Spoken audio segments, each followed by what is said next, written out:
Hello, everybody is live, and welcome. Today, work is usually when I'd be doing Pathfinder today, but two people are on vacation, the other went drinking with his friends. So, coincidentally, Donsbury Days has just released an expansion. I did not see this coming at all. I was not aware of this. It just happened to show up in my Steam here. Where is it? That right there. I was like, huh? Oh. So that's a thing. So just a quick highlight. There's double levels. Before it was up to level 4, I think. Now it's up to 8. New character stuff from 5 new ancestries. We got Halfling, Gnotic Gnomes, Gabos, Leshies, Oozkin. I find that oddly specific, but why the hell not? 2 versatile heritages, ASMR and Tiefling. We got 2 new classes. We got the Bard and Oracle, which I definitely want to try making an Oracle. Tons of feats, tons of spells, tons of new items and other shit. Rune subsystems for potencies, all that good stuff. And then just a bunch more. Whole bunch of stuff, including like a new campaign here, Profane Barrier. This is where basically continue the 5 to 8 levels. So heck yeah. Figured what better way to, instead of not doing the Pathfinder game today, because everyone's out at Pardon, to basically try out the new expansion for the PF2 game. Let's just get straight up into this. I already have, let me delete that one. I was testing things.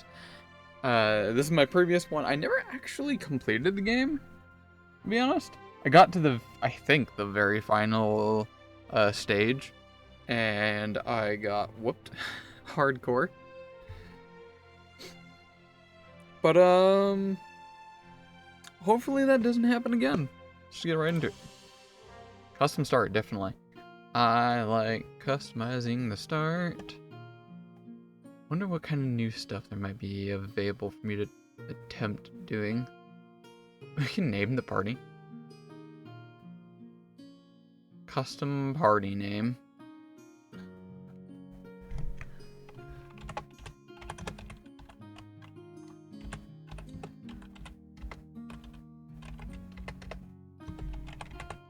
The gang's all here. Allowed to we can rename the characters too. If you rename the characters, subtitle and text will change, but the voice acting. What would you want her to do that? I'm not gonna do that. Unless I think of it later, but come back to that later. Let's go through this. This looks a lot more easier, I think. They've probably fleshed things out a lot more. Who do I want to start out with? Let's start with you.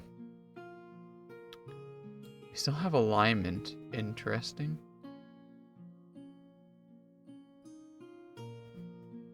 Why are you... I remember there being a reason why there's like... Ah, here it is. Adventure Path expects on to have been leading Dawnberry 4 for a few years now to command the respect by Marine Party.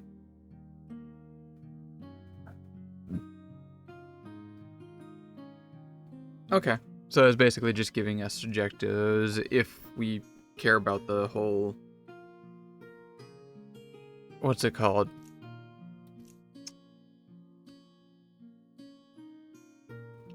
Story things, stuff, that kind of thing. Which I'll be honest, I don't exactly care. Maybe the second half. So where do I want to start up with first? This person... then again, yeah, if we're not caring about the story or personalities and whatnot, we could just make about anything.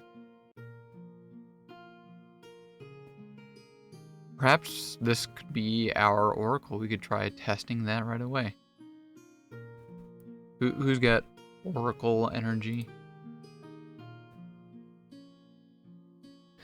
Channel divine power, not through prayer or servitude, but through a mystical link to the underlying truths and mysteries of the universe. You form a connection to one particular mystery and draw on it to cast spells.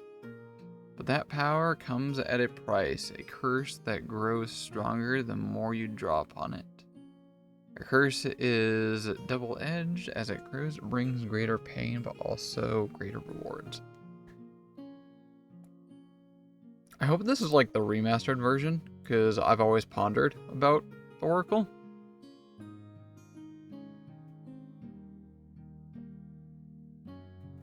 There's so much to take in from Oracle here.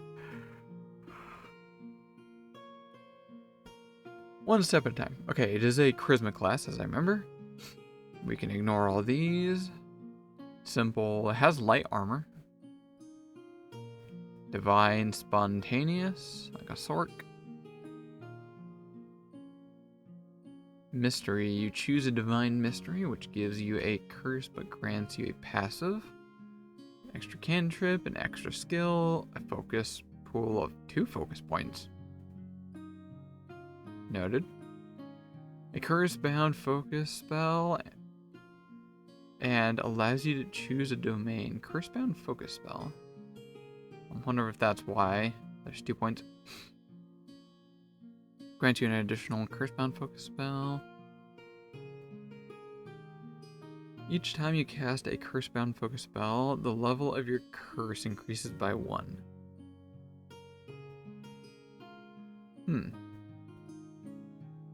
Oracular curse? Oracular? Oracular? Is that a word? You have a curse based on your mystery. You start each day with your curse dormant. So at the start of the day, it starts dormant. So it's going to keep resetting back to that. It's worth remembering. First time each day you cast a curse-bound focus spell, your curse becomes active as a minor curse. If you cast another curse-bound focus spell, it becomes a moderate. If you cast another curse-bound spell after that, you become overwhelmed and can't cast curse-bound spells for the rest of the day. At the end of each encounter, your oracular curse subsides down to, at most, 1 level. Okay.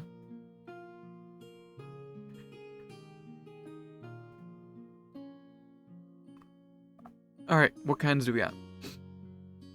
There's a lot more than I was honestly expecting. Got a whopping 8 in here. I see bones, which immediately gets my attention. Void is fearful and dangerous, and you see the boundaries of death and undeath grow even closer. To see the streams of positive and negative energy and seize them to make yourself more resilient. But your body poorly supports this and rots from the inside. Gain the following benefits. Gain toughness as a bonus feat. You're trained in medicine. Learn chill touch. You learn the curse-bound focus spell Soul Siphon. And at level 6, you can take advantage of Revelation feat to also learn Armor of Bones.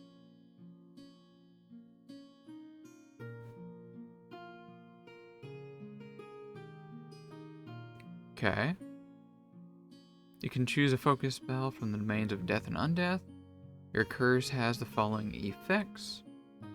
Non-magical effects that would restore HP to you only restore half as many as normal. Yikes. Wow. That feels very potent.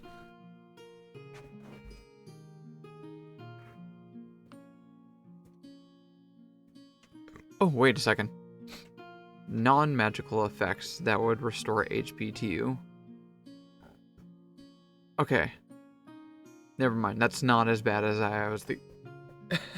Like, casting healing spells is probably usually the common, or at least most important thing I would be banking off of. This is not bad. Well, I mean, it's still bad, but in any case, moderate. In addition to the minor curse effects, you become drained 1.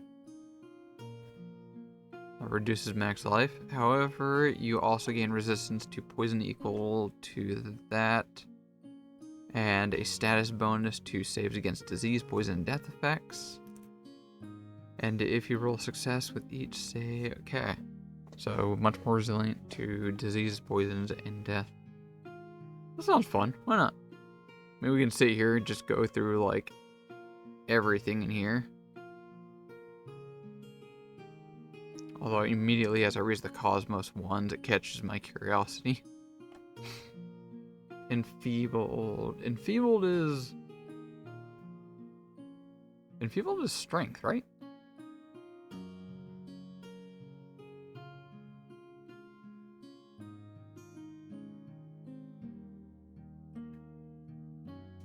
You're enfeebled 2 instead, but when you leap, you can leap 5 feet further. Okay. This one actually sounds not bad. As long as we don't make a strength-based build.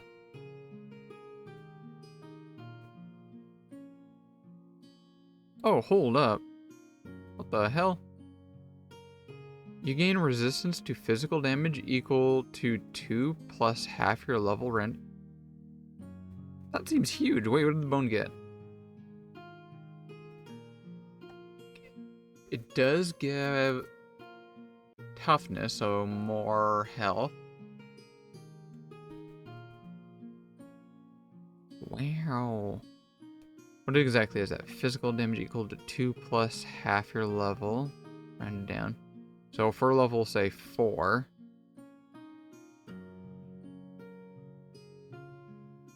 That's 4 physical resistance.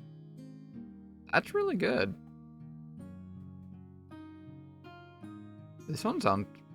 I'm down for this one. Nature, days, learn the curse-bound spray of stars. Level 6, you can take advanced revelation fee. Also learn interstellar void. Okay, never mind. This one sounds fun. We're going with this. Cosmos. Ship it. Natural leader. Free background. Con or charisma. Bingo. That'll work. Ancestry. What is Oozkin? It's right there. Third party, non-OGL. Why is it here? Who wanted Oozkin? Comes from a publisher other than the publisher of the tabletop rule set. Why did they ask Oozkin? I mean, sure, why not, I guess. The developer can, do whatever the hell they want.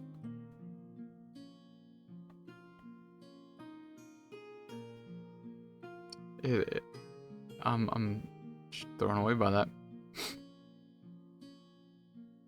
We gotta make an Oozkin. Maybe not this character. But absolutely gotta make an Uzi. Is there... There's gotta be new art to go along with that.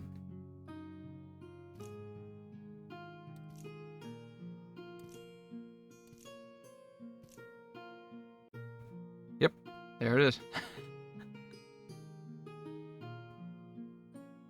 Custom. Oh, we can just import. That's nice. Okay, next character, we're definitely making Newsling. For now, Oracle. Well, we can't just choose the default one. We have to change it. If we're going full custom. Who looks like they follow the stars?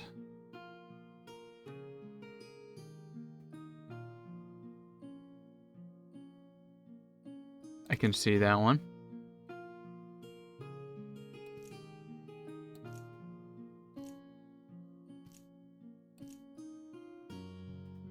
These classic ones kind of clash. I probably won't choose that one. If I'm going to be choosing one of these, I'll probably go with these style. Alright, congratulations, you are our star caller. This one's a little bit too intense for me.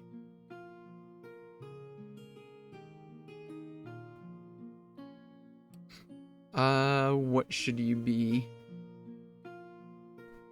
Ideally nothing that has a negative charisma. That would probably only be Orc. Or not? Who should our star color be?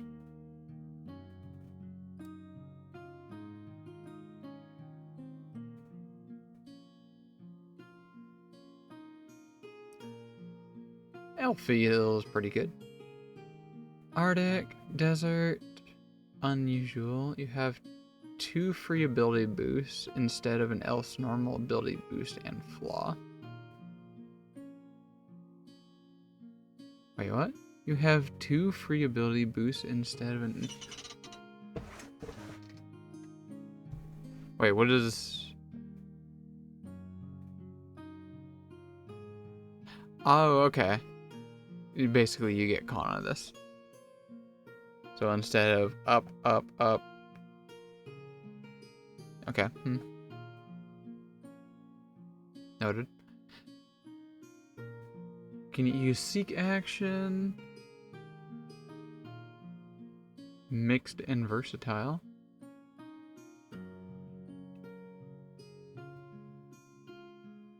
Let's go with the whisper one. Sure. Ability scores. We need that charisma. Charisma.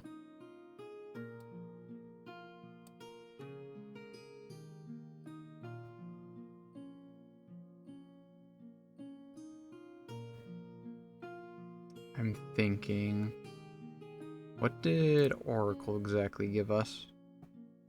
Trained in nature. Could make this our nature person, if applicable.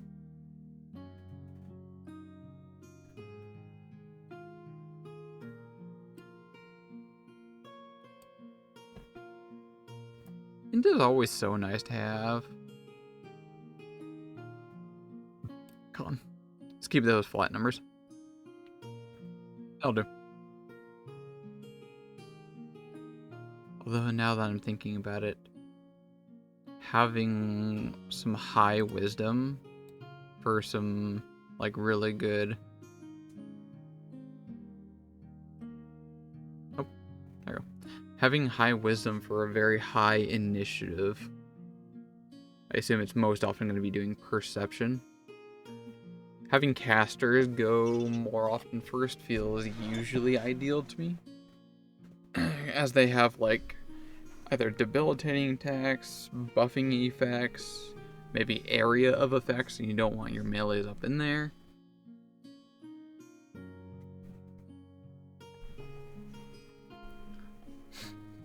Also, someone that gazes upon the stars of the cosmos definitely can have wisdom vibes for me anyway. Skills. What do we want? How many do we get? How many do I get? 5. That's a sizable amount.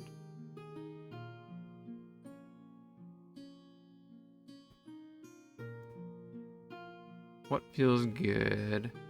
A little bit of deception diplomacy. If I was min-maxing this, maybe intimidation. Yeah, why not? That leaves me with 2 more.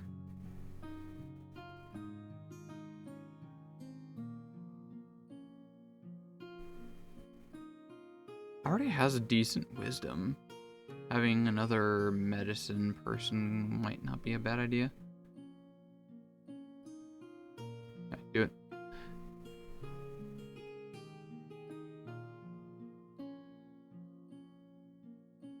And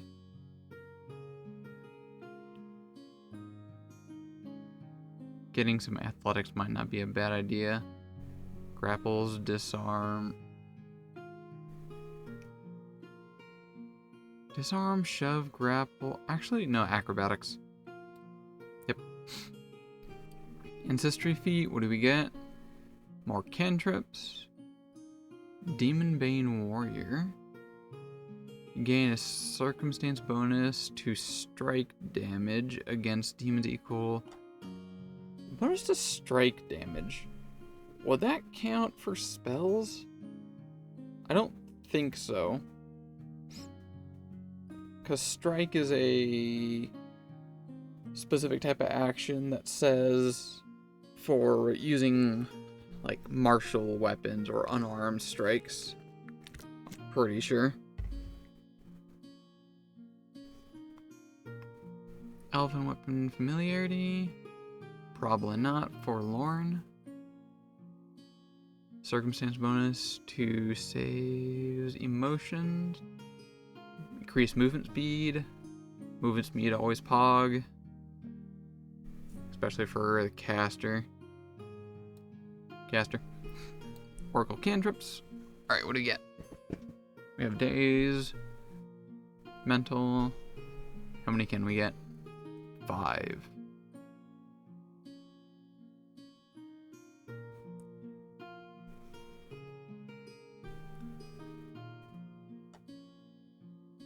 Forbidding Ward. So for 2 actions, you can target an ally or an enemy? Okay.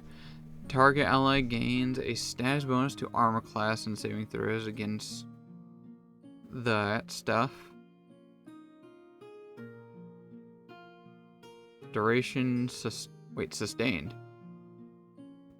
So it lasts indefinitely. Is that what I'm getting at? I was about to say, if this only lasts for a turn, that's kind of nay. Duration is sustained. Never mind though, it actually is not bad. I might take that. If it's what I'm getting at here.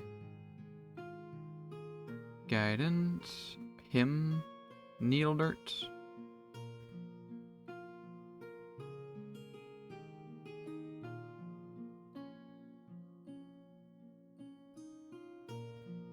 Let's stabilize. Target ally loses the dying condition, though it remains unconscious.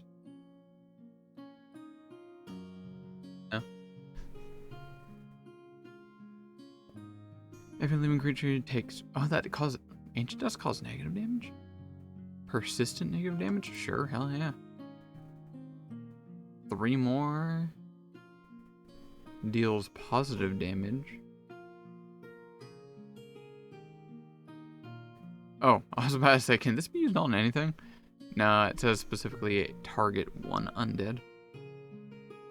Divine Lance. Choose an alignment. Sounds fun, why not?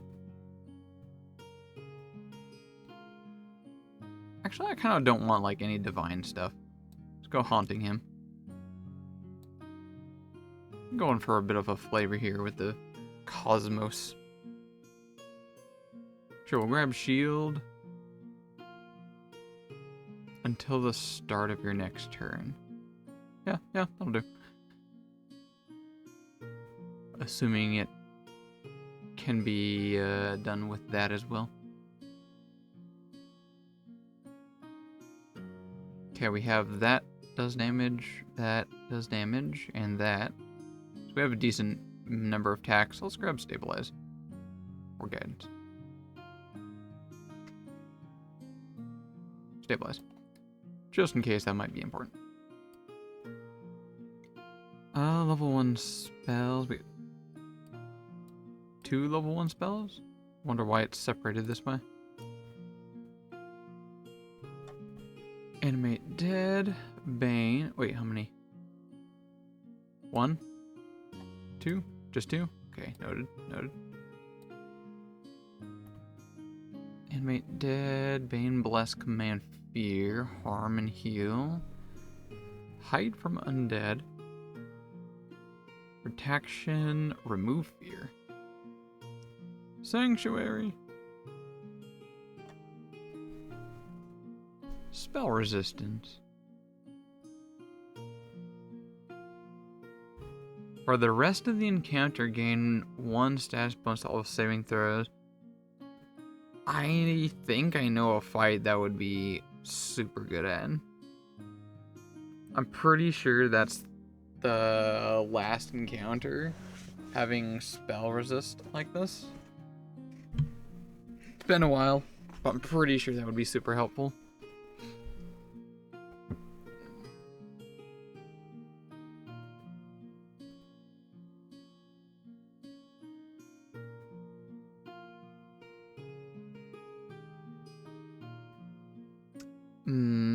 I'm so out of thought. Having a heal though. Yep, heal. Going for it. Wait, what did Oracle exactly give? Can we make anything off of that? Learn Cursebound Spray.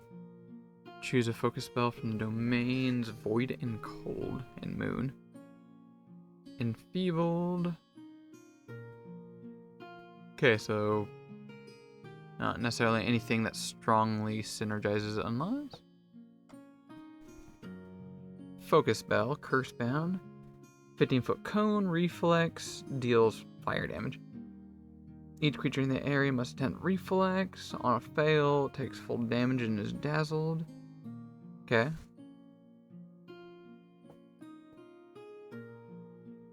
And at level 6, range 30, basic fort. Cold damage, target is fatigued for as long as you sustain the spell.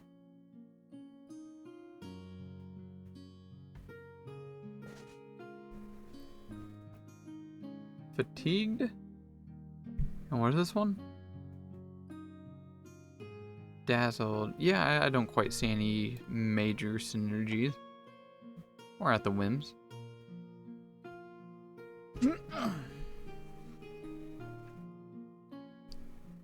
What are all our cantrips? 2 actions, probably a bunch of 2 actions. Getting, I think, a Bane in here will be super great. That'll be a solid way to use 3rd action.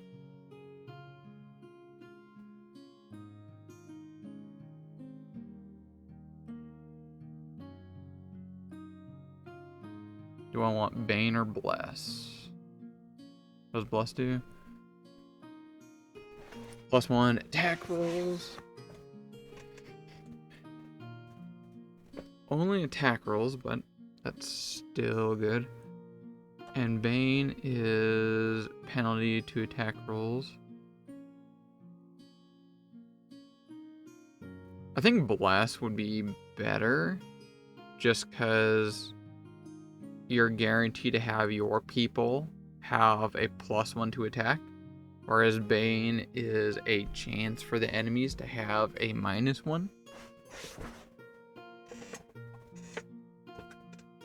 Let's go Bless. Blessed be. Domain. Oh, okay. I haven't chose a divine person in ever, maybe? Control ice, snow, and freezing temperatures. You gain an extra focus point up to a maximum of 3. You learn the Winter Bolt. 2 actions. Ranged, piercing. The end of the target's turn. The bolt shatters. More cold.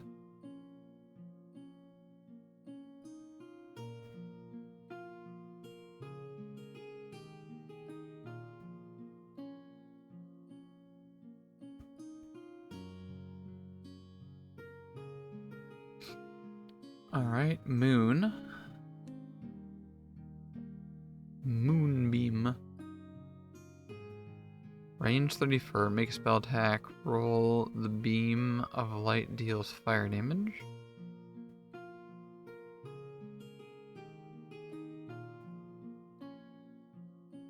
On a success, full damage and the target is dazzled. Guaranteed dazzled.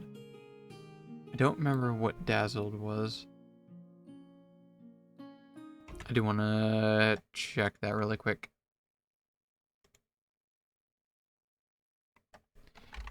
PF2 dazzled.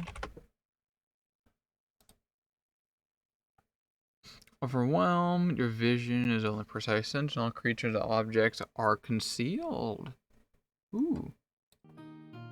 I'm digging Moon. I feel like Moon would also vibe more with the Cosmos kind of thing. And Void. 1 action, attempt to counteract all emotion effects such as fear currently affecting you. Let's go Moon. I like Moon. Moonbeam. Is that all? Shop. Anything worth grabbing for someone that can't use any of this?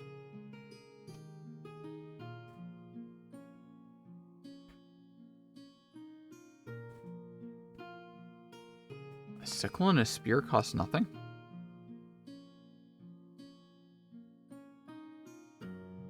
Is that normal?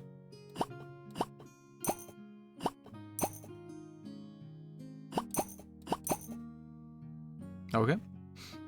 Ranged weapons, shields, armor. Wait, I think... Yeah, you can wear armor, can't you?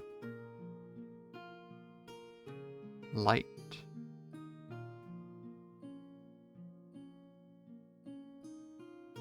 How much dex do you have? Only a +1. Now, getting some light armor might not be a bad idea.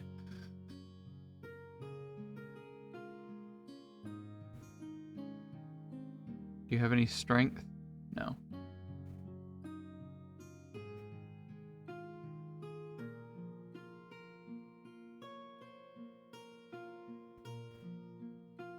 Looks like some classic leather might be on your board. Would be ideal to get like a chain shirt or that one. But they require strength. Although, check penalty doesn't give a movement speed bonus, and a -1 to strength and dex checks. No, I'm thinking too hard. Just go with it. I click done. Consumables, holy water. Why not get some health things?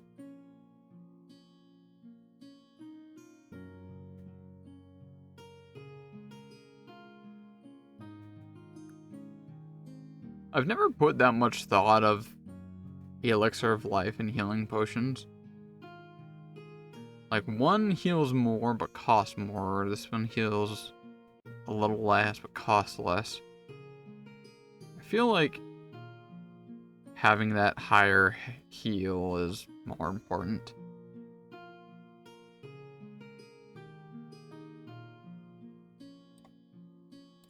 Yeah, that'll work.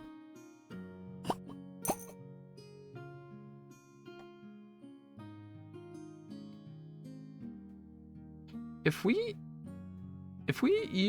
hold up, okay, and harder total treasure value. Do they start off with money? Or should I try to use as much money as possible? It might be smart to use as much money as possible. I don't know if it's going to give me the additional.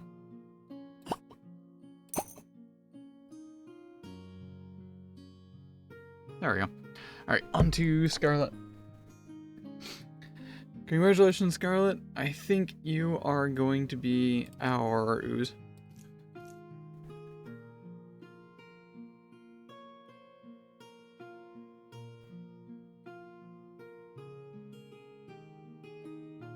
I'm kind of leaning more to the blue ooze, though. Wait, hold up. It'd be weird if I make Scarlet blue. Safi. Congratulations, Safi. You're now an ooze. Alright, what exactly is this oozkin? Unlike most oozes, you are mindless and hungry scavengers. Oozkins are intelligent humanoids, creatures who form tight-knit communities. Like the flu they form, they are naturally calm and adaptable and get along well with members of all ancestries. Oozkins are rare, and a few oozkin... It doesn't have the rare tag. You can't tell me it's rare.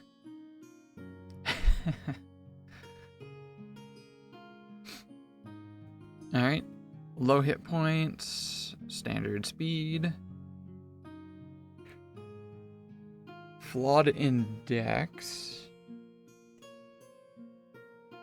Ancestries is designed and contributed by Chaos and Magic Adventurers. Ooh, oh, that opens a link. Why, hello, link. It's like a Patreon. I don't know who that person is, but okay, cool. You're immune to acid. Immune to acid?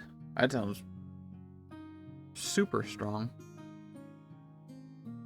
And have... Wait, you have weakness to fire. Okay, fair enough.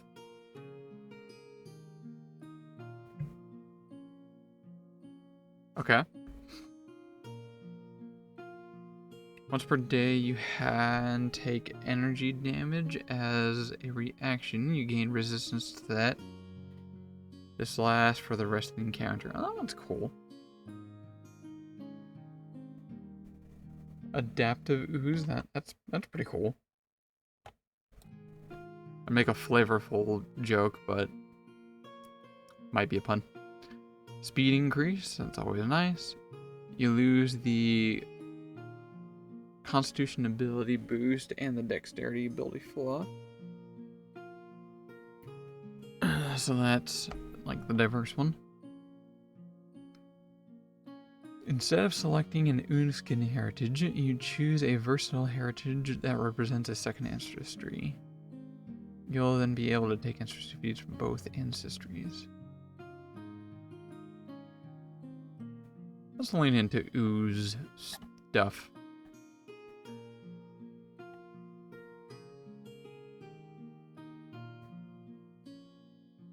Kind of want to go the adaptive one.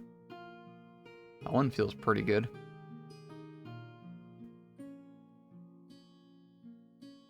Half your level rounded up.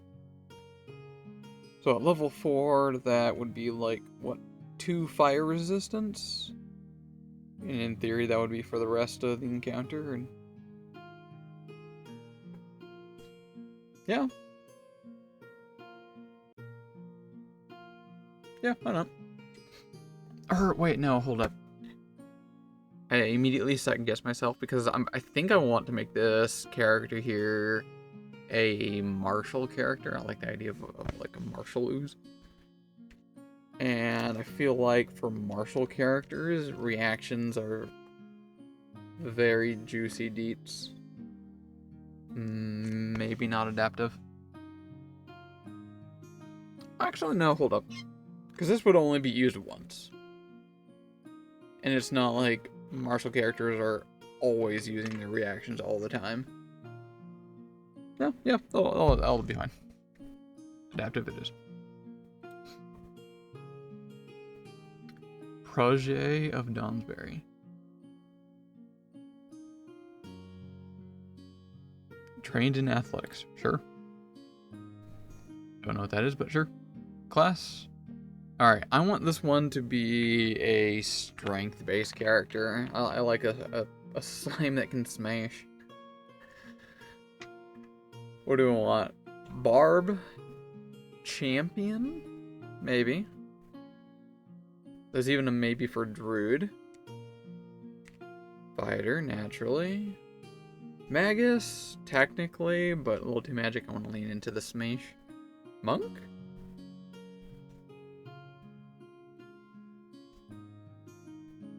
Monk, maybe. There's a psychic? Did I ever play psychic before? Ooh, I've always wanted to play psychic. Okay, ranger, yes. Rogue. Probably not. We have a negative dex, right? Yeah. Strategist? That's a class. Strategist. This, I assume, is not a... This is a third-party class, right? I've never heard of this one. Oh, no, devise a stratagem. Is this, Hold up. What are you called? Investigator? You're the investigator, aren't you? Come here, browser. PF2 classes.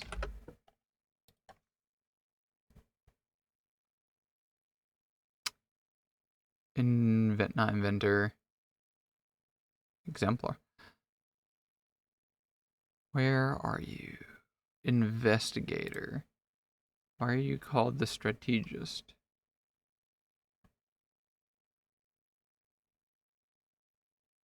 Yeah, right there. Devise a stratagem. Is it maybe because developers like Donberry don't want you to choose other types?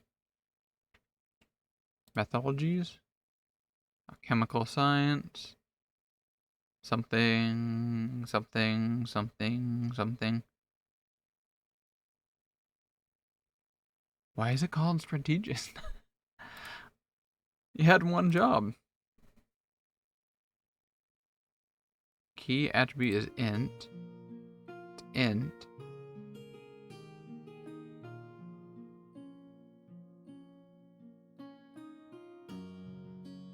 Why did they rename it?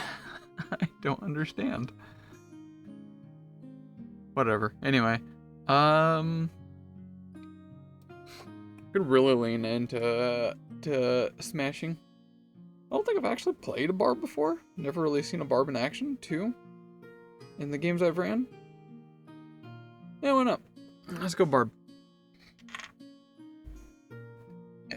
Very, very angry squish.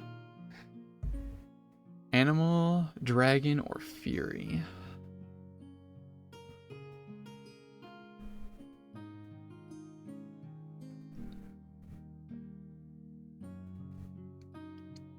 At 7th level, your bonus damage from rage increases from 6 to 2.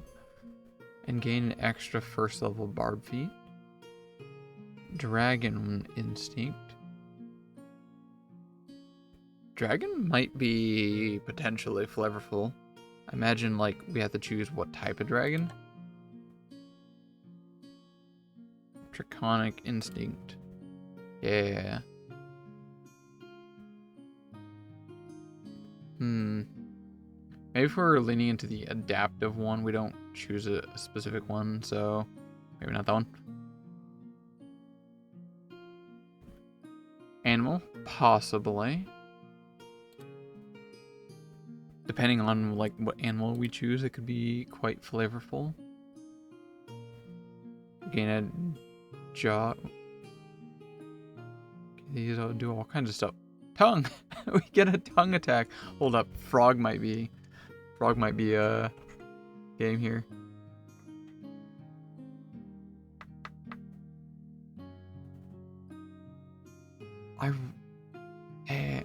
That's a missed opportunity. I feel like tongue could totally be reached. Right? It doesn't say, it says bludgeoning, agile, unarmed. Which means, wait. When you gain the special, your tongue attack will gain reach of 10 feet instead of normal reach. Wait, it does. Why does it say it not have reach? Okay, never mind. At level 7, it has even more reach. Even better. We have a frog instinct. I'm so down for that. Cat, wolf.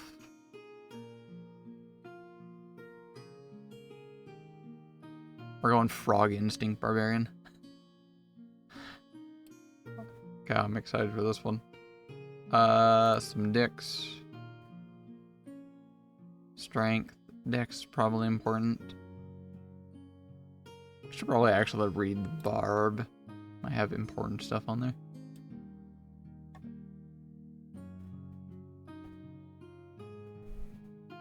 I forgot. Barbs get 12 XP per level. That's some health right there. Alright, rage. You can start raging as an action, laid to last for 10 rounds, or until you fall unconscious, whatever comes first. Rage, gain temporary hit points, equal to that. Additional damage with melee strikes. Take a penalty to AC, can't use concentrates. Instinct, get a select instinct. Barb feats.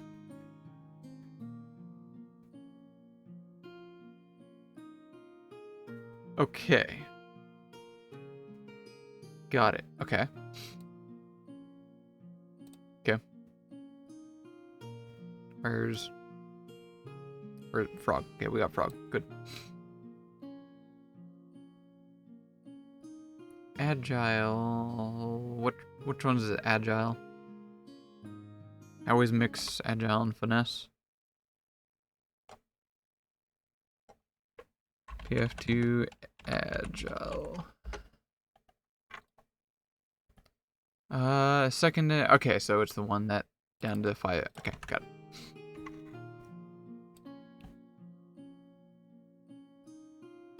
Wait, hold up. I keep forgetting. What is our defenses?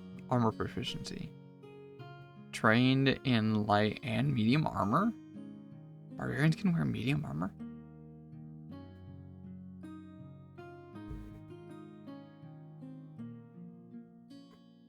I thought barbarians were, like, supposed to not wear armor somehow. Or am I thinking of, like, a unique feat that does it?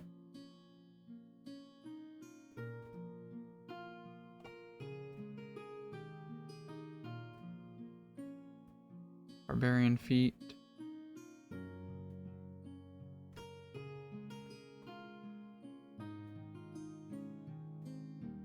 Is there anything in here that says something like that? I don't think so.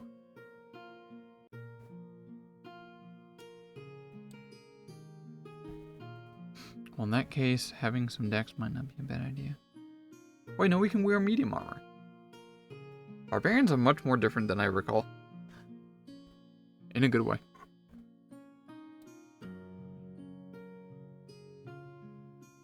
So if I remove this, that reduces my AC, right? Yeah. So dex for AC.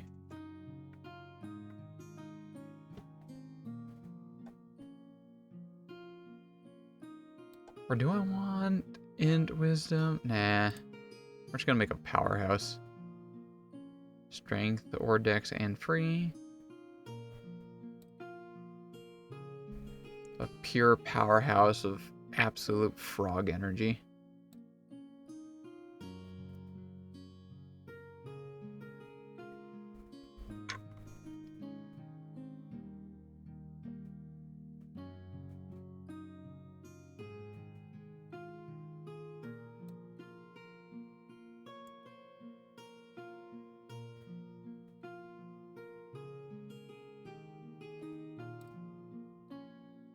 And you get only 3.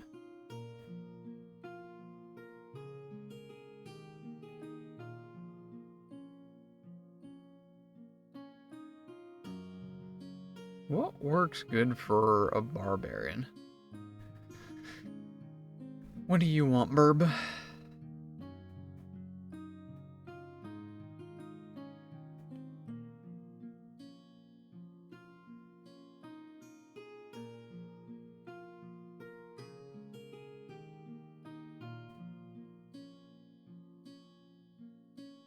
This skill is part of the rule set and is not used in non-very days. You may take...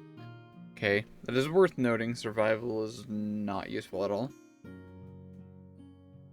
Unfortunate, but fair. I feel like the developers could try adding it in somehow. Like, every summon counters have some kind of, like, survival wilderness kind of thing. Or make survival checks to find things or help you along the way. That'd be kind of cool.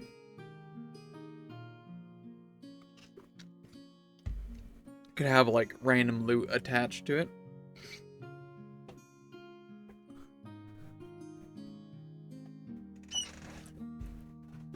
Alright. Thievery, stealth, society. Society doesn't matter. Religion. Religion might be potential.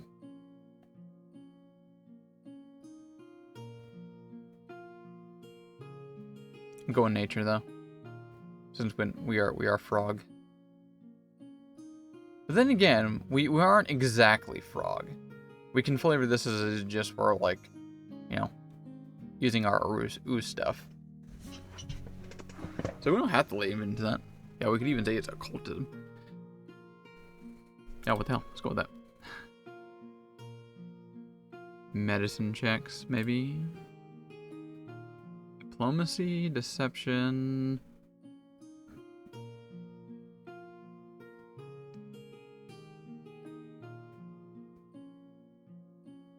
Don't think I need acrobatics.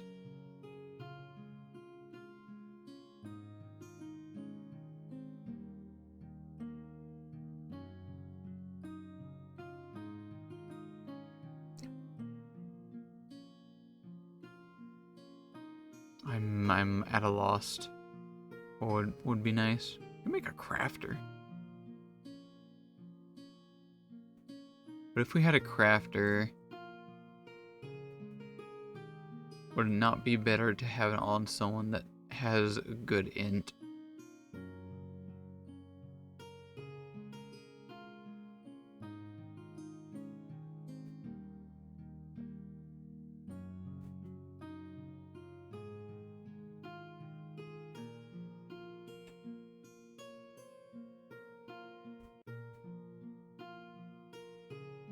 Alright, religion is. That might be helpful. Too indecisive on that one. Ancestry feat. Go with the flow. Gain a swimming speed. Is there swimming? I don't remember there being any water.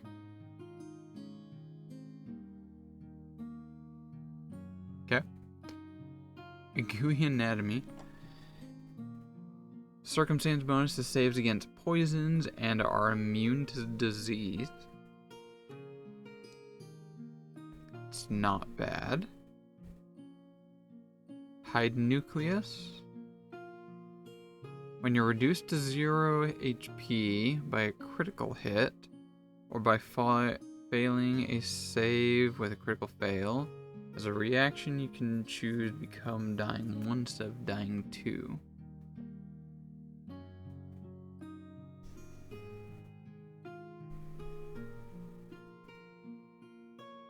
Is that... can you do that? Maybe I'm thinking way too hard, but like once you're unconscious, you can't really take a reaction, right? And nonetheless, that's a pretty cool one. You can crawl half your speed rather than only 5 feet. I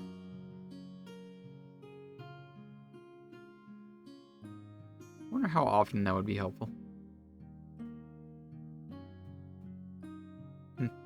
Melting Blub.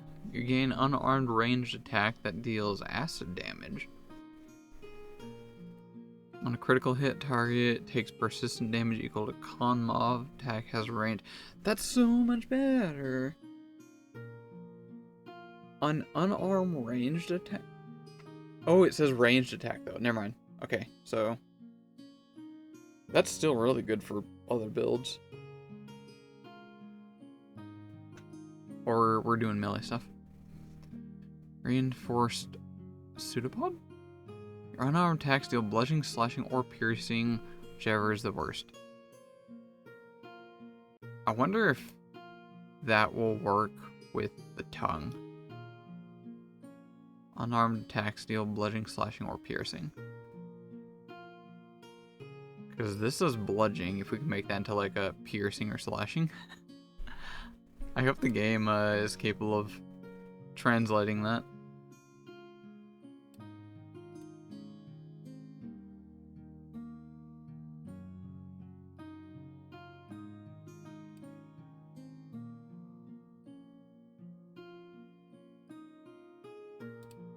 Because it doesn't like override this right here. I guess we'll wait and see. Barb feet.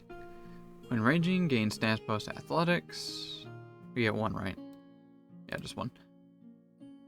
While raging, gain a +2 stats bonus to saving throws against emotion fears such as fear, intimidating glare. Oh wait, demoralize while raging, even though it normally demoralize has concentrate. Odd. You apply the additional damage from rage to your thrown weapons. That would be fun. Not this build. Stride twice at the end of movement with melee.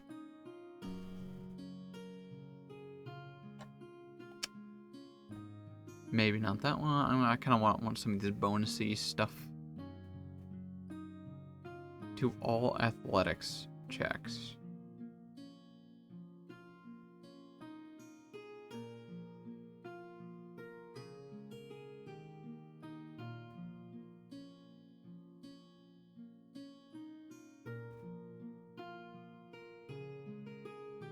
I think I go for the bonus to athletics.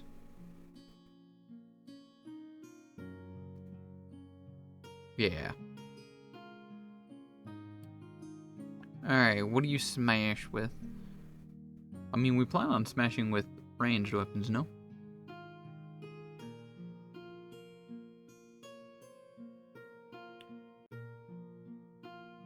While you rage, you gain extra unarmed attacks.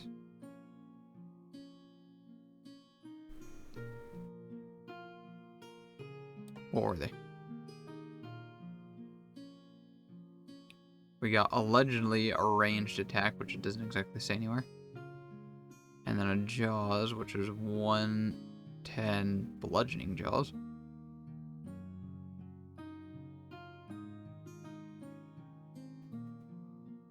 Is there any weapons that would actually be good?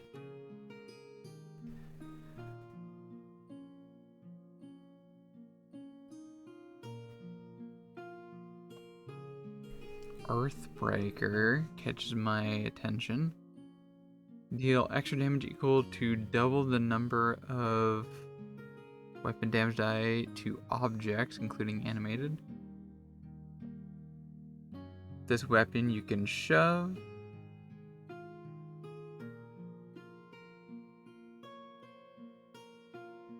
Earthbreaker has piercing?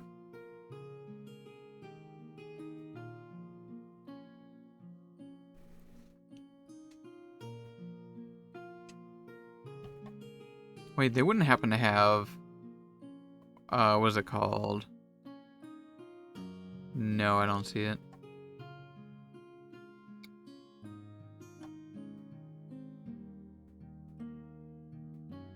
The meteor things. So we keep talking about the meteor stuff.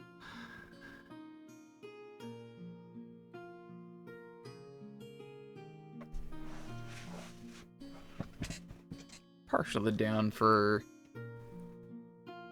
Earthbreaker.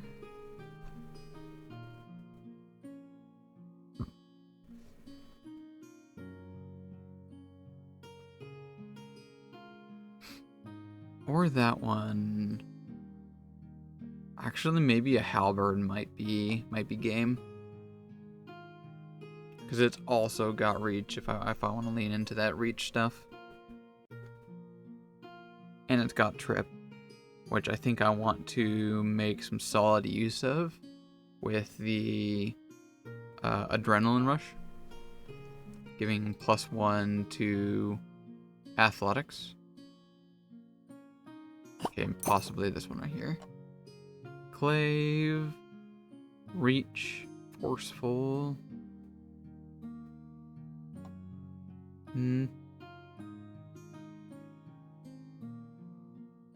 Shove. Great pick.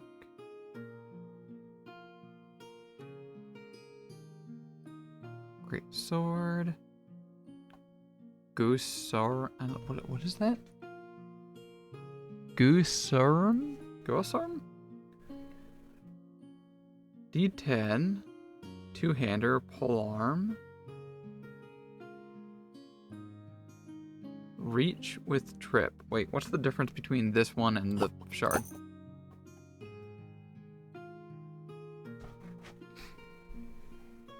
This one has higher damage die. This one's got deadly D10. Both have reach. Both have trip. This one has sweet.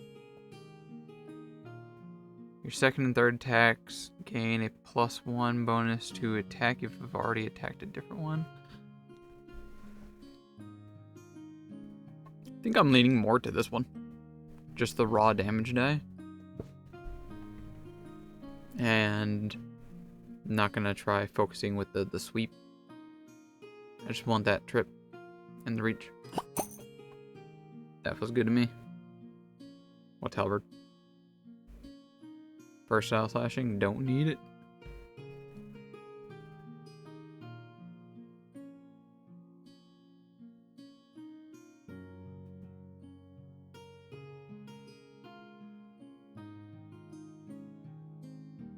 Spiked chain?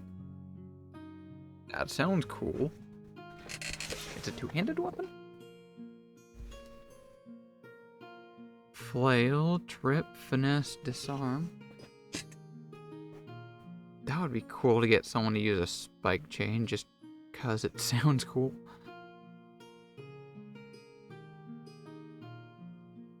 Note that one for later. Nonetheless, this one sounds good. I assume we can still use our tongue attack even though our hands are full, right? As well as the bite attack. Range, nah. Shields, got a 2-ender. Armor, probably want the big, thick, and heavy, right?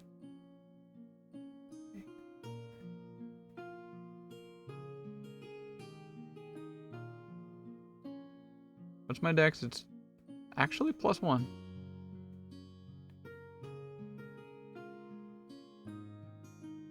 Alright, the difference between these is plate. You have armor critical specialization effects.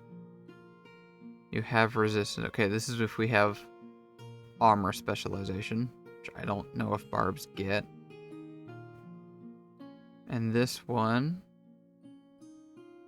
has flexible and noisy. Don't apply penalty to acrobatics and athletics, but it's noisy. Screwing stealth.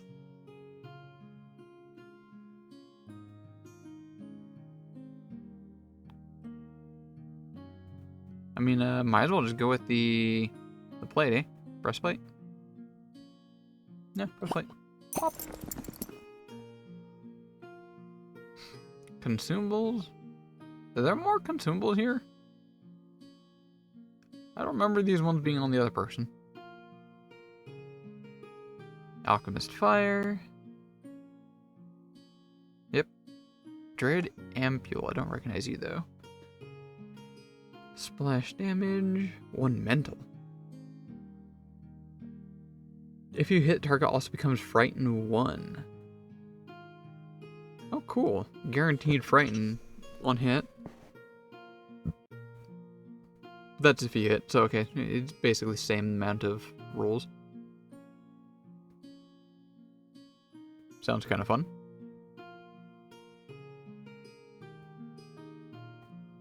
Wait, what's the roll for throwing bombs? That's got to be like ranged attack rolls, right? Okay, maybe not this character. With the only +1 dex, so it's not bad, but still, no. And a little bit of healing potion for you, sure. Maybe 2. Done. Incomplete? Wait, what did we miss? Oh no, I'm reading the wrong one. Okay, Zaffy's good to go. Our ooze frog. Hello, frog. What next? What next? Scarlet. What do we want?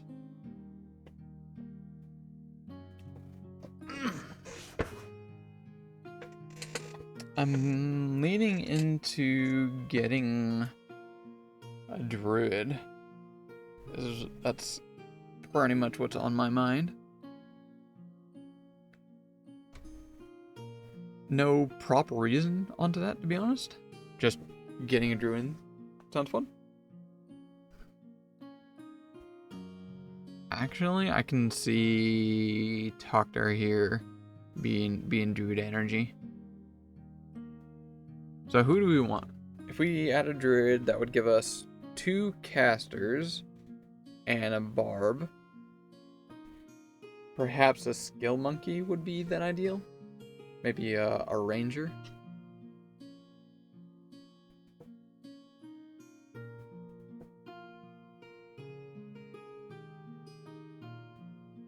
Alright, let's do doctor. Oh.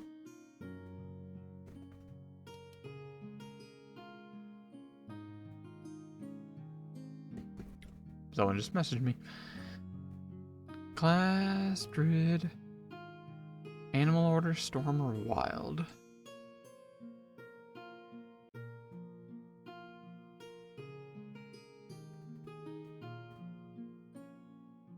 Choose an animal companion. Do we want an animal companion? Getting some more melee in there is probably not a bad idea. That would help our barb get more flanks potentially.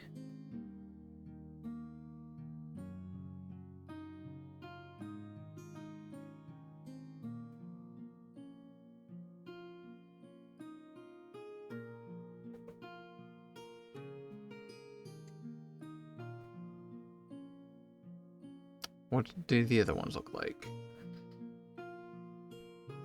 +5 to speed, 1 focus point for Tempest Surge, and become trained in acrobatics was Tempest Surge. For 2 actions, 30 foot, basic reflex, deals 1d12 electricity damage. On a fail, becomes clumsy 2 for a round, and takes persistent electricity.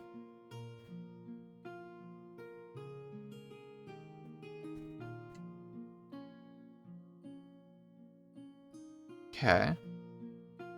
And what is wild order? Oh, wild shape. I'll be honest, I completely forgot about that.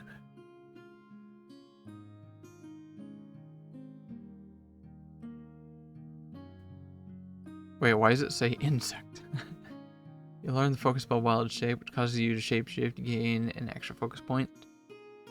It is a focus spell, noted. Polymorph into the shape of an insect as per insect form. When using wild shape, instead of using the battle form's attack modifier, you use your own unarmed attack modifier. So we turn into an insect now? At spell level 1, you can shapeshift into any form of insect per minute.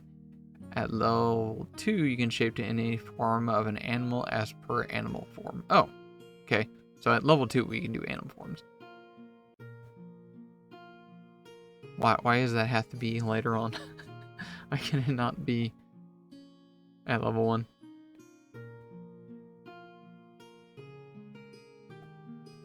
Big shrug on that one.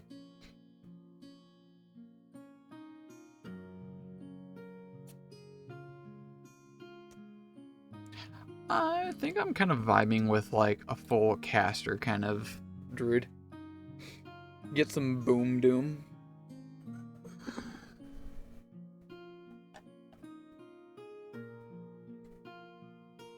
Yeah, why not? Let's go Storm Order.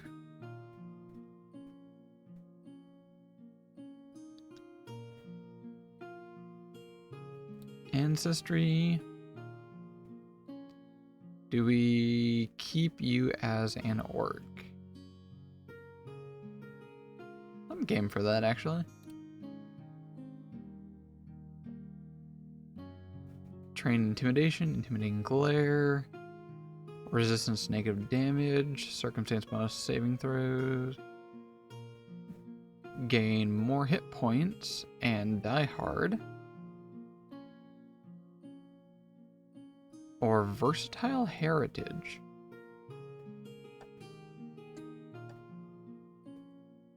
How many more hit points would this be? Is it just 2? I assume it's just 2. It is. And Die Hard. You know, I'm thinking mixed or Versatile Heritage on this one.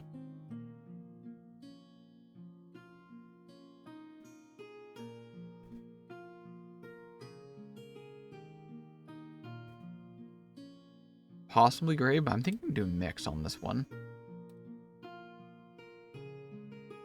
Because we might be able to get some extra spell-like stuff. Half gnome. What does gnome give? Gain the gnome humanoids and small traits. You can select a gnome feat for your ancestry feats. Where is that?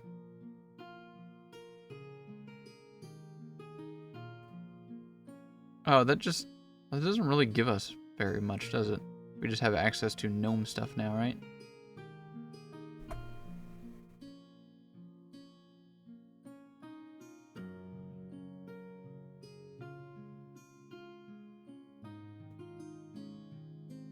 Go back to that. Where's orc mixed? Instead of selecting an orc heritage, you choose a versatile heritage that represents secondary. You'll then be able to take ancestry feats from both ancestors.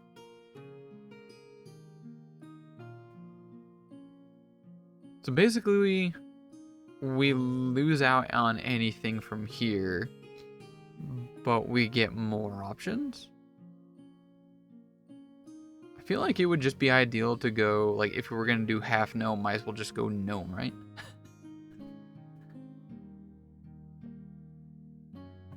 This would be so much more applicable if you use the whole, what's it called? Ancestry Paragon? But because we only get, like, one at this level, and then the next ancestry feat would be at 5. That's it, right? We wouldn't get another ancestry feat till level 9, which the expansion only goes up to level 8 now.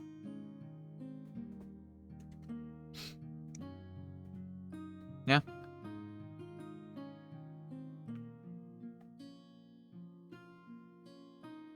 What do gnomes give?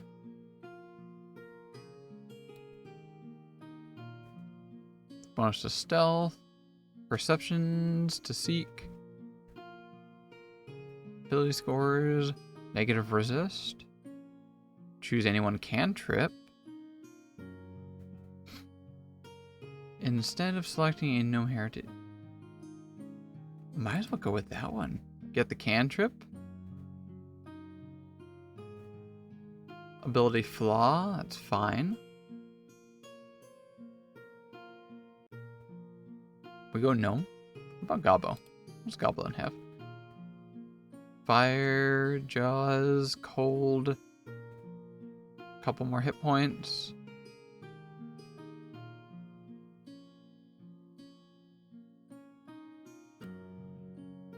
Or dwarf. What about dwarf? Actually, no. Let's go gnome. I'm vibing gnome. Or is it? Choose one cantrip. I'm gonna assume / hope that the additional cantrip will be applicable to our proper DCs for a druid. Alright, background. Indoor wisdom. Sure. Why not?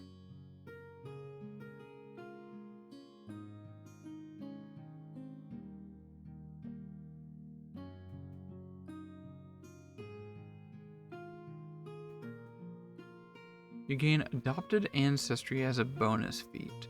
What does that do? Because these ones might be more ideal because it gives more skills.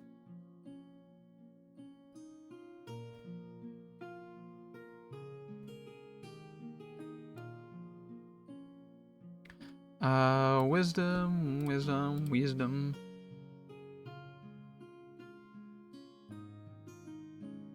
What kind of dude do we want?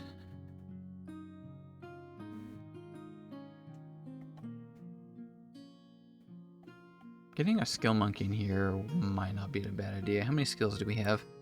2?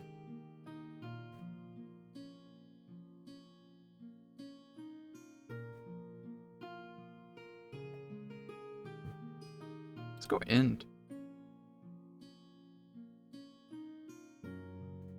We'll go int on that one, sure. A little con, a little dex, sure. Medicine, please.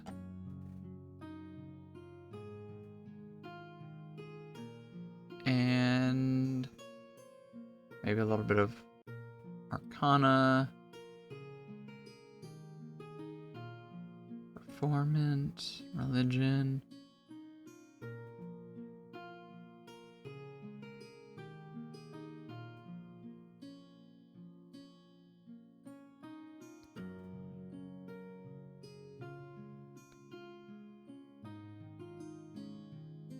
Maybe a bit of acrobatics just in case I need to do an escape. Rare chance, but that's fine. Athletics, crafting, deception, diplomacy, intimidation, occultism, or religion checks. I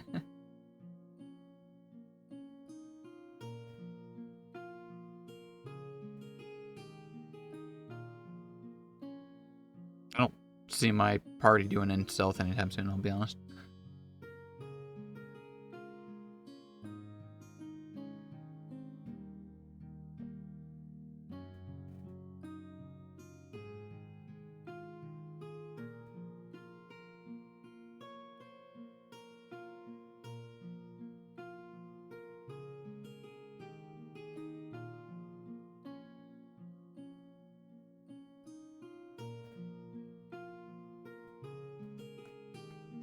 If I ever... Nah, well... Yeah, why not? Diplomacy. Send it. I can't but wonder, if I take diplomacy here, is that worth taking? Because when any situation that might come up where I need this, is it automatically just gonna pull from the one that has the highest? Or is it going to be like on a per character basis, like when this character needs to do a diplomacy check? I don't actually know. Oh well. Ancestry feat. Wow, we got a whole bunch. Oh, because we have human in here now. In fact, can we change Doctor? Get some Gnotic gnomes in here.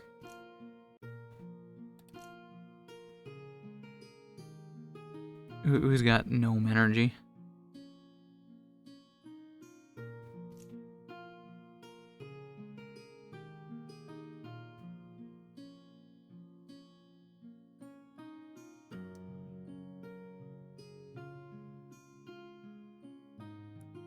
I do like the idea of like this one right here being a gnome.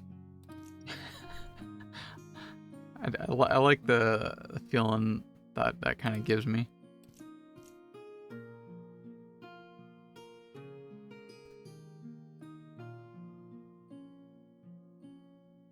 Alright, congratulations, Tucker. You've been gnomed.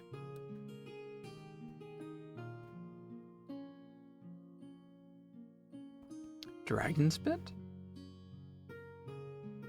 Why is dragon spit a human ancestry thing? Hello?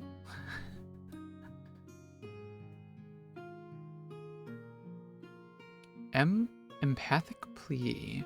When an enemy attempts to strike you, have yet a hostile action in it. As a reaction, you can roll diplomacy checks against attack or build DC. On a success.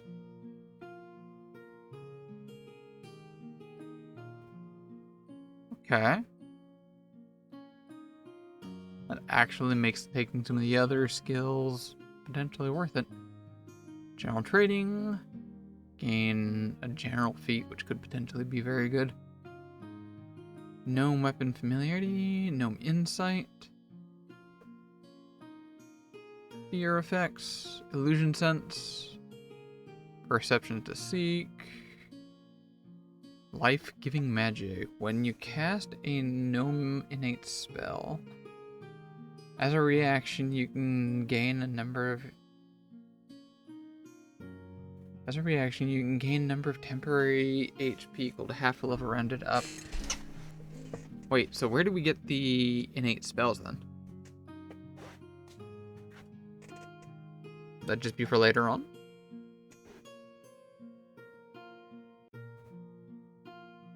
This feels very out of place. Whenever you cast a gnome innate spell... Oh! Wellspring gnome cantrip. Because we did that. Maybe this is how? But there's no cantrips that heal, right? Right? Am I dumb? Tanglefoot, Warp Step.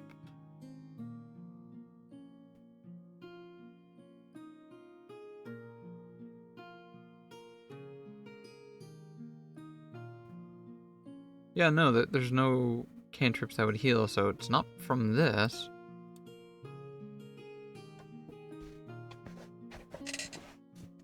This doesn't make it. Is this normal?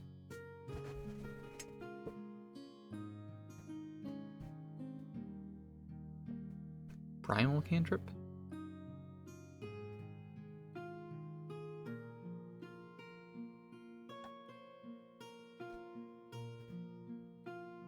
I gotta go fact check on this one. This feels very out of place. Because we only get one ancestry feat at level 1, and we get next one at level 5? How would we possibly get a gnome spell, let alone one that can heal?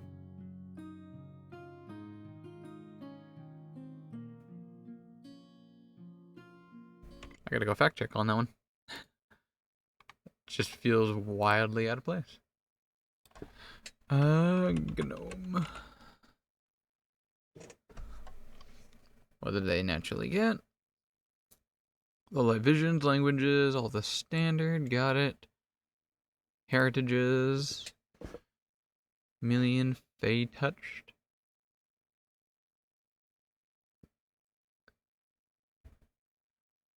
Whatever that is. Sensate. Umbral. Dark vision.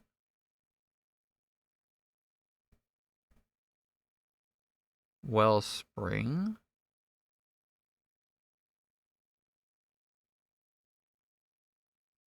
Gain a cantrip. Cast a spell as an 8 spell at will. Cantrips heightened. Yep. Versatiles.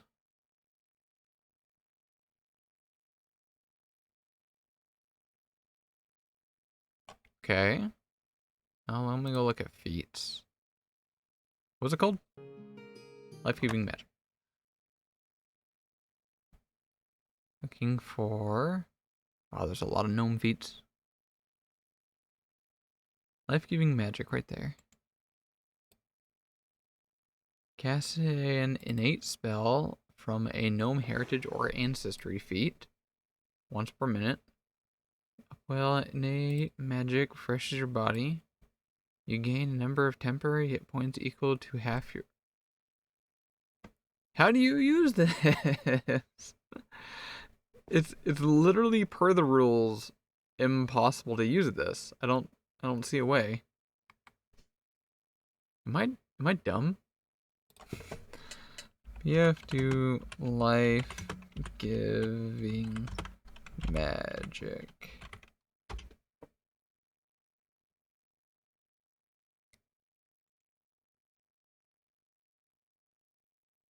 Right there, there's a couple of options. Wellspring gnome.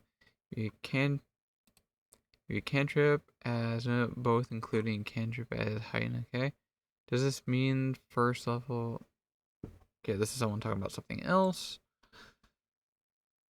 Gnome handbook, magic gnome. Let me quote that. Life-giving magic.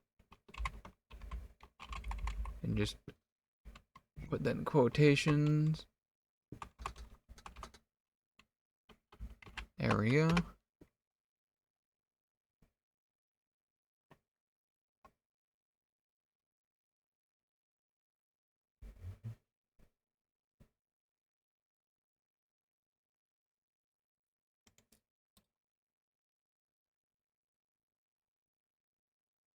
Okay, this is like a build guide kind of thing. Did they say anything about it here? This works with cantrips? Does it? Grab shield, and for one action you can boost your AC and get one. Wait, hold up. Let me read that. Read that again. You cast an 8 spell from. Oh, it's any spell. You gain temporary hit points equal.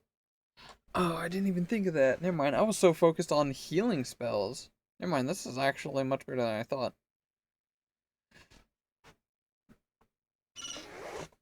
It's only once per minute, once per encounter. But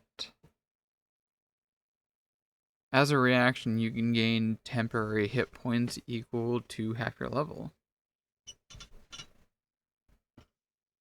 As a reaction, basically, you would get one, or not a whole lot, but anyway, that makes sense.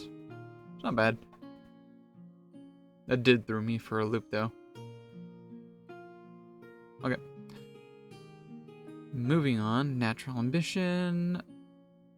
Gain an extra level class feat?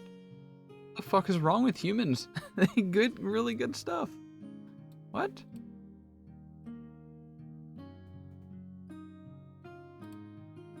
They get really good stuff. Jeez. Natural skill, primal cantrip. Choose one primal cantrip. You can cast as well. Raise and dazzle.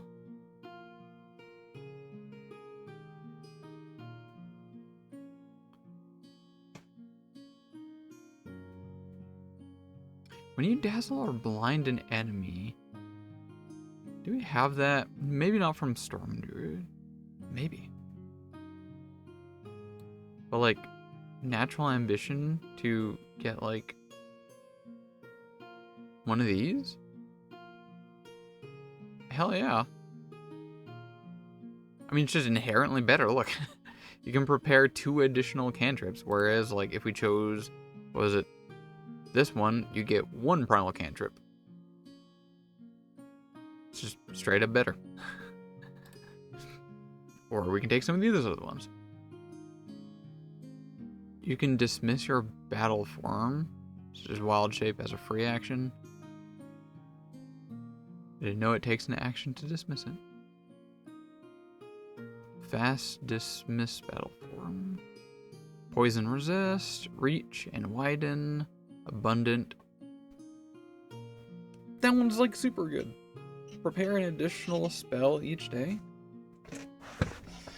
Why are you so good, humans? Cries inhuman. I'll definitely take that.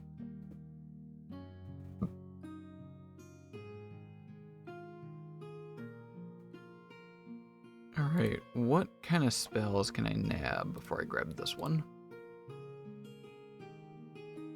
4, 5 cantrips. Electric Arc, naturally.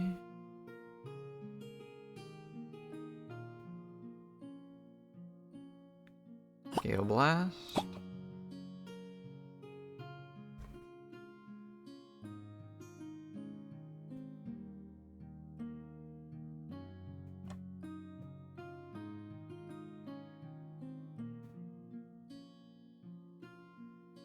How does this one work? Make a spell attack roll. For 1 round, the target takes...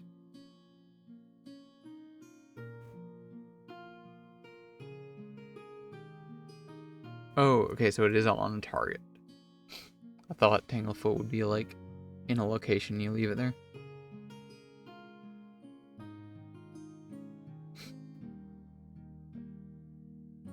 Got a little ass in there. Yeah, why not?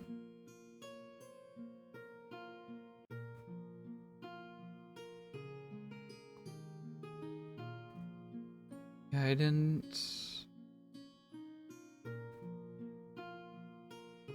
Guidance is a possible. Actually, yeah. Yep. Stabilize.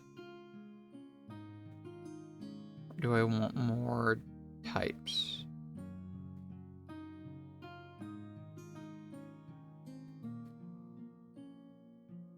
Let's go Ray of Frost. Want to reorganize this a little better. Yes, I know. Put Ray of Frost there. And then stabilize. Nope, sorry. Ray of Frost there. And then stabilize. And then from the gnome cantrip, something that we don't have.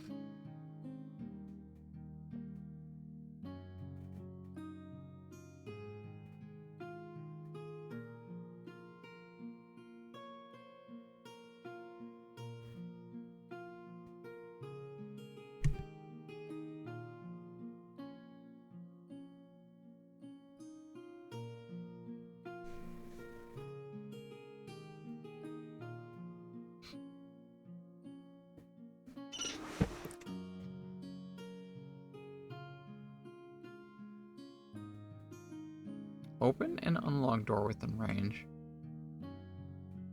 That does make me think.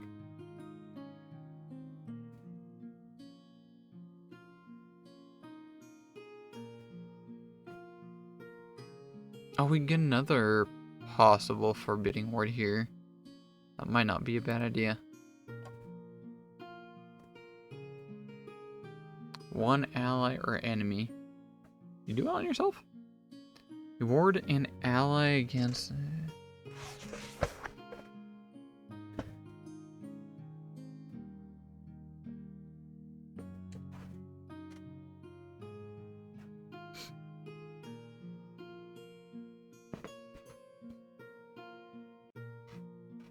Oh, wait. You ward an ally against the attacks of hostile spells from target enemy. So you have to target an ally and an enemy. I completely missed that. That's not as great as I was imagining that to be. So that's 2 actions to just potentially help someone, possibly.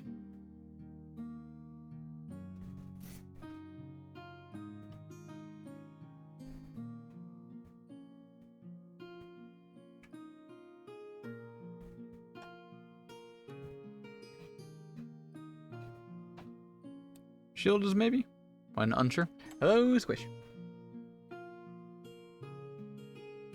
You gonna go with something?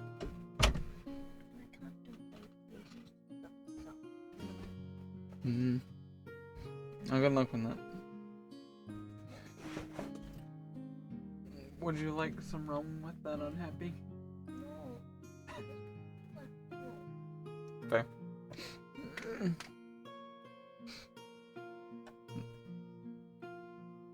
As I proceed to start talking. I was about to say, yeah, the Pathfinder video game just got an expansion. It's pretty cool. Pog.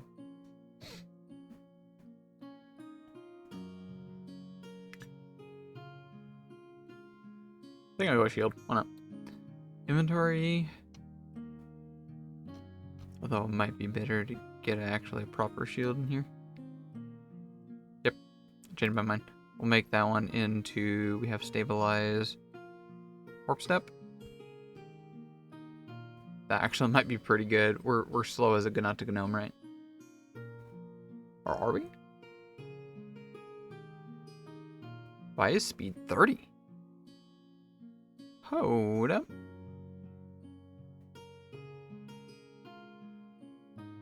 Okay, gnomes have normal speed.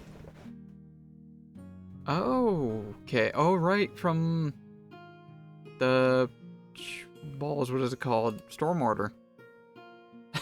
We're a fast little guy. Noted. Unexpectedly noted.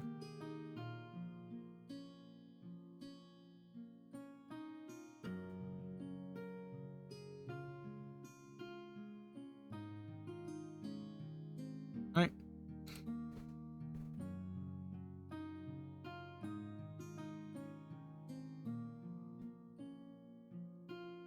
So what kind of spells do we want? Well, naturally we need some kind of lightning type one, right? Shocking Grasp, is that the only one? Yep. Send it.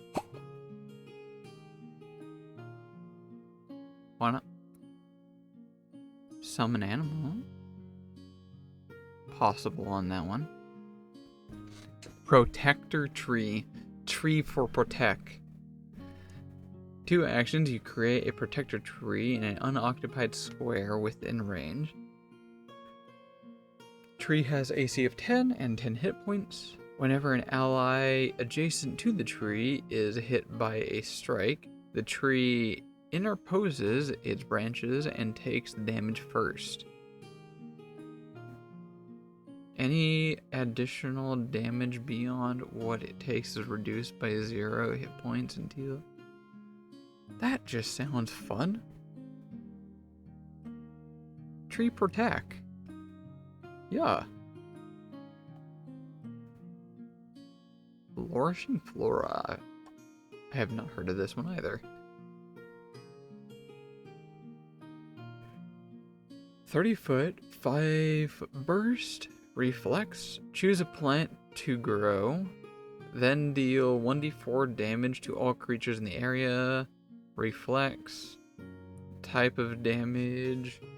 And type of damage and an additional effect on critical fail depends on the plant you choose.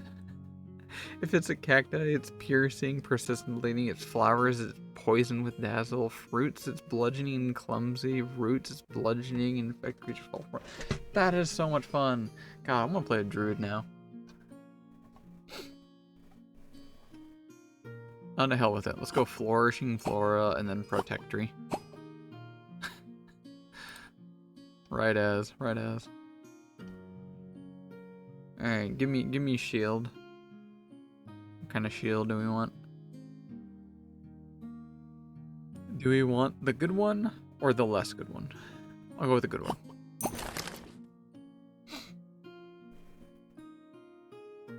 What is our dex? 1.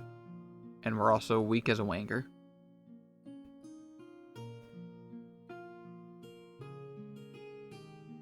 Maybe having some form of strength might have been nice.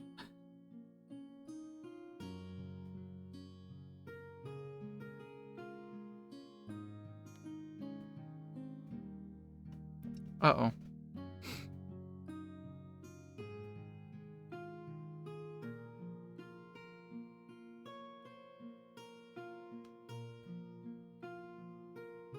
Even wearing leather armor has a minimum strength requirement of 10, which we do not meet. Do we just wear no armor?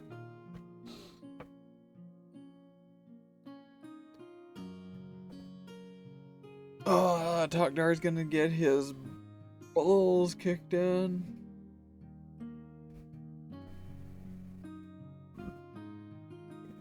We do have the shield.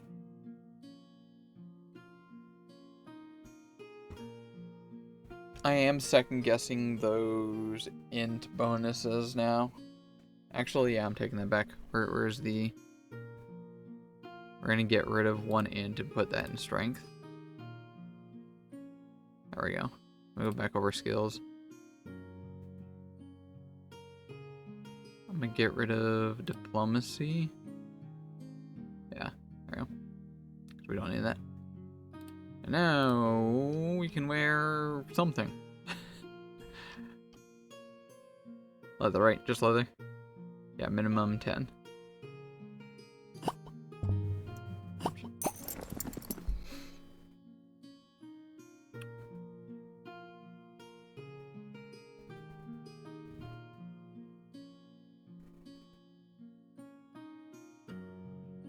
I think we'll just bring a bunch of... Do we want scrolls?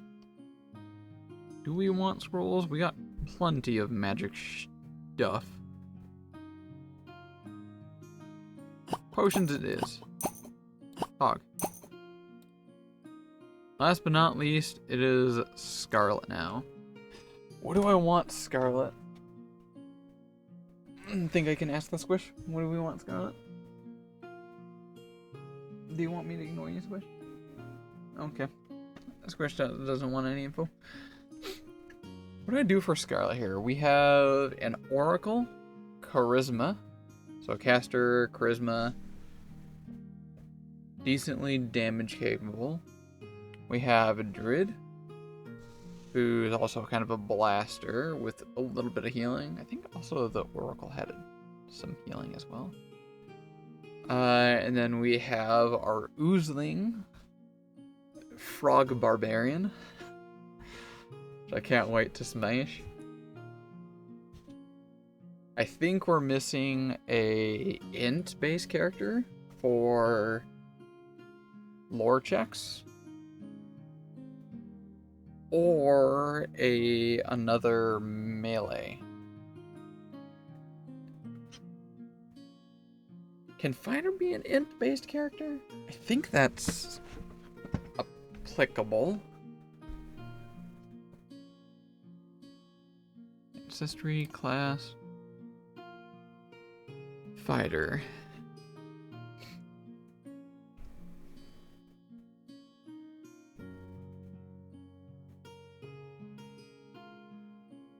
Or Magus. Never played Magus. Get some more melee up in there. And it would also be our int checker.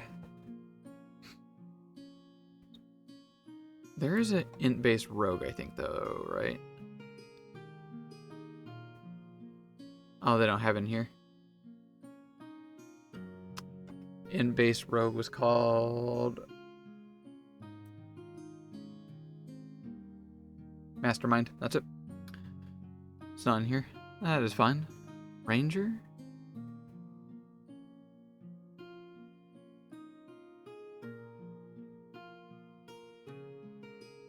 I don't think we need a ranged-based combatant. I do want to get another melee up in there.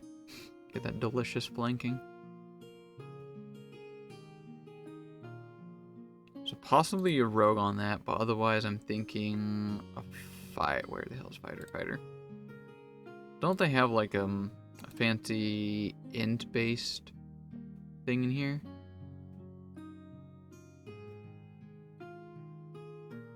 Agile shield grip, no. Double slice, no. Exacting strike, no. Power attack, no. Shield, no. Snagging, no. Sudden charge. Did they not add it?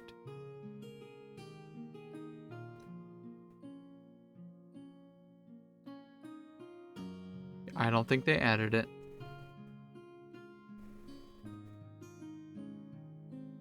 Yeah, there's another fighter feat that allows you to like make free.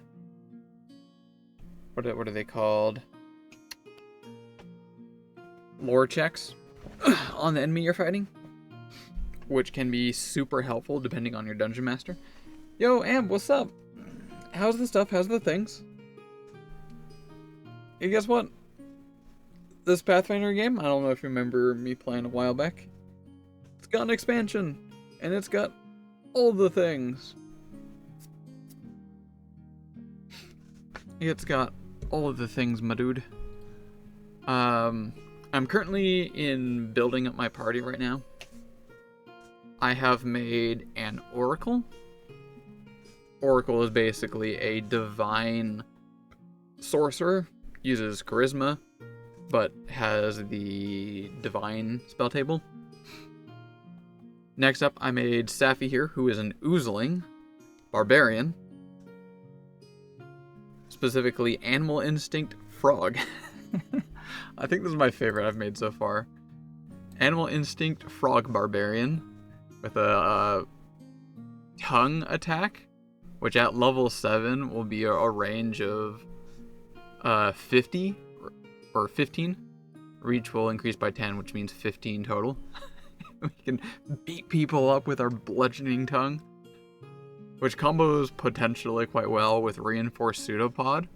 Our unarmed strikes deal bludgeoning, slashing, or piercing, so we can like stab someone through the chest with our tongue from 15 feet away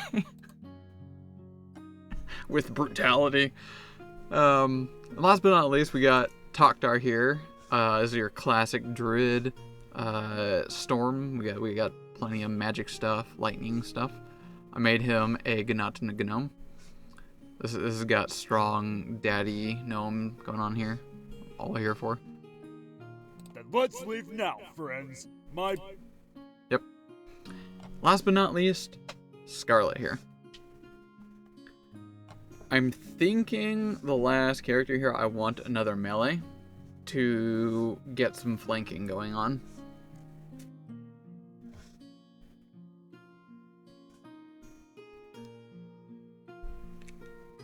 Other than that, how's the stuffing thing, Em? Are you still on vacay?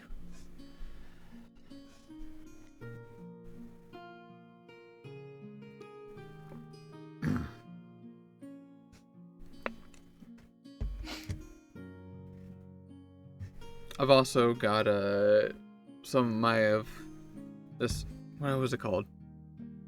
Iced coffee.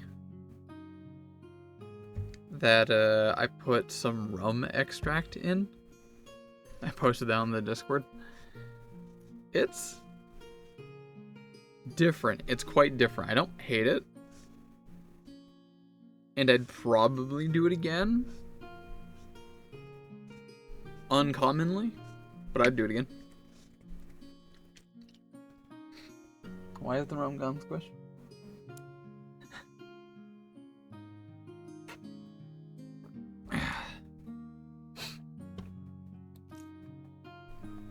Sorry, I'm thinking the last character here is going to be a combination with Int Fighter.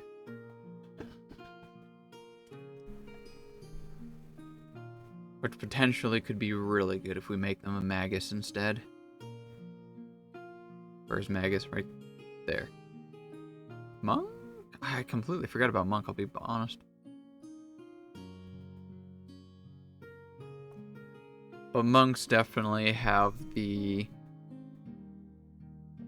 what's it called? MAD? Multi-attribute dependent. So if we're really wanting an int-based character that does melee, well, might as well go Magus. I should clarify, I am not playing with free archetype. Technically, there is a mod for this game that introduces free archetype, but that mod is outdated. It only applies to the original game, which was up to 4 levels. With the expansion that came out, it's up to level 8 now, double the levels. And there's like a second campaign, so basically double the amount of like mission things.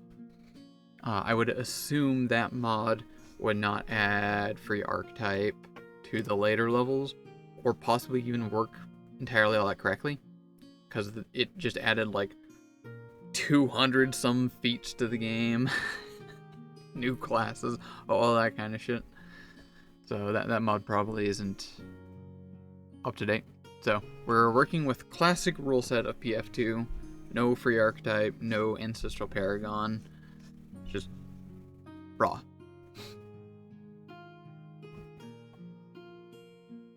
And I didn't know there were multiple types of Magus. You've got my attention now. Magus can be strength or dex. 8, perception, numbers, got it. Trained in martial, light and medium. Spell Strike is the name of the game. So Maguses work kind of like wizards, where we can change our spells here and there whenever. But we also have to prepare them very intentionally. Like, we need, say, 3 of these and 2 of those, or maybe we want 5 of only this thing, or maybe we want 1 spell of each different types of things. But namely, Spell Strike. As you make a melee strike, you can spend an extra action to imbue that strike with an attack spell you know. If you hit, you deal both normal damage and the effect of that spell. After you use Spell Strike, you must recharge it before using it again. So, the Magus is very much the high risk, high reward. Unless they changed it in the remaster, I don't think they did. When you miss with a Spell Strike, that also misses with the spell. like you naturally would. Say if you're playing caster, you shoot fireball at the enemy. If it misses, you still use that spell. Same for the magus. You walk up there, prep up your spell strike, go in. If you miss, you lose a whole lot. But if you hit, you're dealing both the melee strike and the spell all in one. Big numbers.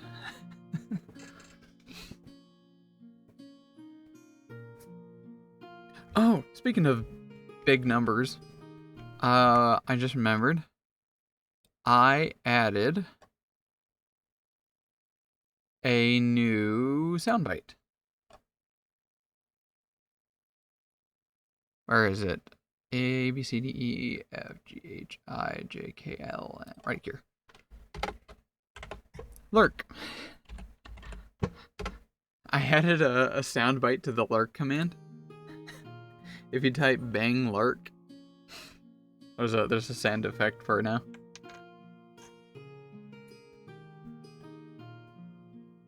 I'm having a lot of fun making all the little soundbite things.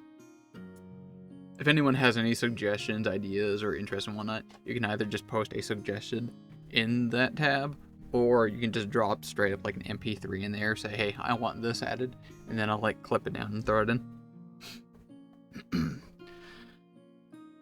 Okay. Wait, what was it? Arcane Cascade. After you use Spell Strike to cast a spell, you can spend an action to enter Arcane Cascade stance, which causes your melee strikes to deal extra damage? It's even more high risk reward.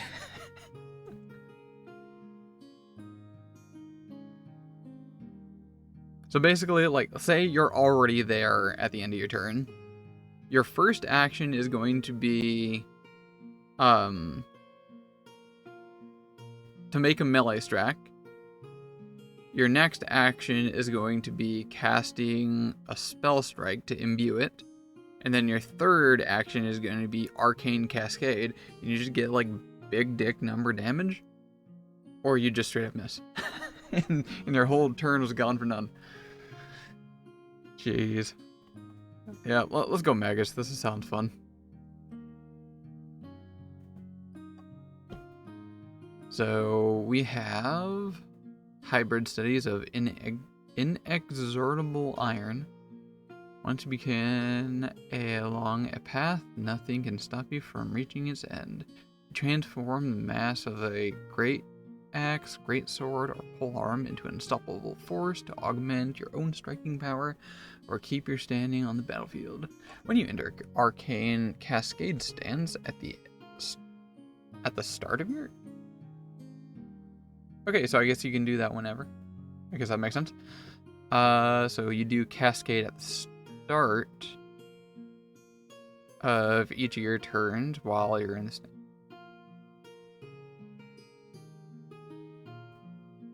This is worded very oddly. If you're wielding a melee weapon that is a two-hander, you gain temporary hit points equal to half your level rounded up. Pog. If we wield a two-hander, we get temporary hit points. By the sounds of it, every round. And also learn the focus spell Thunderous Strike. For one action, you swing your massive weapon, creating a wave of sonic vibrations that topples structures. Range, weapon reach. Make a melee strike with a two-handed weapon. Then produce a 15-foot cone in the direction of the target of the strike. Each creature within the cone takes 2 sonic damage. On a basic fort. I assume you can do this in combo with your spell strike. It would only make sense in my head.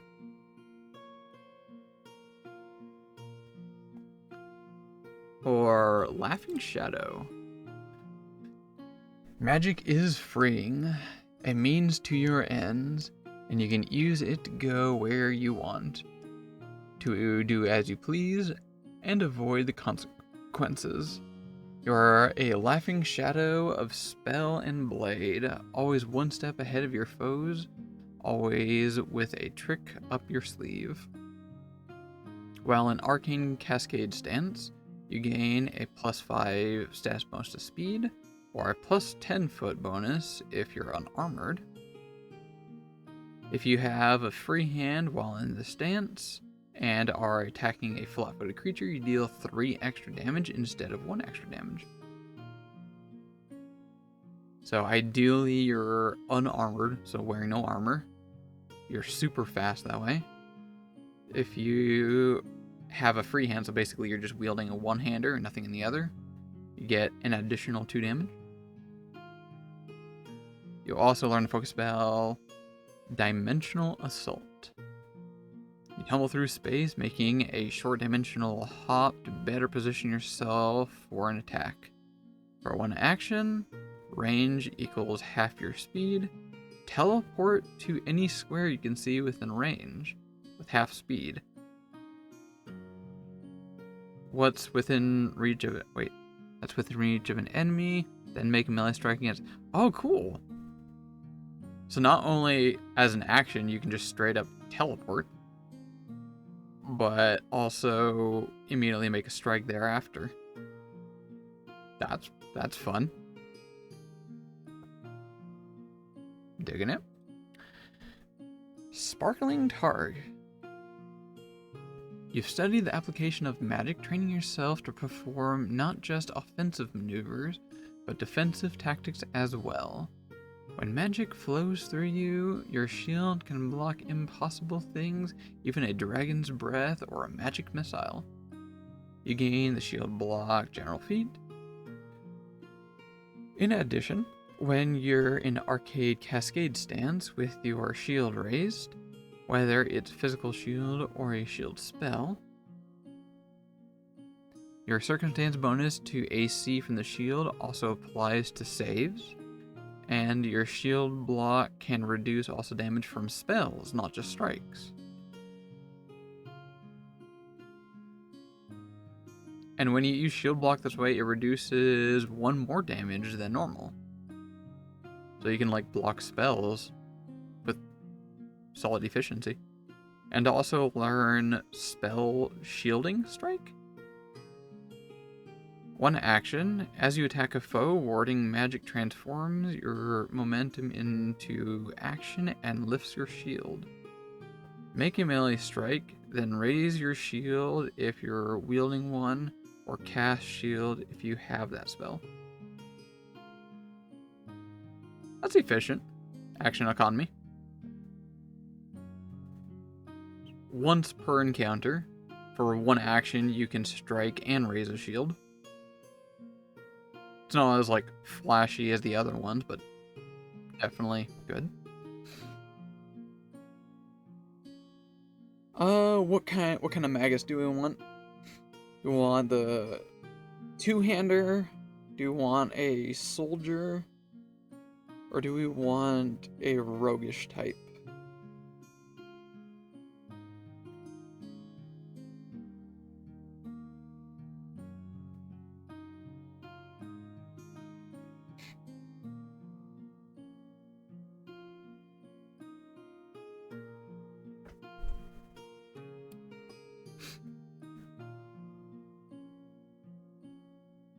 I'm kind of leaning to Inexorable Iron. Because not only we get to specialize in using halberds, so we have that 10-foot range, but also we get temporary hit points every time when we do Arcane Cascade. So we get a nice mix of combative and defensive.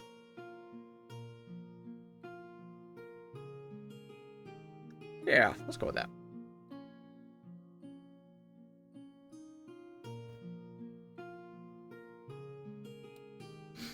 Who is our Magus? We can also change the image of Scarlet here. It can be anything. We can even upload things.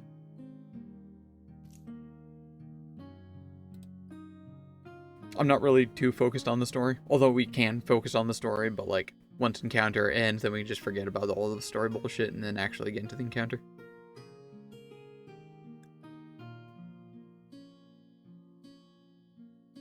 Alright, Leshy, possibly not, because we get ability flaw int. Plants are not that intelligent. Which you believe to learn. Humans are busted. I've never realized just how thick humans are. Specifically, ancestry feat, where is it? Natural ambition. You gain an extra first level class feat. That's just bloody grand in my freaking opinion. So at level 1, we can get, say, abundant spellcasting, another spell. Arcane fists. You can make a fisting magus. Yeah. Arcane cantrip expansion. 2 more cantrips. Or Magus's concentration. When you spend an action to recharge your spell strike, you gain a circumstance bonus to next attack until the end of next turn.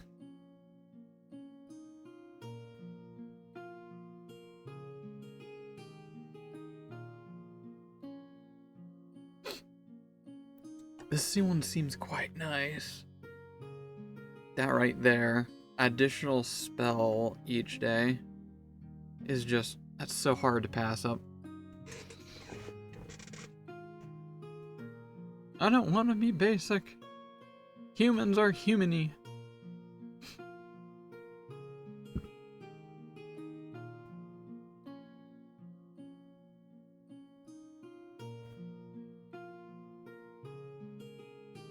What other humans are there? Winter touched human?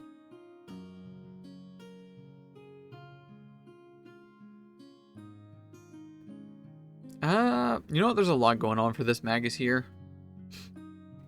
We can make them a basic human. Plus, I kind of like the idea of always having a human in a party because you have that grounding kind of thing. It makes it seem a little bit more noticeable when one of the party members is a human and another is a frickin' ooze.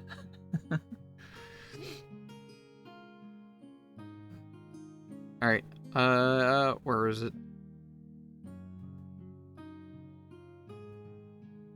Wait, which one was it? Wait, did it just disappear? Natural ambition.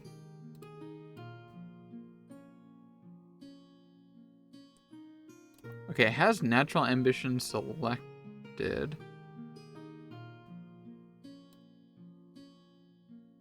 Oh, hold up.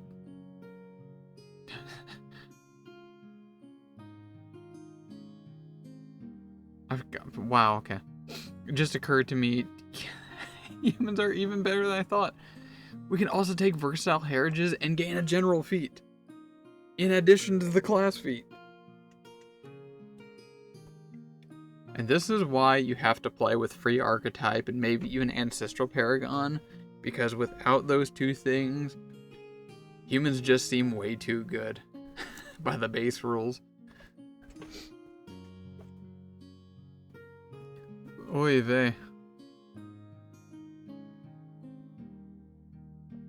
Alright, what kind of general feat are we going? We're gonna min-max the hell out of this Magus. Get another abundant spellcasting.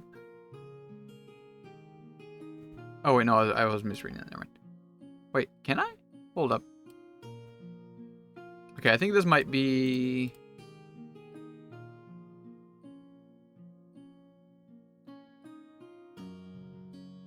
This might be a issue with like the game. So from our ancestry feat, we choose natural ambition here. Gain first level class feat. We choose that.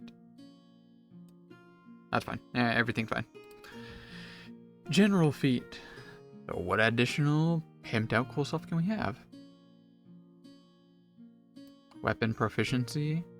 We can get a exotic weapon. Like a neck splitter. toughness, we get more hit points, shield block. Incredible initiative. Fleet for even more speed. Die hard. I think I'd rather have toughness. Acumen. Increases saving throws. Armor proficiency heavy. We can have a nice dummy thick armored magus. Kind of like the idea of that, actually.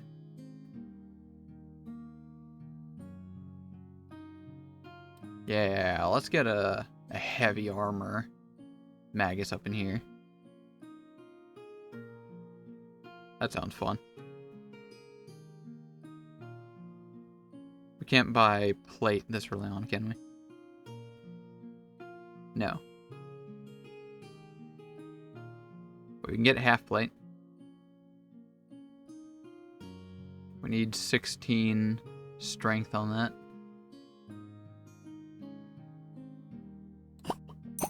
Can we do that?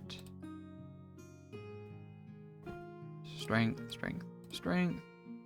Int.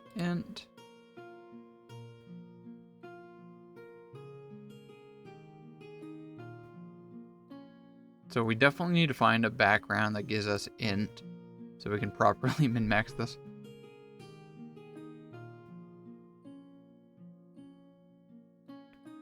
Or free background. That's always a nice... I think this is actually a variant. I could be wrong on that. Free background is always nice. Natural leader. Con or charisma and free. Strength, dex, free. That one might not be bad. Dex or int and free. There we go. Acrobatics. Right, explorer. Actually, yeah, what's going on? That will allow us to get both int and strength. Beautiful. A little bit of con. And a little bit of dex. Oh, hold up. Let me double check on plate. I think plate does not allow you to have armor. Dex to your armor.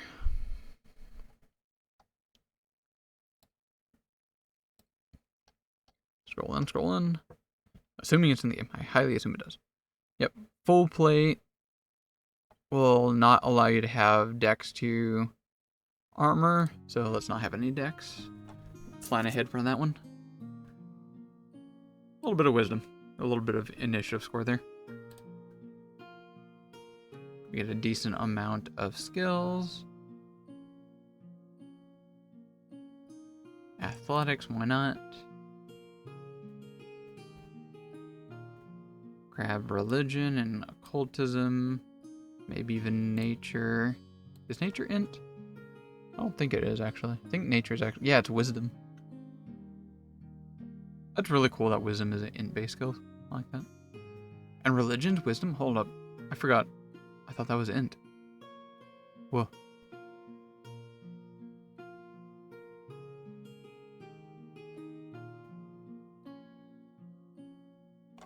I can't but wonder if society might actually be useful.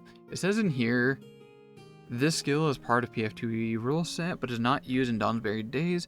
You may take it anyway if it fits your character concept, or if you're using a mod that legend makes use of the skill. I don't know, first of all, if that's updated from the expansion, or two, if that's only talking about the first campaign that we're going through 1 through 4. Maybe society might actually be used in the expansion, where we're going 5 through 8.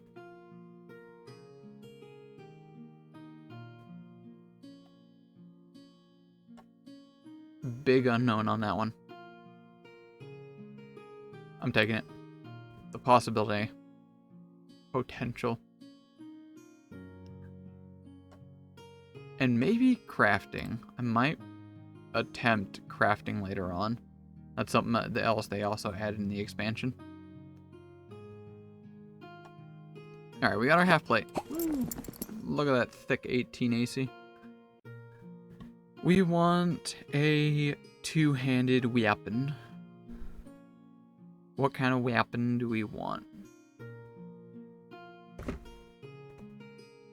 I can just start collecting up a whole bunch of two-handers and then analyze it from there.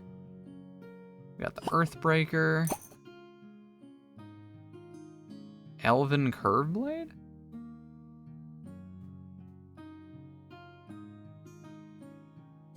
Nah.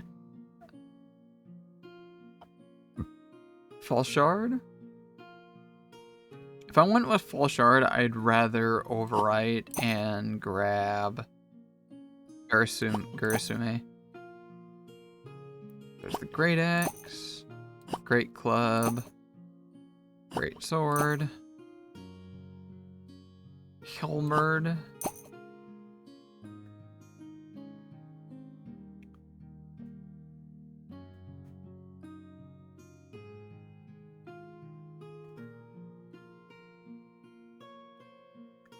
Look at the long spear.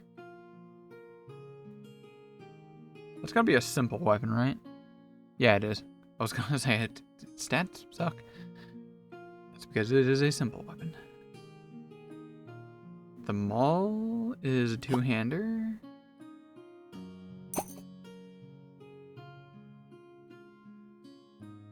Rancer? Don't even know what that is.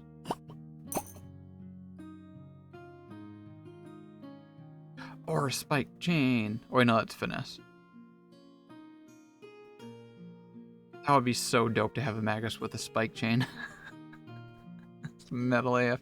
Oh, I'm already into the whole strength idea here. Is that it? That is it.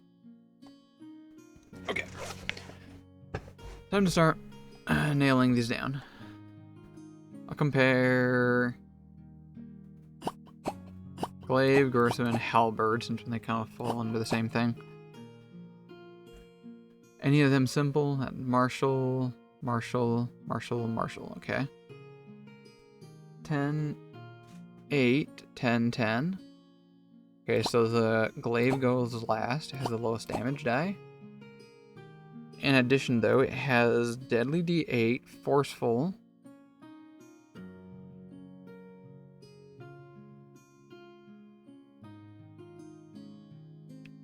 Charisma has Trip and a higher damage die.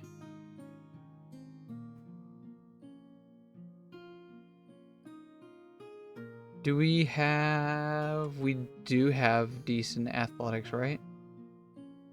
Yeah. So having some Trip in there is actually not a bad idea. And the higher damage die. Yep. Glaive, sorry, you going. Alright, Charisma compared to Halberd.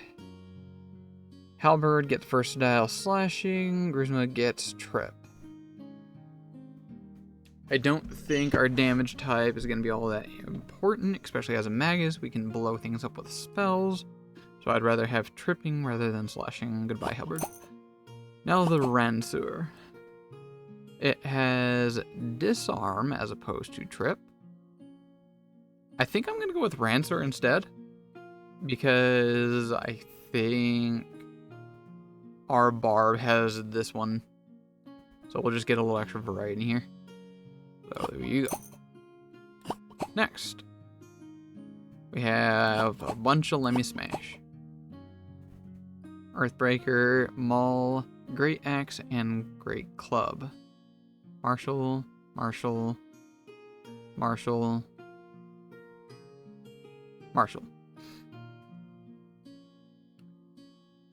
Yo, what's up? 1WT1. Interesting thing I just read about Magus, and looks like can apply critical specialization 2 times? Wait, what? Elaborate on that one. Student of the staff feat said, oh, okay. When you critically succeed at an attack roll using a stave, you apply the critical specialization effect of the Great Club. While most of other similar feats say that you gain access to critical specialization, this one says apply. So Wait, are we gonna go full raw on this one? Okay, yeah, I gotta go look that up. If I was a dungeon master, you know what? Maybe you're right. Because who in their right mind would be fighting with a staff rather than like a proper weapon? What does a staff do? I think I'd allow that. I think I'd allow that. Staff. Wait, is staff like under weapons? Is staff a staff? Or is a staff a weapon? That's a very interesting thing you've brought up. Load them all. Staff. There it is. Alright. Two-hander. Favorite weapon, price, hand. Staff is a one-hander? One hand? Sure. It's a long piece of wood. Yep. Does only a D4. Oh, if it's two-handed, it does a D8. Magical and non-magical staffs should apply. Good point, good point. You know what? Because, in theory, you'd be wielding as a two-hander, I would allow it. No, I don't see anyone possibly trying to choose a staff over pretty much any other kind of weapon unless they specifically want to try doing that kind of thing of like big boom, like monk energy, and then whacking someone, sending them flying backwards, anime style. Yeah, I would allow it. At least DMing.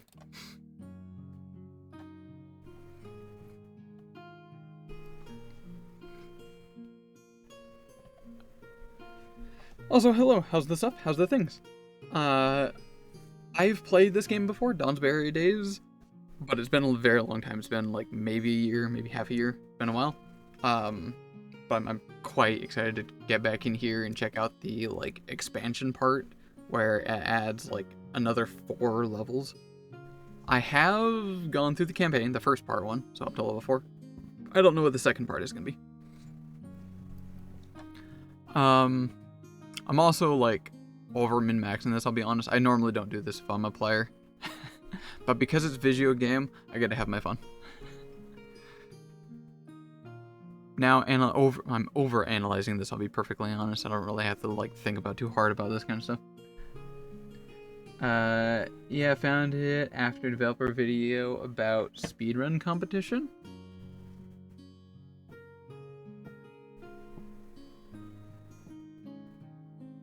Oh yeah, I think I read something about that. That's I don't remember his name. I think I know what you're talking about. I saw that earlier today. I watched some of the video, but I immediately stopped because I didn't want too much of a spoiler. I only saw about like half of it. Okay. Earthbreaker gives raising, deal extra damage equal to double on it. Shove. Wait, raising sounds pretty good. How common is raising? You deal extra damage equal to double the number of weapon damage dice to... Oh, never mind. You deal extra damage equal to double the number of weapon damage die. So I had this, it deals 2 additional damage to objects, including anime. That's flavorful, but not that great. Most notably, it has shove and apparently piercing. Noted. Maul has a thick and juicy D12 with shove. I can vibe with that.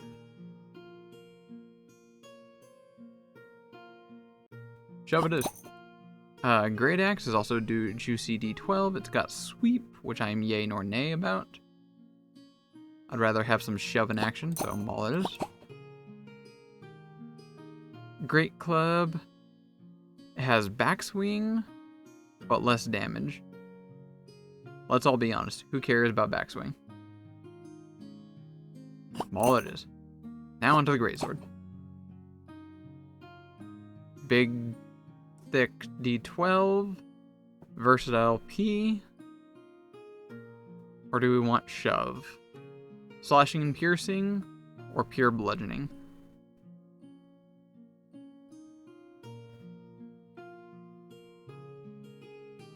Shove it is. Now onto the rain sewer. I guess this would be a point where I could look at pole arm and hammer. I haven't been reading those. If you score a critical and have unlocked specialization for this weapon, knock target prone. Apologies. With this weapon, it's disarm. If you score a critical hit with specialization over this weapon, slide the target 5 feet in any direction. Because of party comp right now, I think Maul is definitely the dub here. Oh, and it has a higher damage die, so all for the win. Yeah. And I think that ends here. Hammer got nerfed and remastered. I'm honestly very happy about that. It was a little too good. And it's not even that big of a nerf, I'll be honest. It's just an additional save on it. I'm saying that's fine by me. We can keep this image, honestly. Magus with a 16, wearing heavy armor. Scarlet. Dig it.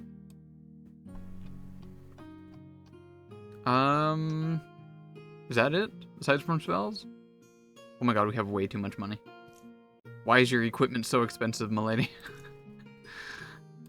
Let's get a little bit of that. Get rid of that. Talk to her. How many potions did I give you? Another one.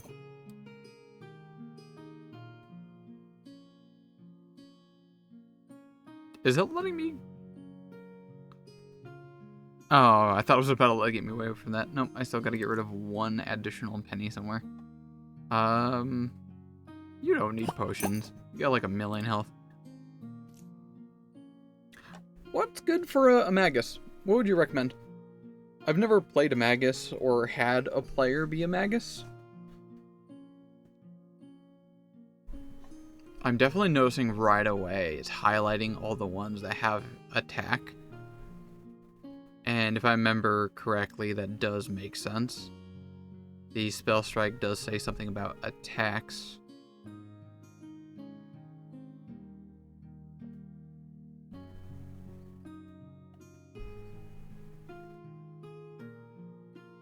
How does spell strike actually work?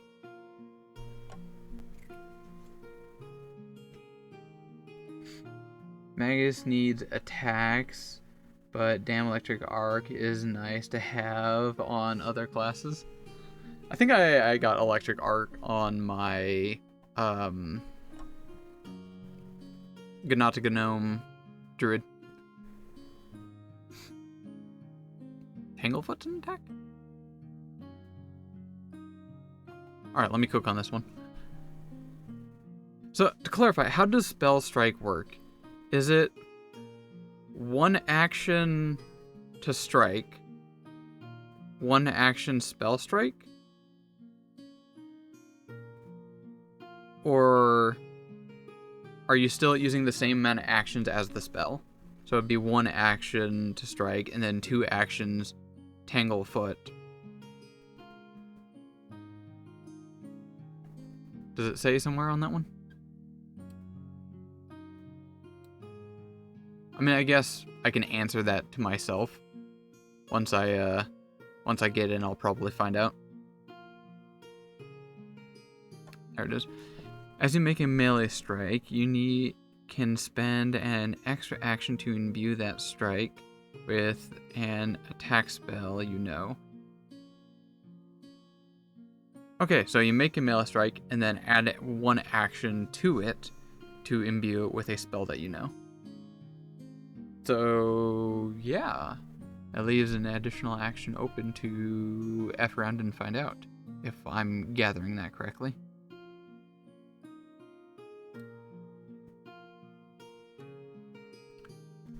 So we could Tangle Foot on strike. What does that do?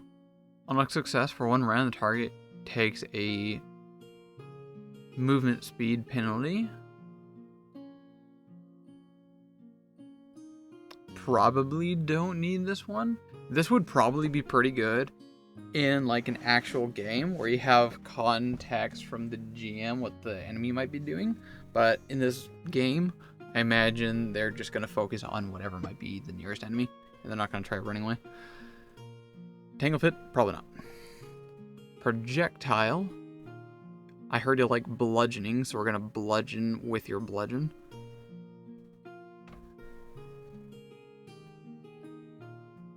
Probably will use that action on recharging Spell Strike.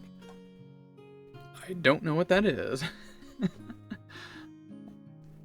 What is recharging Spell Strike? So this is a D6 plus 3 of all those. A little bit less, but they take a penalty. I think I'd rather go this, even though it might be a little bit less damage. We can get some other statusy stuff. After you use Spell Strike, you can't do so again until you recharge your Spell Strike as a single action, which has the concentration trait.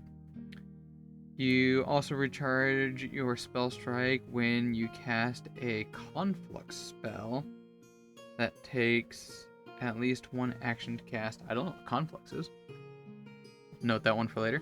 Casting a focus spell of another type doesn't recharge your Spell Strike.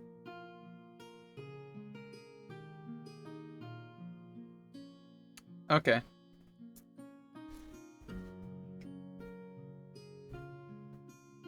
So it's like a melee crossbow.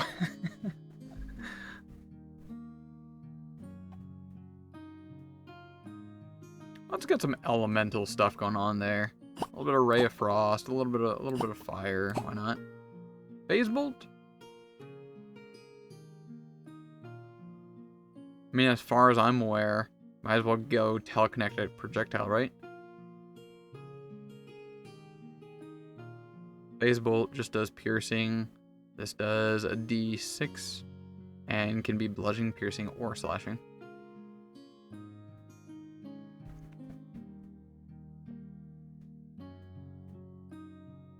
Needle Dart, or this one. Keep forgetting. Needle Darts just seems a little too strong. Am I daft in this one? Why does Needle Darts just seem really good?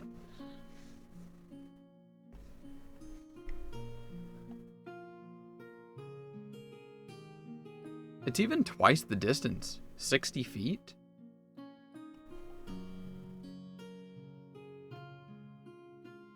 This one does add flat, though. Okay, the average of this is +3.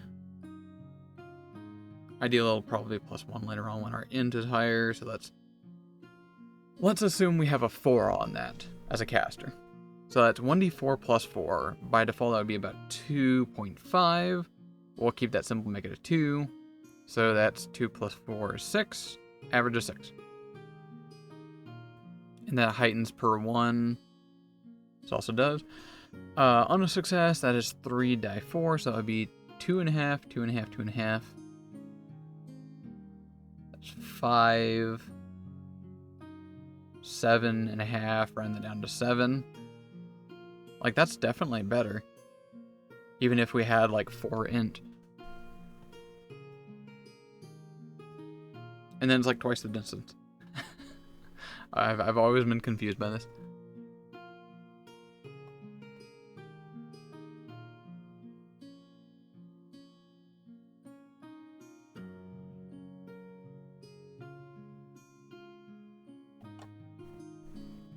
Does Acid Splash hit yourself? It's nice. The game features using special metal for needle darts. That's an interesting idea. I don't know. I know as part of the expansion they added crafting and whatnot. And I think you can add like cold iron to your weapon if you wanted. Maybe some others. But I doubt. I'm gonna doubt that you could somehow do that with this. That would be a very neat thing if they added that somehow. One Acid Splash. We got multiple types of elemental damage here. Do we want a shield? I doubt we're gonna use shield. We're gonna be milking everything else out.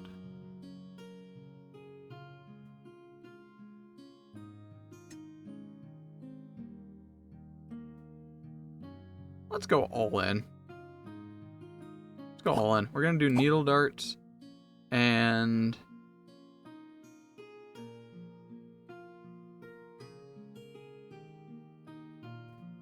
see, again, I'm like, why would I choose this when I would rather choose this instead? Looking at in-game description, it doesn't have the line about the other metals. It's a fair point. Being a game, they're definitely limited to what they're capable of programming in. Like, for example, skills. Some of these skills, like Society, for example, says this is part of the rule set, but in this game, it is not used. I think also for survival as well. But I can't. The reason why I still took this is, one, because I can. Two is I ponder if this descriptor here hasn't been updated since the expansion, it might be used in the expansion part from 5 to 8. And this is only, that descriptor is only applicable for the first part of the game, 1 through 4. Don't know. But I don't need to really min-max that hard, so I'm taking it. Because I can. What would you recommend here? 5th cantrip? What would you recommend?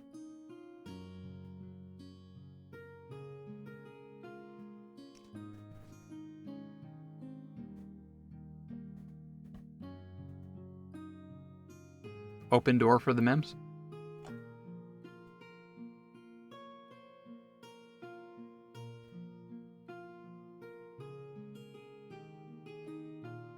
Or warp step in the rare chance that we might actually want that.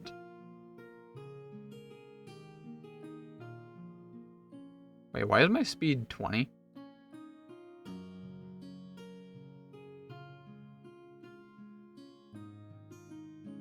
It chose human, right? Why is my speed 20? Are humans slow? Hashtag relatable? I'm gonna take warp step.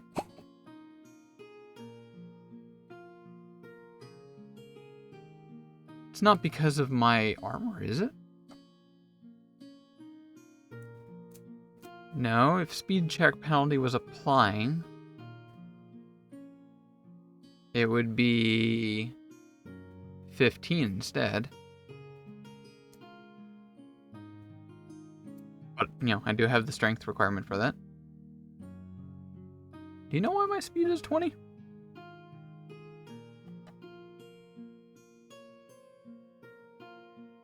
Does the Magus do something there?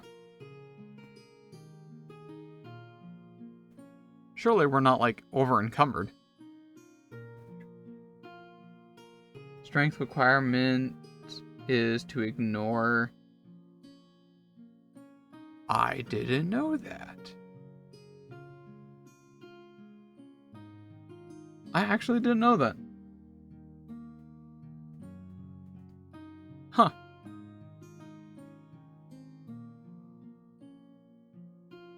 The check penalty also gets removed, right? Minus 2 strength and dexterity skill checks. That is also removed, I assume.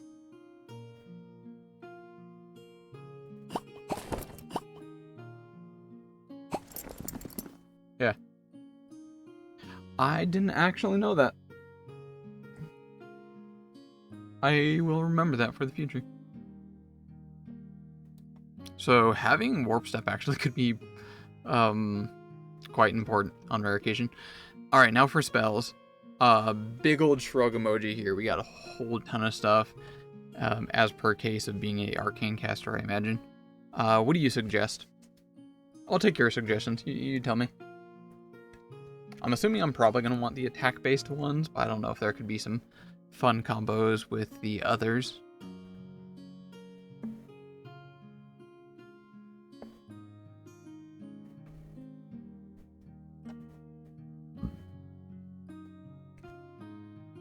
We could T-pose on the enemies and spell strike with magic missile. Very unnecessarily.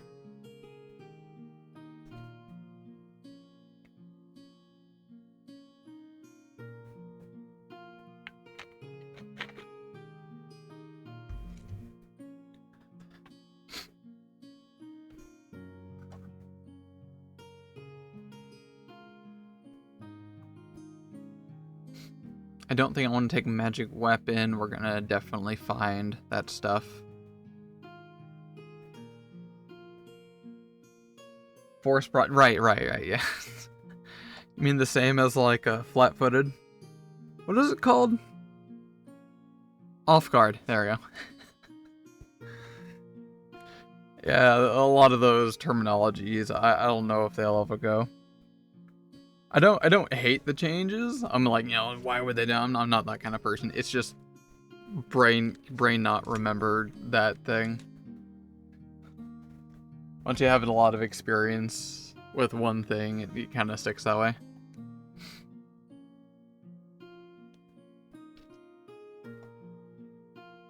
What about hydraulic push?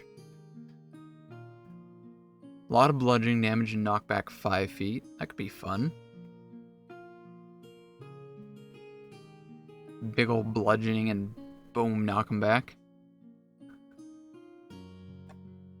Enfeeblement.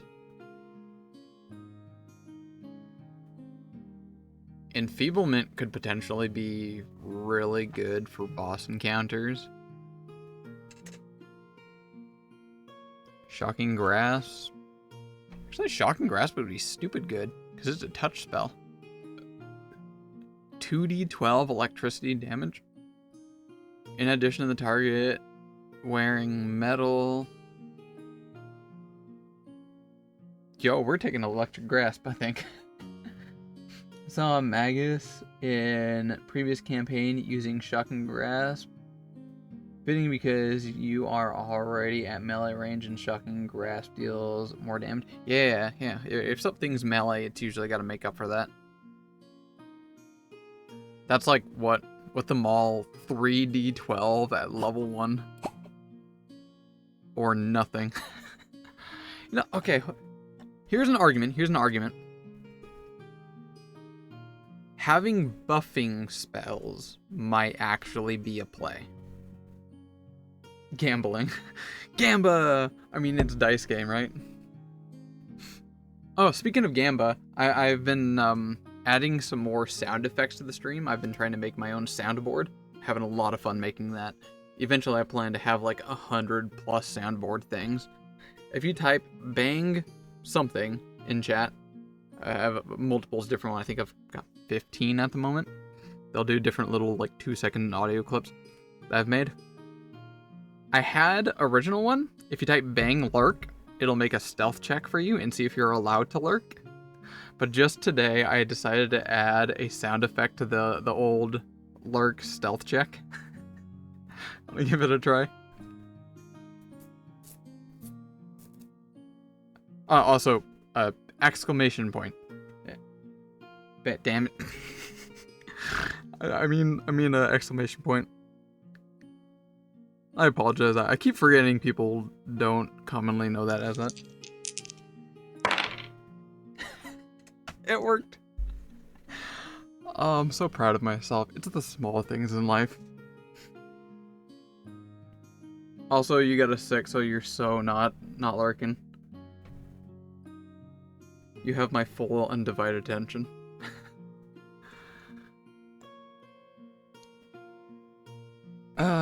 It's the small things in life, you know? Okay, what was I saying before? Buffing spells. That's it. Instead of gambaing with our spells that we can only use, like, what, twice?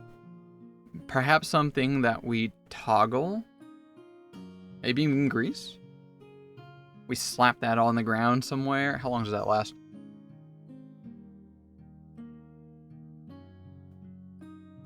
Target area remains uneven terrain for the rest of the encounter. Boosh. That could be applicable.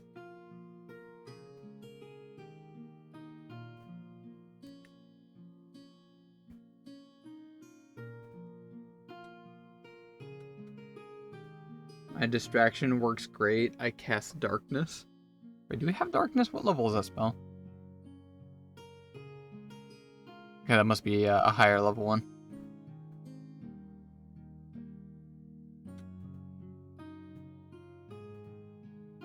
Oh, also, I am possibly going to be a player in a game for once in like, I don't know, 5-6 years. I've been exclusively DM for way too long. Mostly because there was like a small break where I had to stop playing TTRPGs. There was a bad headspace there. But I am well again. I am happy. Second heightening to 4. Second heightening to 4. Do you mean darkness?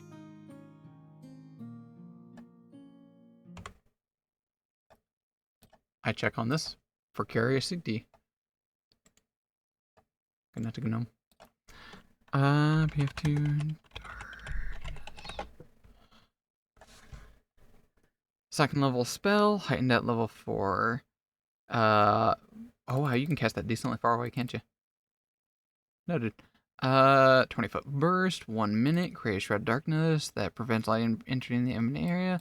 Light does not enter the area, and any non-magical light succeed, such as torch or lanterns, do not emanate in any light in the area, even if they, okay. This also suppresses magical light, got it. Light can't pass through creature, okay. At heightened level 4, even creatures with dark vision, but not great dark vision, can barely see through the darkness. They treat targets seen. Wait, if you have dark vision, you can see through darkness? Magic darkness? Create a shroud of darkness that prevents light from penetrating the area. I also didn't know this.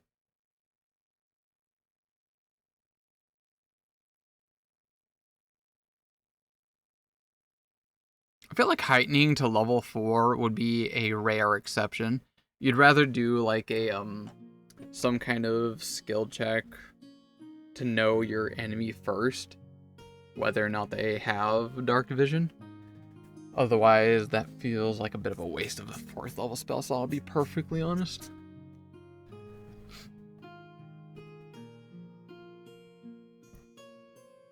Friend fetch?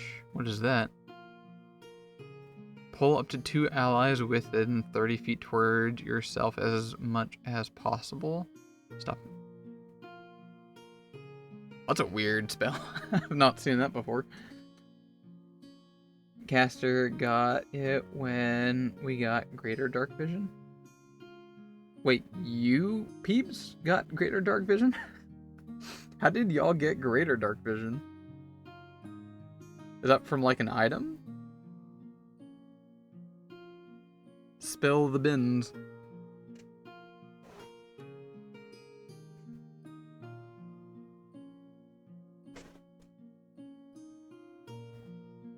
Fleet step. Gain a 30-foot status bonus to your speed for the rest of the encounter. Boom. That's what I'm talking about. As a magus, we're going to be constantly hard for action economy. So to get, like, not be concerned about wasting a bunch of strides. Not to mention, our speed is only 20. I think Fleet Step is a dub here.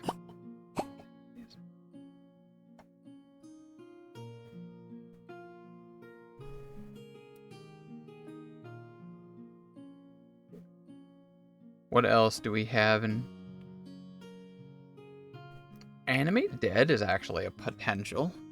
You summon an undead creature who is got level immediately when you cast the spell, and then once each turn when you sustain, you can take two action as the summoned creature. If you can't sustain the spell during a turn, the summoned creature. What does it mean by sustain? Does that mean I have to spend one action to sustain it? I was playing Dwarf and caster was going versatile into Dwarf to get feat that grants greater dark. Ah. Okay. Defy the darkness. Level 5. Huh.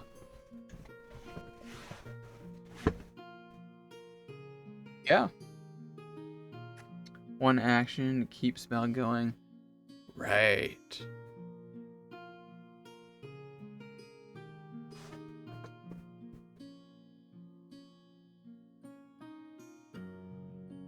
Maybe not Animate Dead. Like I said, I feel like as a Magus, our action economy is going to be stretched thin. Good for a standard caster. Being a full-blown caster, it's always difficult figuring out what to do with your final action. Fear, maybe not. Command, Killer Spray, Burning Hands, Fleet Step, definitely. Flora? No. Friend Fetch is a possibility, but also no. Grease, that was what I was thinking. So it is a basic reflex save, but also says the target area remains uneven terrain for the rest of the encounter. And the creature who moves into the area must then make an acrobatics check to balance. This is something that I can drop and forget and not worry about it like failing or succeeded. I can keep milking it potentially.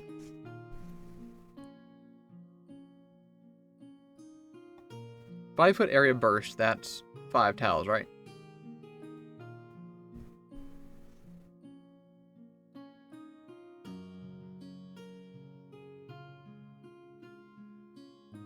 This feels good. I'll take the big old thick shocking grasp.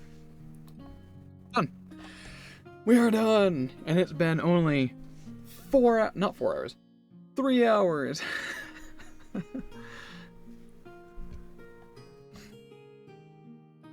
Here we go! The gang's all here. That's my party name. The gang's all here. Should we play the narrative? Yeah, why not? Our point of light, plane floating through the endless void, bearing a blossoming civilization. Until 7 years ago, when during a single night, thousands upon thousands of rocks smashed into the surface of our point of light. This was the night of the shooting stars, and the beginning of this latest time of danger and turmoil. The night passed, but its consequences did not. From the rocks that fell onto the western reaches emerged otherworldly monsters who began to conquer and consume our lands. The kingdom mobilized, and we assembled great armies to hold the line against these outsiders. We have been only partly successful.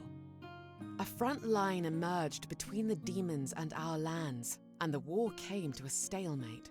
But men and women were siphoned off the kingdom to reinforce the defensive line, and precious few were left to protect towns like Dawnsbury from the more ordinary threats of marauding orcs and kobolds.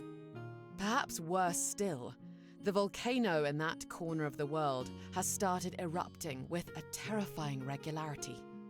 The citizens of Dawnsbury are afraid, and time has come for heroes to take up the burden of responsibility and save this beautiful town from the sinister clouds gathering over it. All right. 10-4. Dawnsbury. You must gather your party to continue.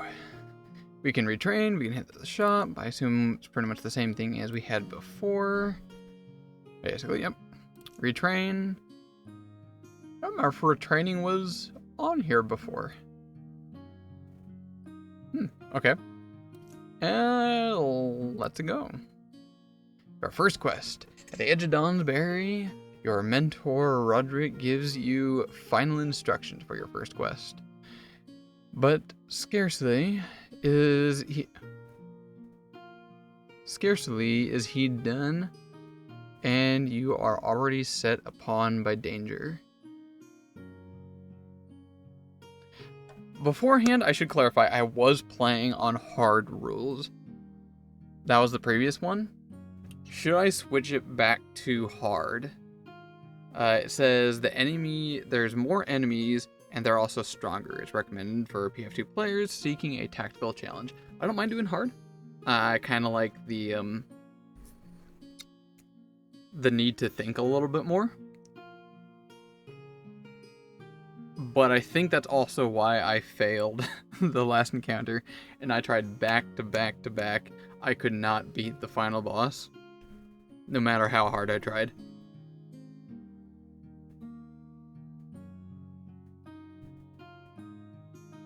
What do you think?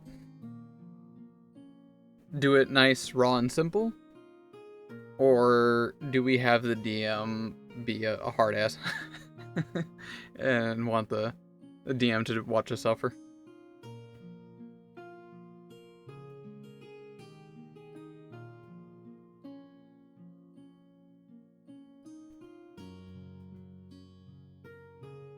I think I want to do medium again. First level, maybe DM can have a bit mercy.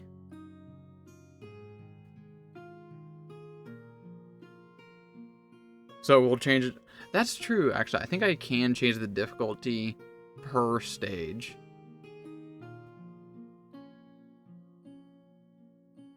In that case, we're starting on hard. Let's go. Begin encounter. And if you encounter any undead, remember they are weak to positive energy. So we'll cast Heal on them, using all 3 actions so we hit all of them at once. Right, Roderick?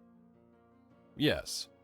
I don't think there will be any undead, but the temple with the candelabra has been abandoned for 7 years, and you know how these things go. By the way, I don't know how much you know about Dawnsbury Days here. I absolutely love all, like, the voice lines and the cutscenes and whatnot, because it's not... What do you word this? It feels like a real game. It's like everyone's constantly talking, or like it feels like people are players talking in character. You know what I mean? I feel like I'm around a bunch of group of friends, having fun, playing a game, and having a good time. So they'll constantly make like game references, or even on rare occasion talk out of character, which I absolutely love. And kobolds have been swarming in the woods lately. If they ambush you, they will likely attempt to flank you. So we will focus them one by one to reduce their numbers. We know all this, Elder. You trained us well and we are ready to prove our worth. Give us your blessing, and we will go. Blessing? But Roderick isn't a cleric. Only clerics can cast Bless. Case in point. I love this. Even so, I agree with Togdar. We are ready, Roderick. I know you are. Then I will waste your time no longer. Dawnsbury 4. Your quest is to find and retrieve the Golden Candelabra, an ancient artifact that protected our town for generations. Go to the abandoned temple to the east and descend into the sanctum. Find the candelabra, take it, and come back. Go to the abandoned temple to the east and descend into the sanctum. Dawnsbury depends on you, and you are ready. Good luck. We'll make you proud, Roderick. Exit The stage 1. abandoned temple is 10 miles east, largely through a forest. If we leave now, we'll get there before nightfall. Then let's leave now, friends. My blade thirsts for victory. Sounds like bullshit quest. Let's go. Hell yeah. Are we really going on a real quest? Just the 4 of us? Adventure. Of course, Sappy. We are the Dawnsbury 4. We're adventurers now. Wait! I hear something. 2 small humanoids approaching through the undergrowth from the east. Bah, so you saw our ambush. No matter. We will defeat you, and then I will become the new battle leader. 2 kobold warriors, untrained, poorly equipped. My assessment, trivial threat. I think Scarlet was my favorite. She was like the ultimate, like, how do you word this? If I were to imagine her at the table, because as I said, like, each of these are not like necessarily in character. They kind of are, but at the same not.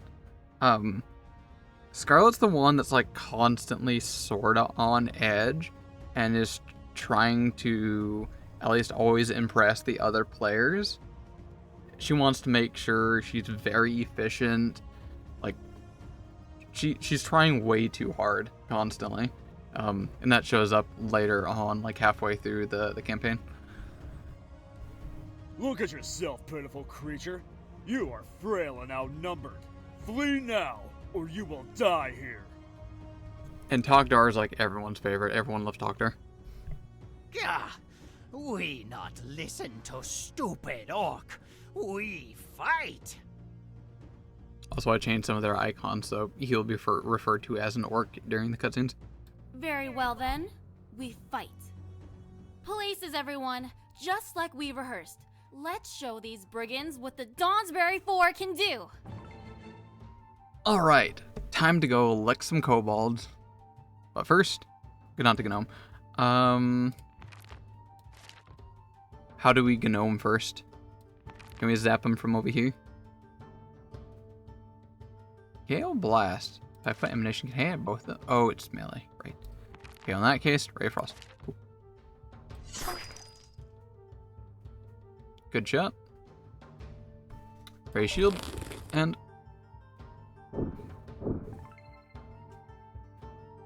I'm losing track of which character's which. Anestia, this is our Oracle, right? Yes. No? Yes. Yes. I think we're just gonna stick with cantrips for now. Ancient Dust. Can I hit you with that? Yep. Beautiful. Shield. How often can one rage?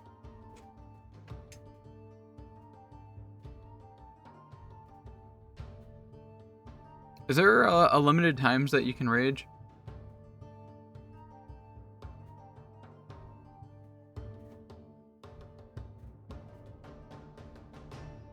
Can't rage again this encounter. Okay, so it basically can't be done once per encounter. Just have to make sure you stay in it. Got it. Time to go lick. If I can get behind him. Click again to confirm. Stride. Okay, just confirm. Does lick. What I think it is. Melee, attack, agile, unarmed. Reach. Reach 5 feet. So it is a melee attack. I got so confused by the descriptor back there. I was really hoping it would be a 10-foot. To hell with it. I'm licking the kobold. Nothing. Okay. Maul. You're right in mauling straight. Okay, so how does this work? Maul strike normal or spell strike? It's very tiny text. Or actually, the text is gone. Oh, okay, we have to click on here.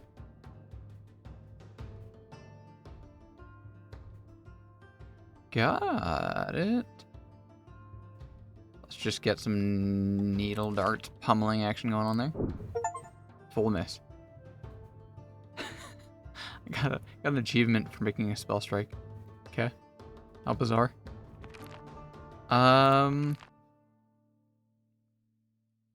What else do we have? We got straight up casting the spells, Arcane Cascade. This is a stance. You divert a portion of the spell's magical power and keep cycling through the... Okay. Requirements. You used your most recent action this turn to cast a spell to make a spell strike. Entering Arcane Cascade stance. While in this stance, your melee strikes do... Okay. You also gain temporary hit points. Is that once? This is a stance, which means I just toggle it, right? Pretty sure that's the case. And. Not the gnomes. Nope. Ray Frost. I like my Ray Frost. Nice. Nice one, Tok'tar. Let's get in there for a little bit of flanking action. Which one are you? Daze deals damage, right? Yeah. I keep forgetting Daze deals damage.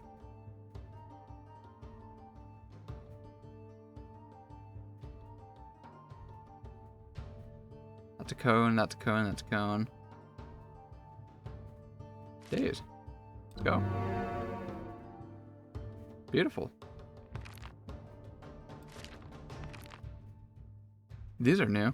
Or at least I have new art. Grapple, trip, shove, demoralize, create diversion. Other actions, take cover, leap, step-by-step stride.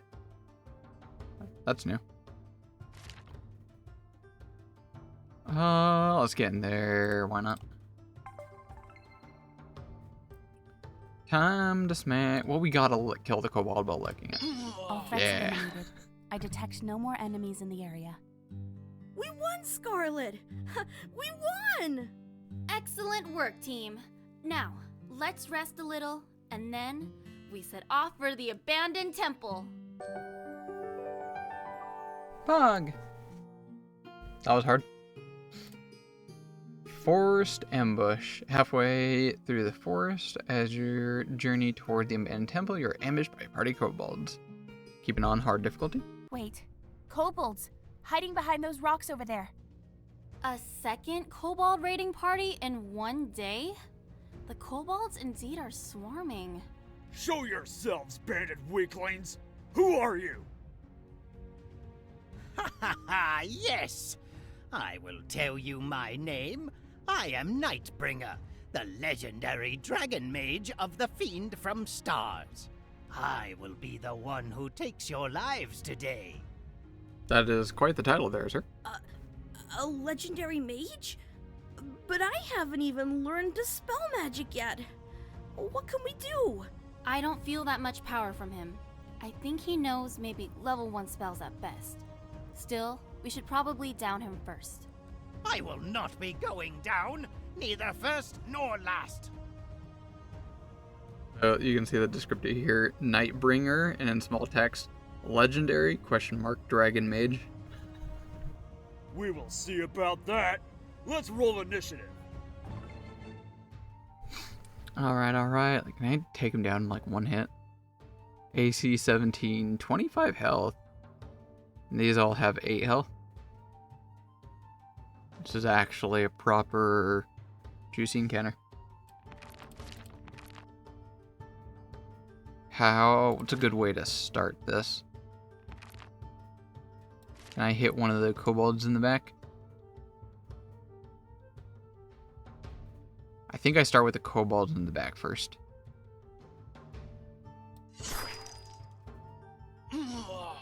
Nice, one hit kill. Love to see it. Shield.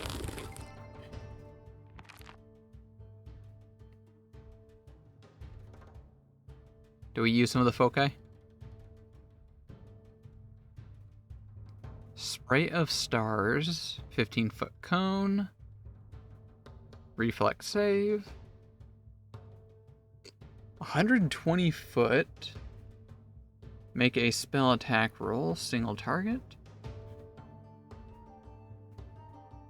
and it dazzles. What is dazzle? I always forget that one. Oh, fuck it, let's do it. Moonbeam. Dazzle, we got it. Everyone is concealed from you. 20% chance to miss.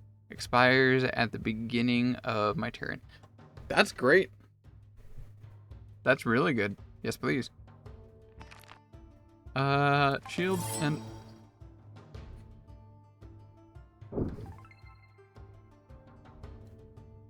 Scarlet is our Magus. At some point I'm gonna remember these. Let's get in there. Strike, spell strike, needle, boosh, full thickness, nice.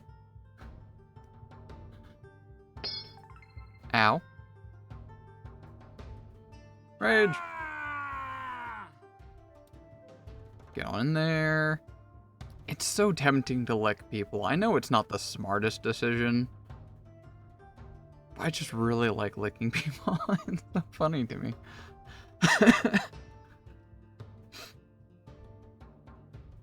That's gonna be my like ultimate goal, is to make like licking people a proper viable strategy rather than just smashing them with my halberd polearm thing here. Miss.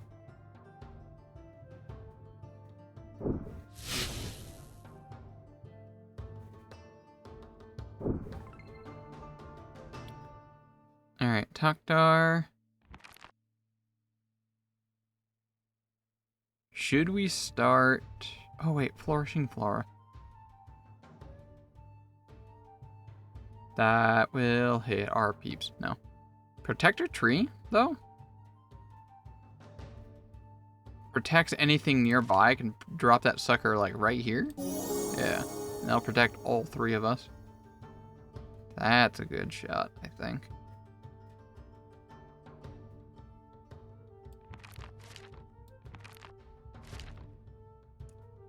I guess we might as well just punch someone. Wait, what's your punch like?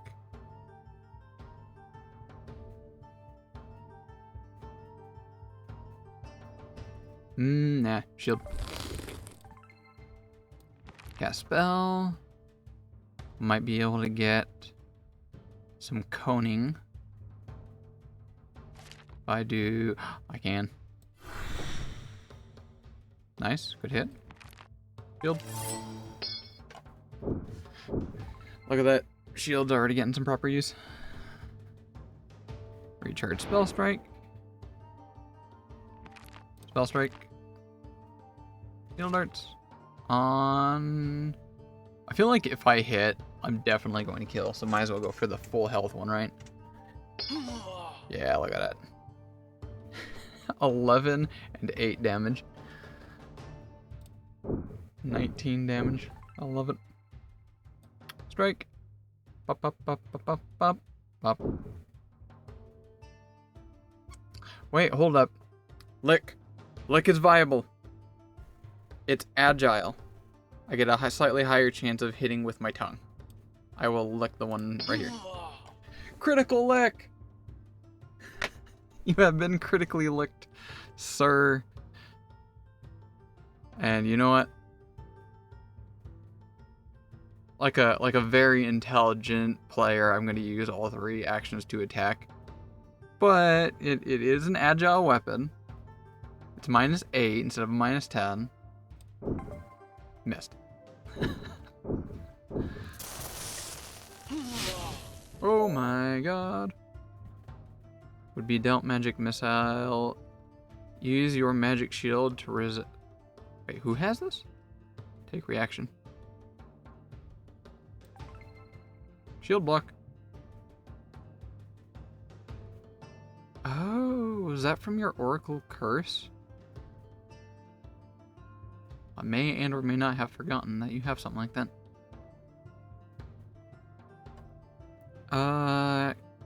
Druid spells. Let's take care of the ones that are right next to.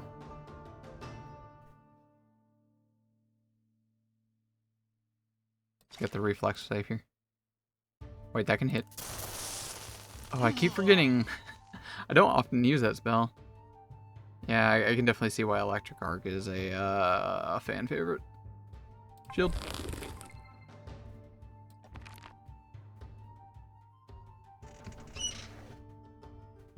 This character has... Was it 1 or 2 focus spells? Did we have a chance to refoci?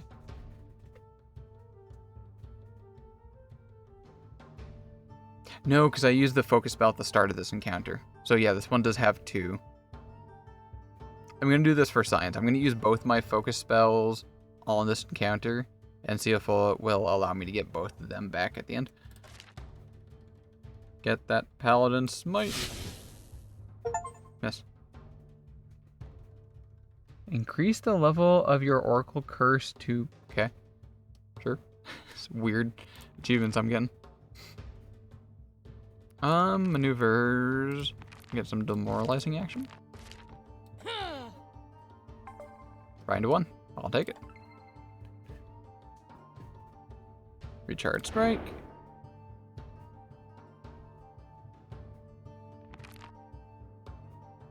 Would it be better?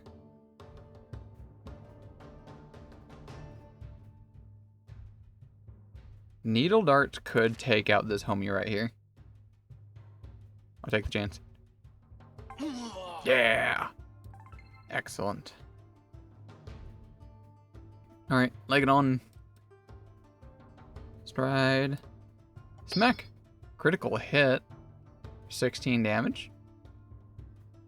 Right. Forgot how Nightbringer here is a legendary kobold. This is whopping 25 HP. And then I shall lick.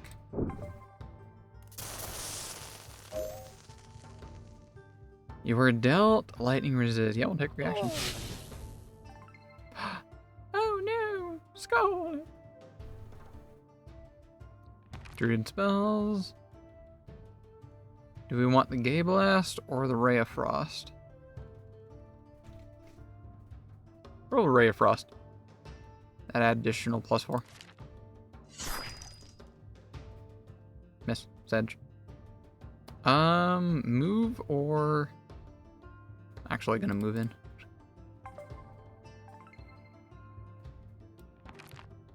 Cast spell. Pop. Days. And then... I don't think I need to waste a spell just yet, unless it's gonna be like a douchebag DM that attacks Scarlet here. We'll wait and see on that one, I guess.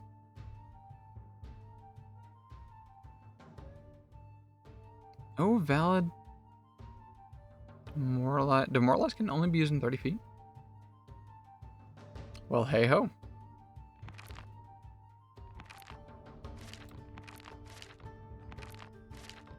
I will move here. Smack. All threats eliminated. Excellent. The air is clear. But we're winded and hurt.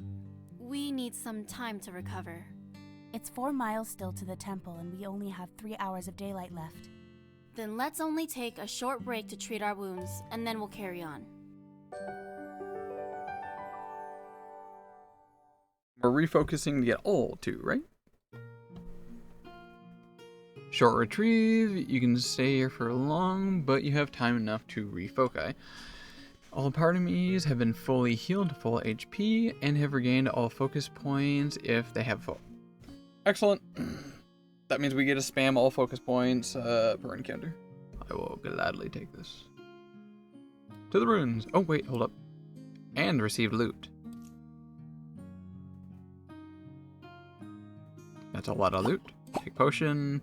Invisibility for... Scarlet? Yeah. Burning Hands for Scarlet, sure. More potions all around. Barkskin? I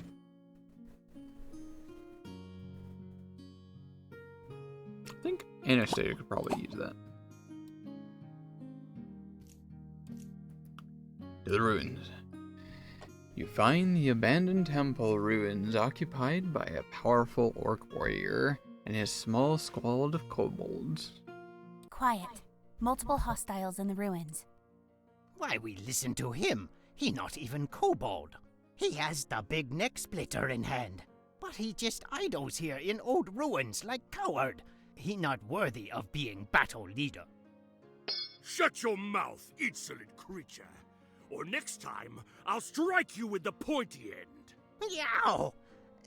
Yes, battle leader. And we do not idle. We protect the candelabra so the humans cannot retrieve it. It is the fiend's great stratagem.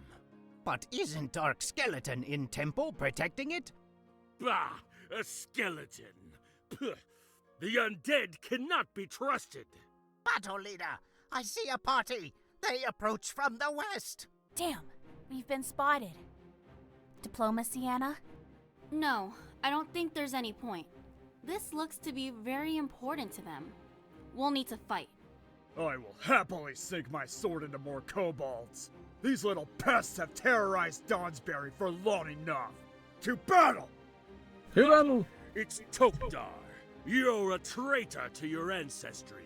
Why did you betray us, renegade? I left a band of marauders to live in a community of friends. I never regretted my decision. I will make you regret it today. To me, kobolds! Kill this traitor and crush his friends! To clarify, I've made Tokdar a kobold. Not a kobold. A gnome. But yeah, he's like an orc, and there's like a whole thing going on there. But deep down, it will be our gnome. Can I get some area of effect on? No. I keep thinking Gale Blast is an area effect for some reason. Although, Flourishing Flora. Hello. That'll do the job, right? I do have to walk closer. If I move here, I can cast in there, right? Do the line of sight kind of thing, so... I don't know. What turn order is it? Tokdar, you go. Scarlet goes? Okay. Well, in that case, I think I'll put you right here, just in case. What kind of floor do we want? Cacti? 2d4 piercing.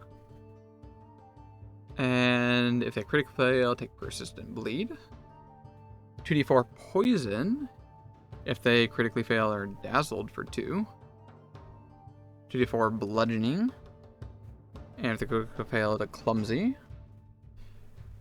Or 2d4 bludgeoning with roots. And if they critically fail, they fall prone. Let's go with the cacti. Get a little bit of that bleeding action. If that's possible. Take the one that's weaker, see if you can take him down. Excellent. Take it. Excellent.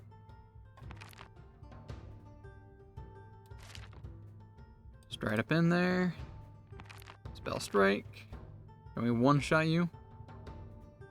Actually, you know what? It might be worth not going for a spell strike.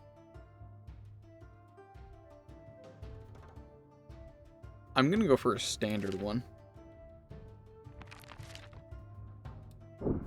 Dang. Okay. Well, we missed. Actually, fair.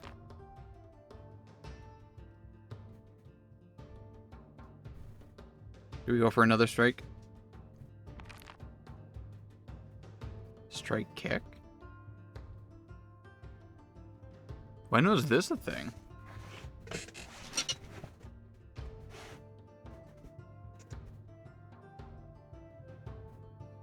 Is that raw? Is that normal? Spell strike kick. I can spell strike kick.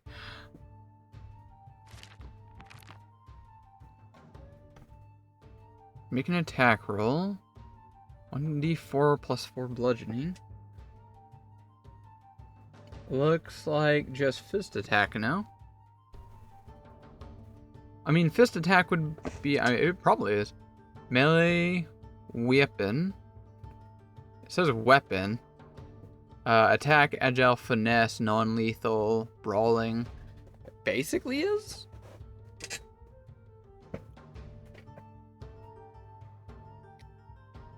Huh.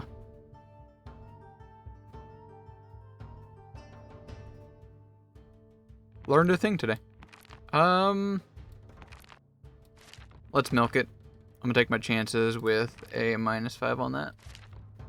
If that hits, that's definitely taking him down. Bingo. Ow. That hurt. Moonbeam. Yep, Moonbeam. Smite. Dazzled. All unarmed attack traits. I just don't remember ever seeing it like in the like core game. But it's not like that's OP or anything. Because it would necessarily only be really applicable when you're wielding, you know, things in both hands. And in theory, if you're wielding either a two-hander or a one-hander and a shield, you're probably going to be wanting to use those. You're probably not making unarmed strikes in any case. Is there in Foundry? I should clarify, I've never used Foundry, though, so very not knowledgeable on that one. Perhaps it does exist somewhere, and I've never quite looked into that. I never really put too much effort into that, though. Usually if I'm having a character do a build of unarmed attacks kind of thing, I'm usually focused right in on that.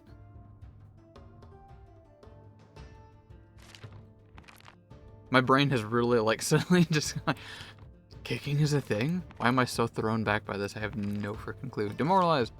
Surely that'll work on Orc Warrior. Criticals, okay, it did. Never mind. Cheers, Anastasia.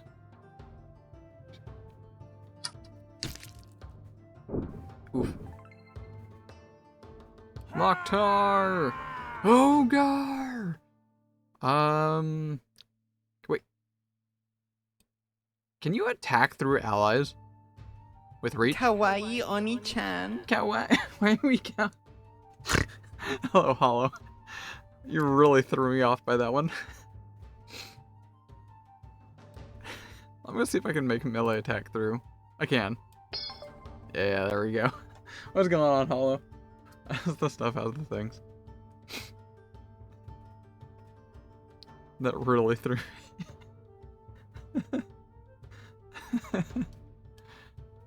Also noted, we can use reach to attack past allies.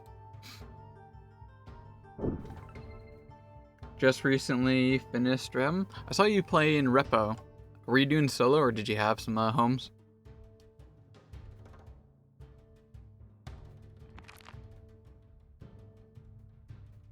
I mean, we have to go for electric arc here, right? Wait, casting in melee, that's fine in 2nd edition, right? With the exception that if it has the manipulate trait, it can proc attack of opportunity. I was playing Forsaken with Matthew. It was Roblox, not Repo. Oh. What's Forsaken? I assume this is a Roblox thing. So many people joined. You've caught my curiosity. Yep. Attack of opportunity. Oof. That's fine. We don't need the whole party.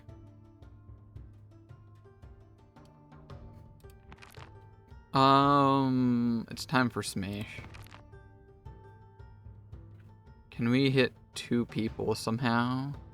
Acid Splash? No. Thunder Strike, though. Let me look at that one. Make a melee strike with 2-handed weapon, then produce a 15-foot cone in that direction of the target.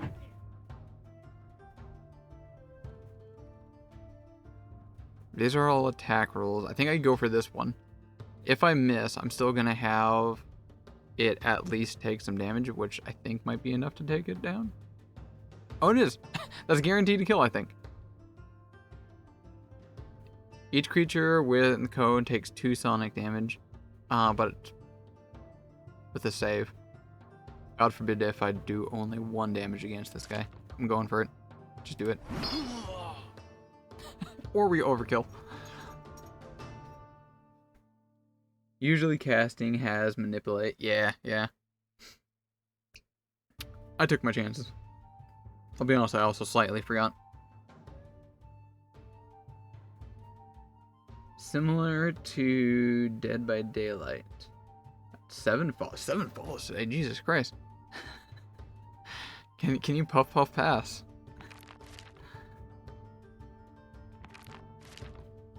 Arcane Cascade. Does this persist?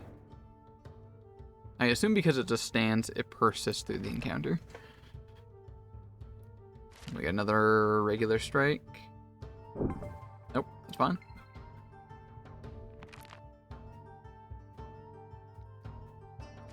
How much health do you have? 5?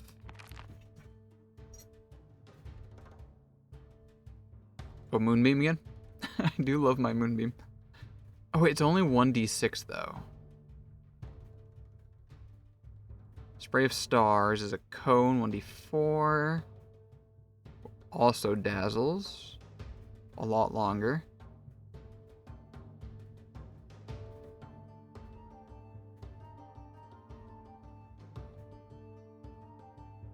Days it is. Critical fail. Yes, please. Okay, this DM is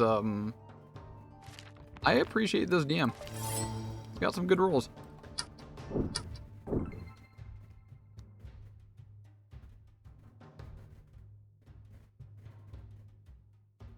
All right, my frog barbarian.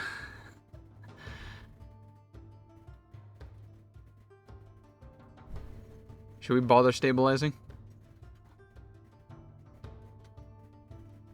Getting killed by days, can you imagine? When you pass out unconscious because of massive headache.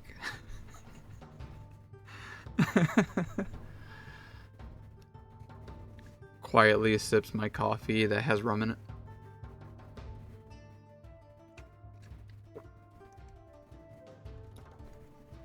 Alright, time to smash. Time to lick. Surely we don't lick again, right? I say, surely why not? Lick! There's only 7 though. What a hit. Strike. Let's get a normal strike on there. Or actually... Oh, you don't have any saves. So it looks like it has 1 health. Yep, we'll go to the standard strike then. Ooh, 17. Nasty. Run behind you. Just yell at him from behind. Half tempted to just shove him for SMGs. Okay. Cast spell. Moonbeam. Moonbeam! Wait, what are you? Kobold Scout. Okay, you are a little bit stronger. Noted.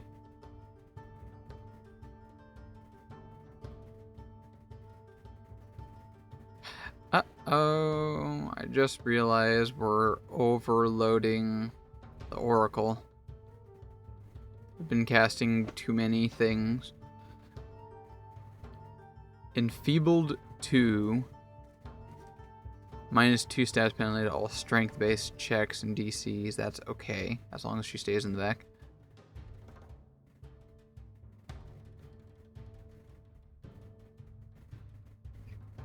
Okay, that's fine. I think the Oracle can handle being overwhelmed from the curse. Shield. Miss. Run in, get that delicious flanking, smack him in the back, lick him in the back. Come on, your doom is nigh. And it looks like Talk Jar is all good. There we Area go. secured. Nightfall is imminent. Phew. This was exhausting. Time to smash said Hollow while the whole chat was talking about giving free backshots. Wait, what?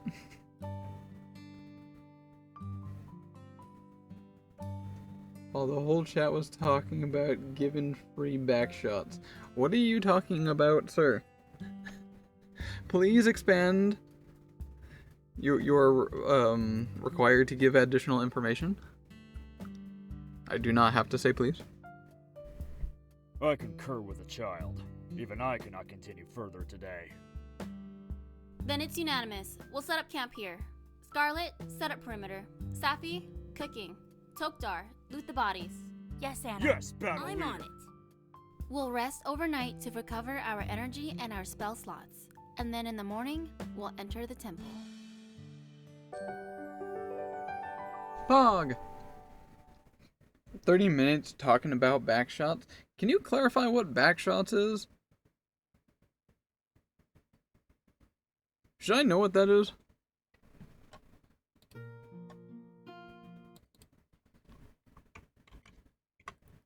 Obviously you don't mean just literally shots, because if you're taking shots, it's not backshots.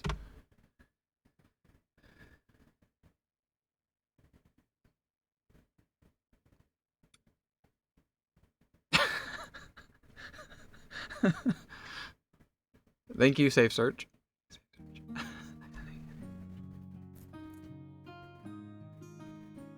The furry, probably.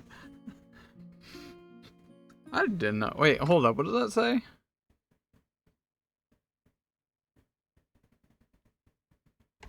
I've not heard that term before, I'll be perfectly honest. Hey, we got a long rest. Cool.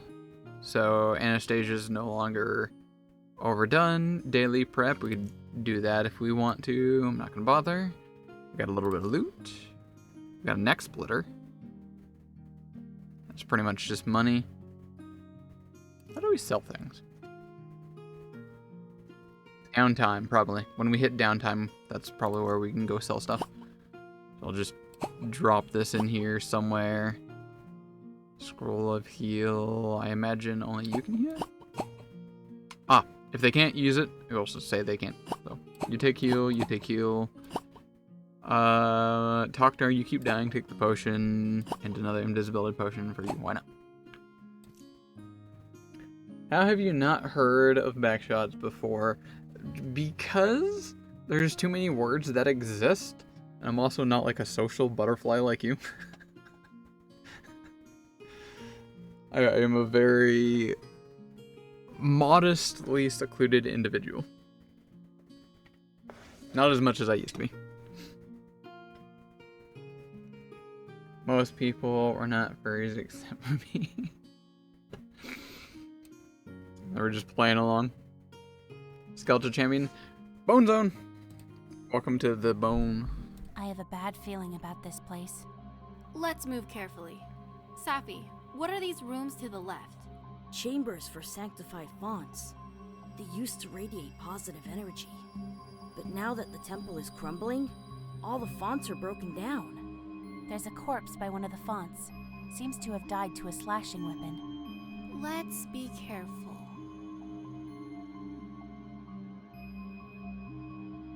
A walking skeleton! An undead abomination ahead of us! You've come to take the golden candelabra. The shaman has commanded that none may pass to take it. I love the voice of this person. The shaman? You mean it was an orc spellcaster who reanimated you? Yes. He commanded that I kill anyone who tries to pass to the inner sanctum. I will execute his command now. So orcs consort with the undead now. I only pity that I didn't leave the tribe earlier. Come, abomination! I will lay you to rest! Yes, I will come. But Yes, first, I will come. Rise and serve. Bodies of the dead. Curses! Zombies behind us. We're surrounded. On your guard, everyone, and remain in formation. He will come? Yes, he very much said he will come. On a completely unrelated note, I gotta take a very quick break. This coffee has gone through me very quickly. I will be back in literally about like a minute. So, hold tight really quick.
Alright, I am back. Trying to get scrolls of heal in hand. Oh, that's a good shot. Wait, do they heal? Past edition brain is getting fuzzy. Not heal. Do they cause damage, I mean? Obviously they heal.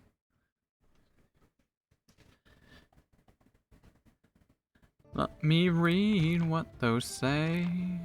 You don't have one, never mind.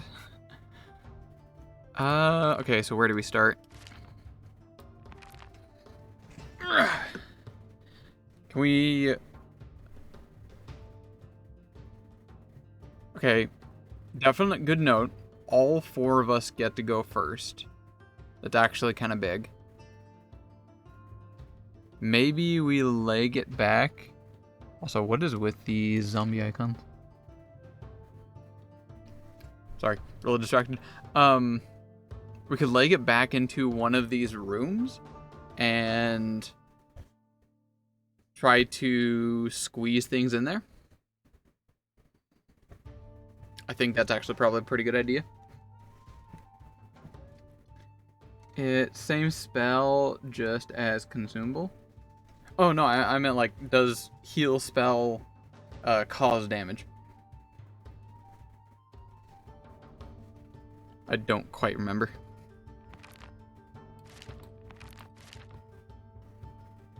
I'm gonna take that. I'm gonna run back here. We're gonna get everyone back here and probably have the barb right in the front. Oh no, we might not be. It's difficult terrain. Deface.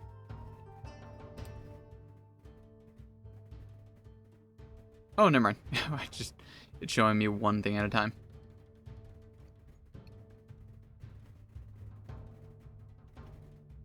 Let me think. We'll get you probably decently far into the back. Here. It does? It does. Okay. Good call. Good call.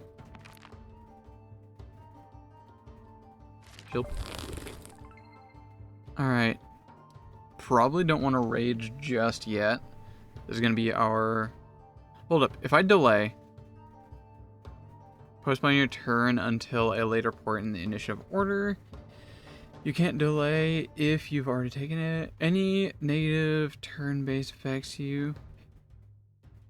Before I click on delay, can I choose when to delay? Or does that drop me to the bottom?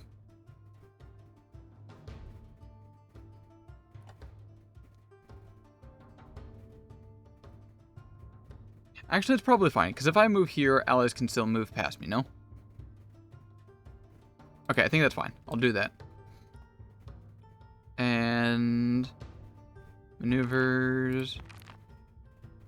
Hide, leap, step by step.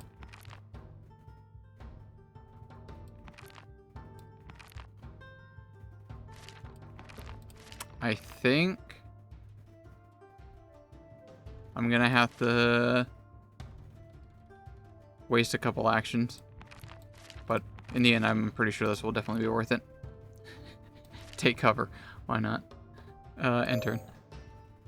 You still have actions left. Yeah, that's end turn. Alright, so you are our heal scroll haver. Cast the spell, heal, 1 to 3 once. You must be able to channel positive energy to heal the living or damage the undead. Okay, so it is as of what I thought. Excellente. I will take that.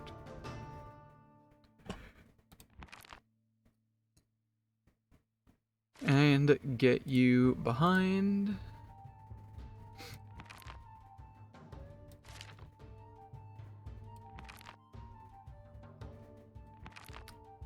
Shield is probably a good choice. Yep.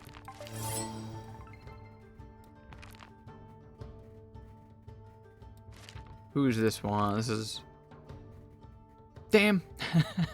I could have greased the floor right here. I could have greased the floor. I can take shots at people.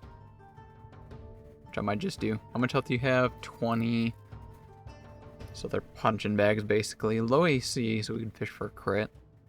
Let's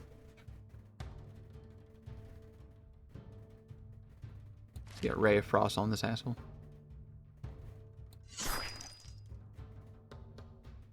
You hit? Oh, they have resistance, right? Skeletons have resistance to cold. I completely forgot about that. Move into position. That'll do.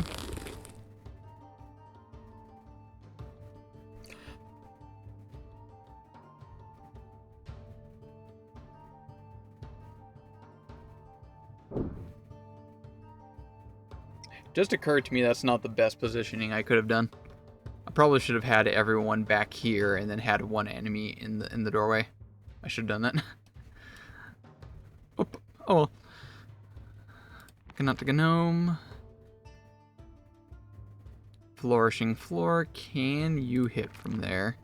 Cacti. You can. Only 2 though.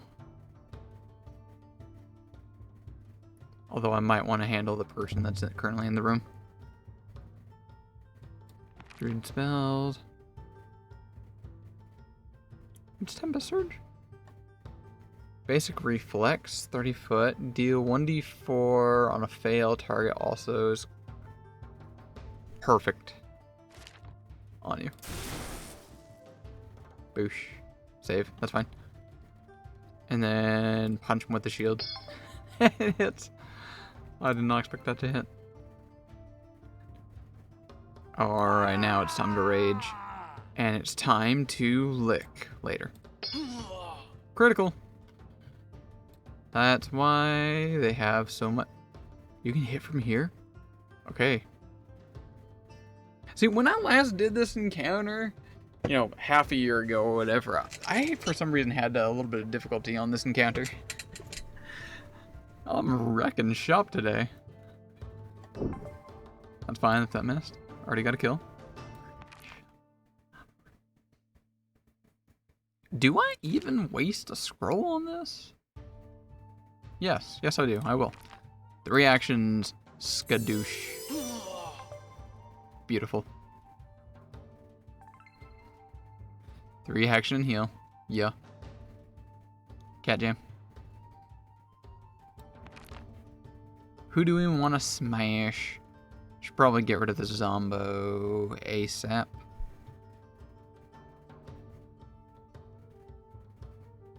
Or 15 foot going in the direction.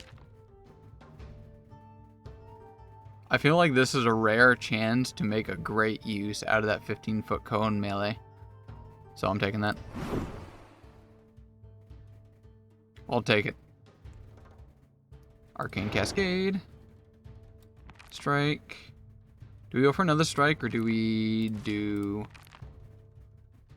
something else? Oh no, we definitely go for another strike because zombos have very low AC. We could get that, right? We could have gotten that. Ow. Ow. Could have been worse.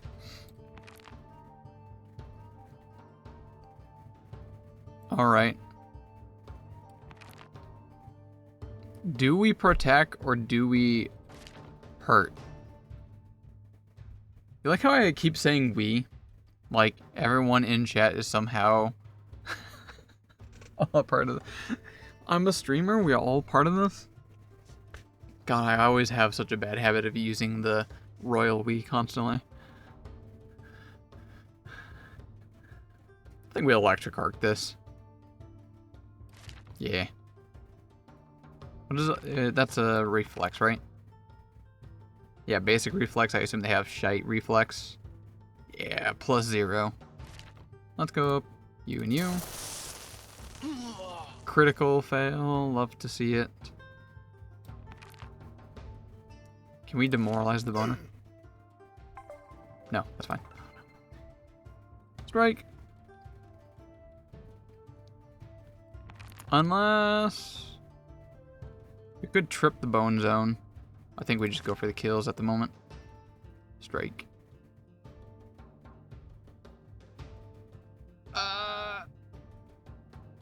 Go for the kill. That's fine. That's fine. For you.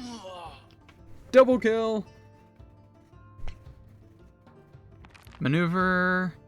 That's already 2 hits. Pretty much nothing is gonna work.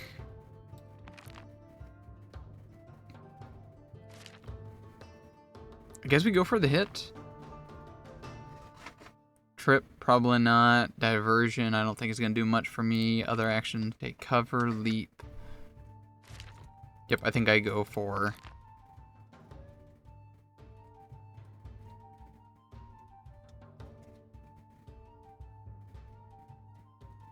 I'll go for a trip. Why the hell not? Yes. You critically failed a trip check. Would you prefer to drop... I forgot about that. If you critically fail, you drop the... Right.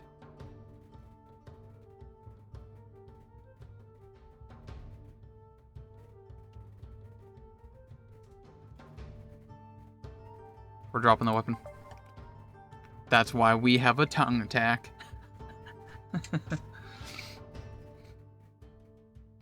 Moonbeam. Take it. Dazzled. Why did that not do damage? Hold up. It's immune to fire damage? They're resistant to fire damage too? I didn't actually know that. I knew the cold one. Do we waste another heal on this?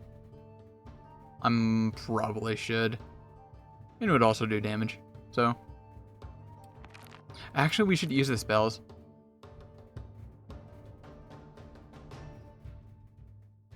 Yep.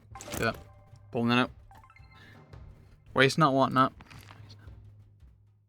And spell strike. Lamb smash. Acid splash gets behind your BS, right? Yeah. God. Wait. Why did that do a knock? Wait, hold up. Pause, champ. Why did that do an attack of opportunity?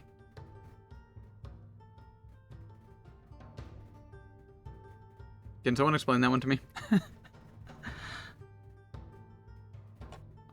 I guess I technically started to cast a spell in melee, which has the manipulate trait to, you know, proc attack of opportunity, but I could have thought there's a reasoning why it doesn't do that. What happened there? Were they prone? Let me look. Trip, Anastasia's turn, Moonbeam, Scott turn, Spell Strike, uses Longsword, an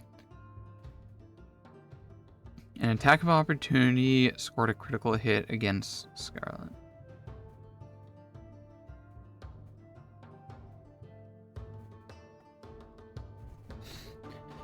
Spell Strike has Manipulate? That's very problematic, I'm not gonna lie. Is that right? Not every enemy has... I know that. But I feel like a decent amount of enemies would have it. A Magus is just gonna get shafted constantly. Let alone the high risk, high reward kind of thing.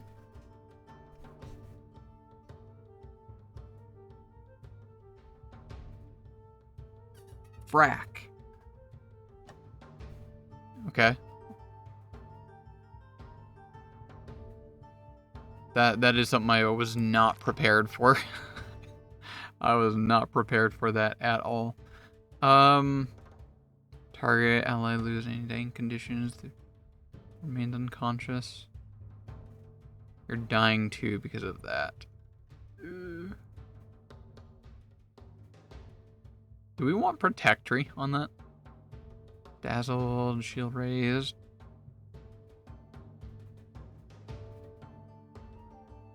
I might want Protectory down there.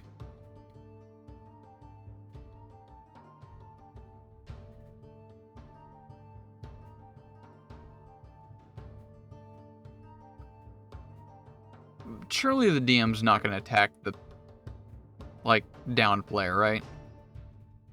Surely not. This is a moral test. We're going to test the DM. I'm going for Acid Splash. That's a miss, that's fine.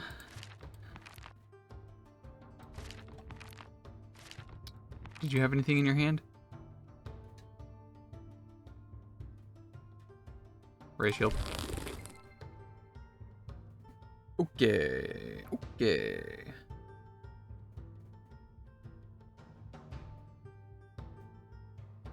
Stabilize has Manipulate. Probably don't want to do that. It does have its reaction back, I'm pretty sure. Yeah.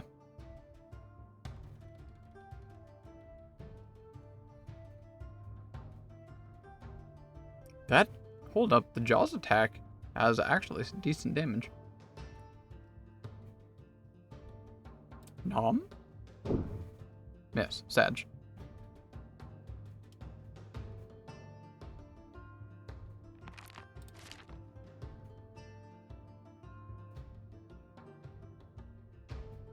What do you think?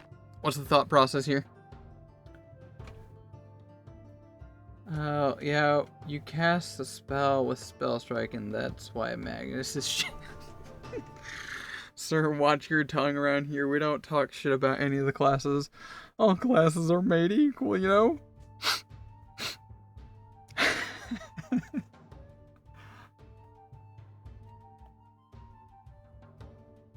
We're also level 1. I'm pretty sure there's, like, a way around that with class feeds and whatnot.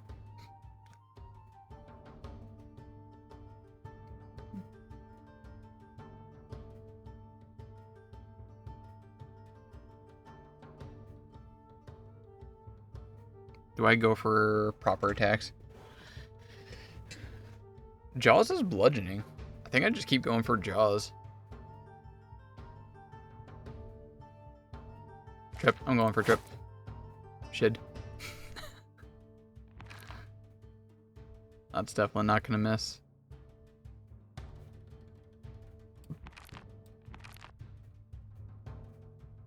I think I go for a tongue attack because it has Agile, right? Agile is the one. Yeah. Maneuvers are going to be at a -10. Most likely they're definitely going to fail. Or I could just pick up the weapon. I don't think I'm going to benefit from that, though. Yep. A licking. Lick. Nothing. That's fine. Scroll of healing. 3 action heal. Take this up your arse. Maybe 2 action heal into skeleton. Nah, we're gonna go 3. Nice big boom. Why 2? Does everyone and something else?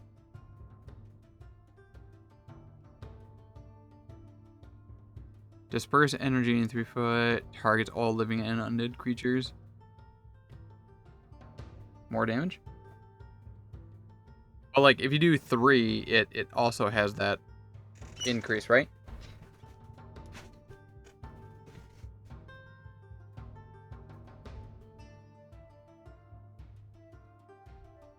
Or do you only get the increased points when you do 2?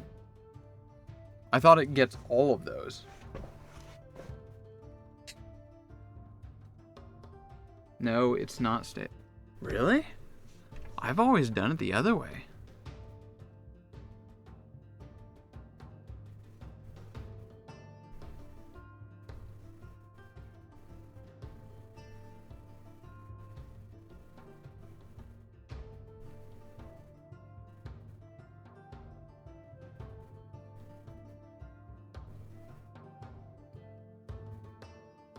Your point actually does make sense, cheater.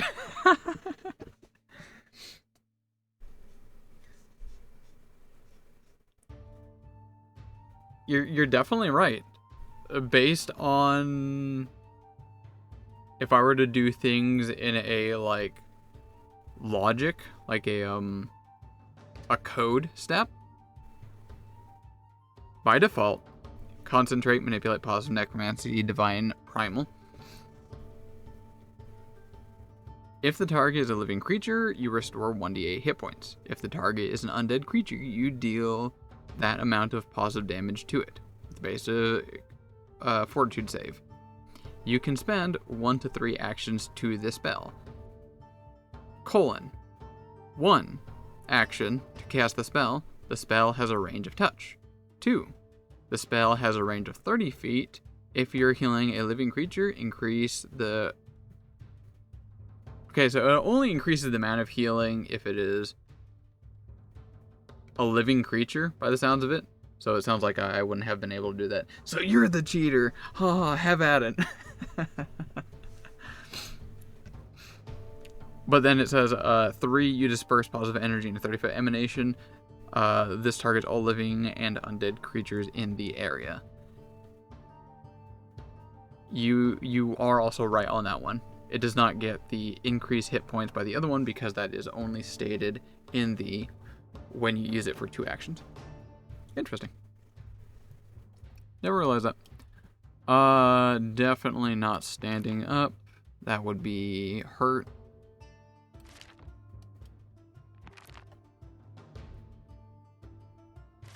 What happens when you're prone? Flat-footed, take -2 penalty to attack rolls.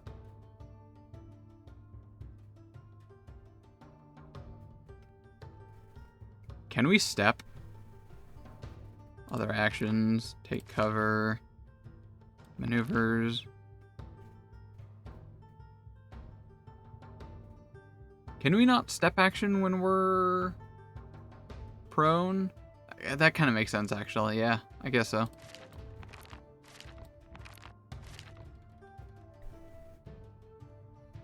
Uh-oh. What's the play? What do you think?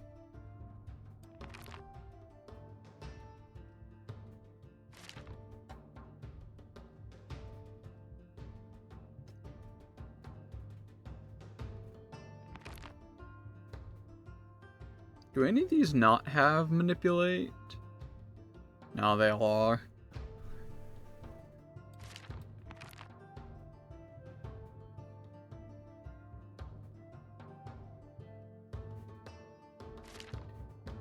I'm pretty sure it's already used its reaction. It has a fairly high AC, plus it's raising shield. I am prone. If I hit, it's basically a very low chance of possibly hitting. This is a rough one.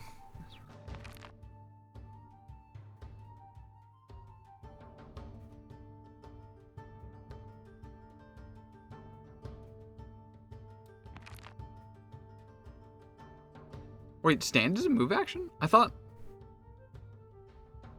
Doesn't standing from prone... I'm clicking it. Yes, right there. Attack of opportunity. Thankfully missed. Where is your attack of opportunity thing?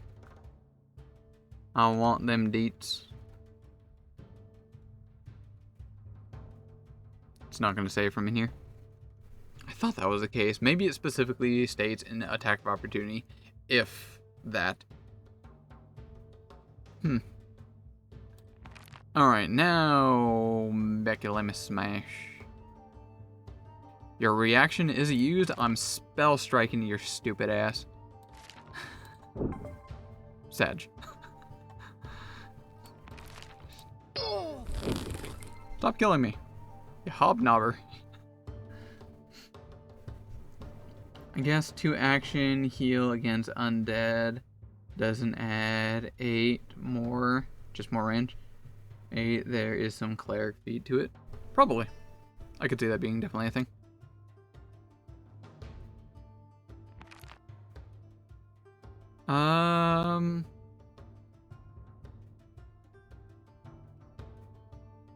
What's the plan? Do we focus on trying to get rid of this hobnobber?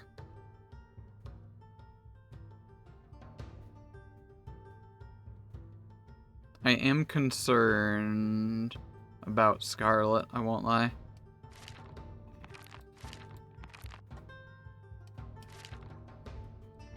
What do you have in your inventory? Nah.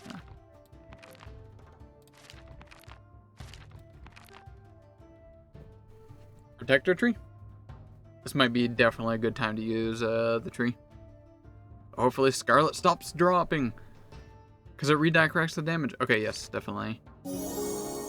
Hello, tree. I probably don't need a shield, but too late. Alrighty then.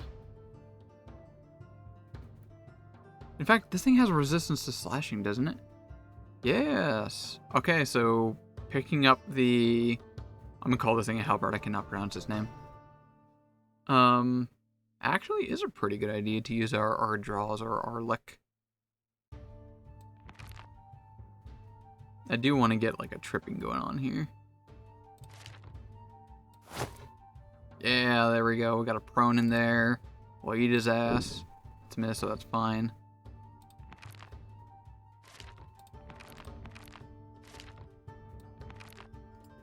I think we go for a lick. It's -8 to hit. Miss, that's fine. Anastasia. You have any healing? Nope. Yes. I keep forgetting you have Bless, which I planned on using consistently. Best laid plans of mice and men. Oof, the 3 action heal again.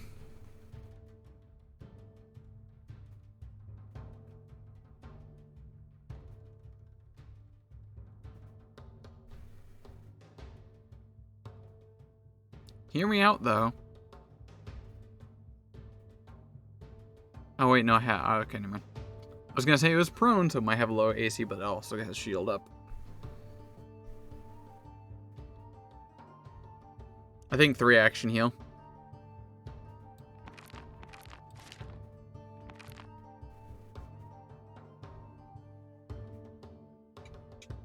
Going for it. Does that heal the tree? Probably not. Scarlet is properly up. I assume it can't take reactions when it's prone, right?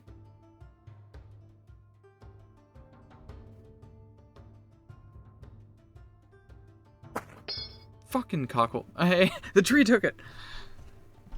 Get the hell out of here. Spell strike. Do I recharge? Yeah, I'm doing it. And then smash. Back to lamb smash. Yep. Sag. What? How much damage did you do? DM is being a hobnobber again. It's my turn on the Xbox. You're dying 3. Okay, I probably want to actually get some stabilize in there. You're like, I actually use stabilize for once. Ever. Enter. Walk closer.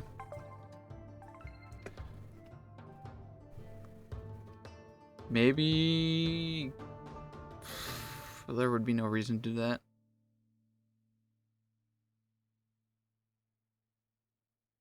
Okay, hear me out on this. I could walk over here. Get an attack from opportunity, that's perfectly fine. Safi has, like, solid amount of hit points and some other stuff going on. But then I bring in Anastasia and get that flanking.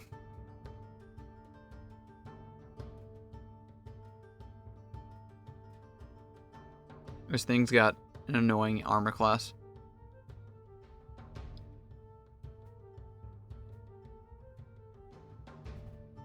Yeah, I'm doing it. Empty-handed anyway. Yeah, that's fine. Confirm. Come on! Critical hit on... God, this DM is... I'm gonna eat your boner. Miss, Sag.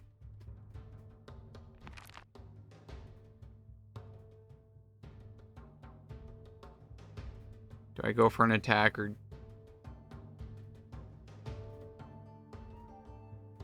go for another trip?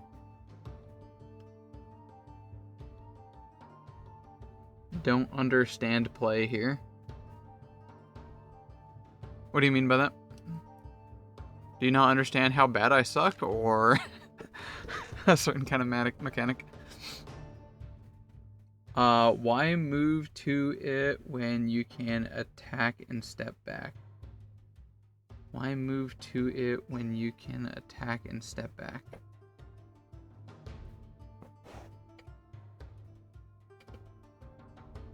Do you mean why I moved over here? I moved Safi over here so that way on a later turn I'll bring in one of these two to flank. So that way I can get the champion off guard with flanking. So I can finally actually hit this asshole. Is that what you mean?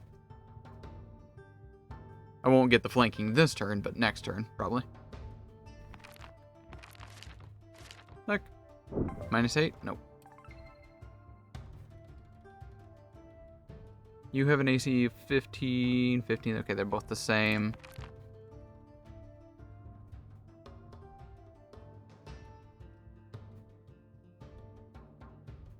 Moonbeam.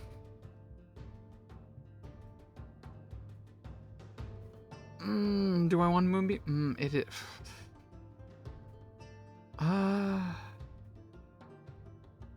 If I use that, I'll probably kill Scar. Moonbeam it is.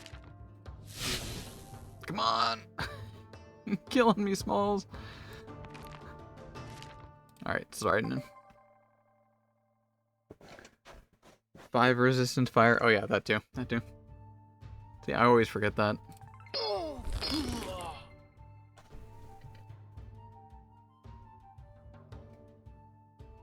Speechless. Speechless.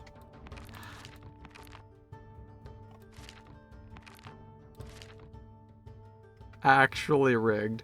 Did he one-shot Safi?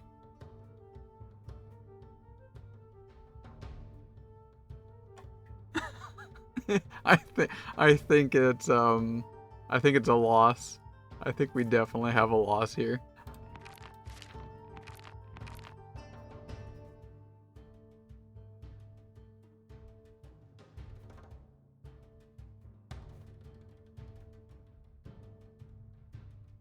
Can't throw that in there because that'll hit allies. Although, I think it's fine if we nuke Safi, only dying 1.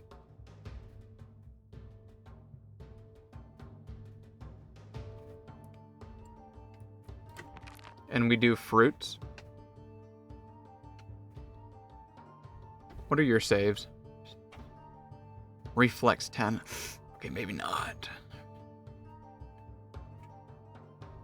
Reflex, reflex, they're all reflex.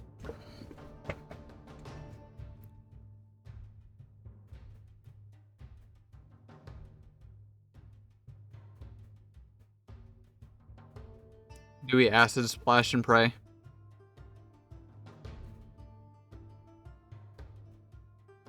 I think that's the only play here. Acid splash, I'm gonna say it is. Scarlet died. No! What is that emote? It is straight up broken on my end. That's not an emote, that's text, right? What is that? In the arms of the angel, restart the campaign. Nah, I have a encounter. bad feeling about this place. Yep. Big oof. Okay, surely next time, it'll go a lot better this time, right? We just have to start things a little bit more properly. Are the Shamblers a red herring? Should we try to get rid of the champion as soon as possible? Again, me using the royal we. So we're all in together.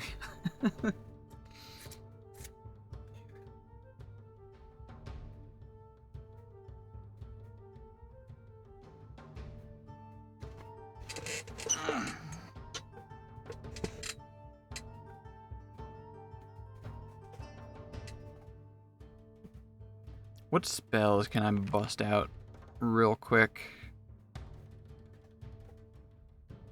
Flourishing Flora?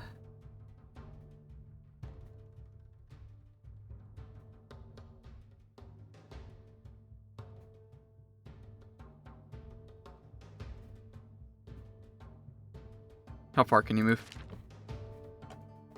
I think we'd still do the same as before.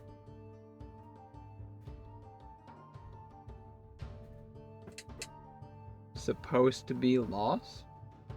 Lose?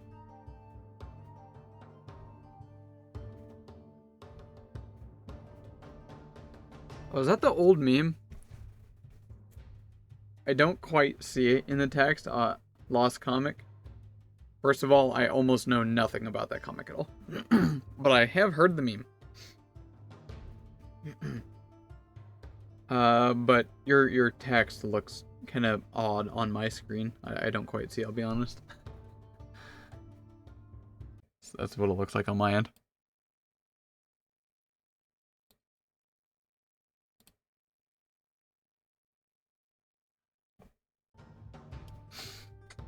Hand snap, finger clap. I think I do the same thing as before. Bring everyone into that room, but make sure everyone's back here so we can squeeze them at this point. Yeah, let's do that. Move you here. Move you into the back. Shield and everyone's out of turn order. You need to be right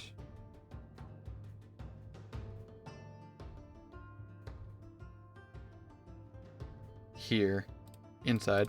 Move there, move up a little bit more right there.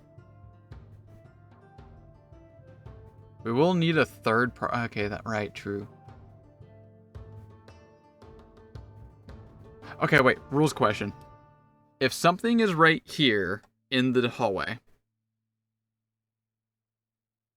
nothing's capable of moving diagonally, right? You have to go here, then here. I'm pretty sure that's true.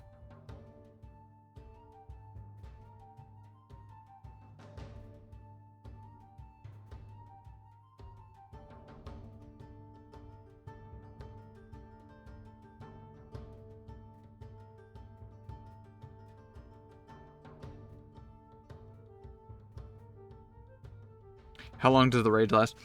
For For 10 rounds or until you fall unconscious. Oh, so we don't even need to like do anything. I can just proc it, right? After your rage ends, you lose. Well, in that case, just frickin' range. Yeah. Not sure we play as you can move diagonally like that. I'm pretty sure. I think if I played it by feel, then that would probably be a no.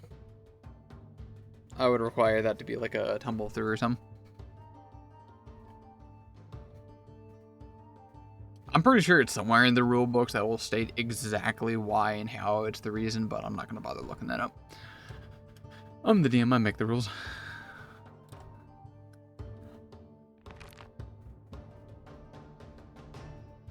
Alright, Anastasia, we need to get you in there ASAP unless...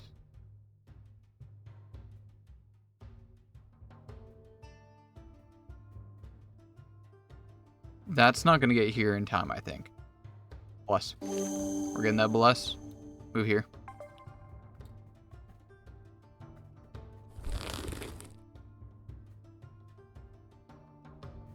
Don't hurt that.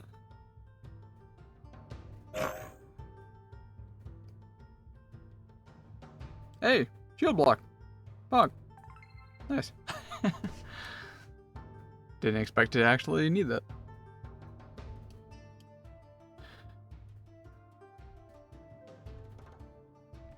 Okay. Where is my stride?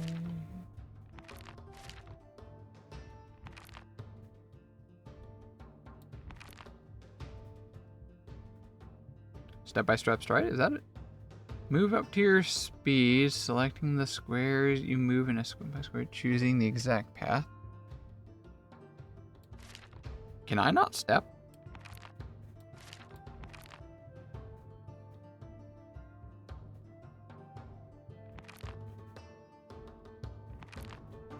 Can I not step action? Oh, I think it's baked in. You can see if I click on any of these, that's an attack of opportunity. But if I move only here, it doesn't show an attack. Yeah. So I will do this, right? God forbid I do a spell strike right now. Yeah. Move one. There we go. Move a little bit more. Yeah.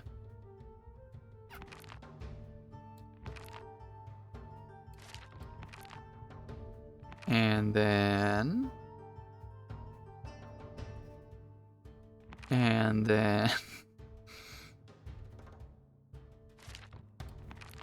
demoralize someone random. Can't demoralize them. Fuck.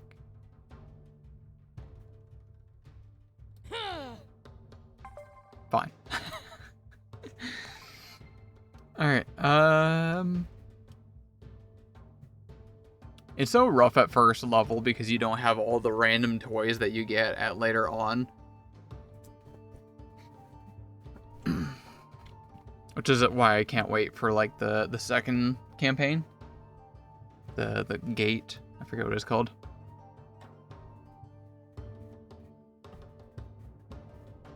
Druid spells. We're probably gonna want some protect. F. Actually, I probably should get rid of the Z that's like right next to me, huh? It's probably a threat. 5 foot, we'll just pop it right there. Oh, it doesn't have a reaction. I forgot. Fine, fine. We all make mistakes. Surge. Saved. Sedge. You are where I want you to be. Just take care of this snob. Oh, it's so close. So close. By the way, this character at higher levels will eventually have a ranged tongue attack. That's kind of my plan with this character here.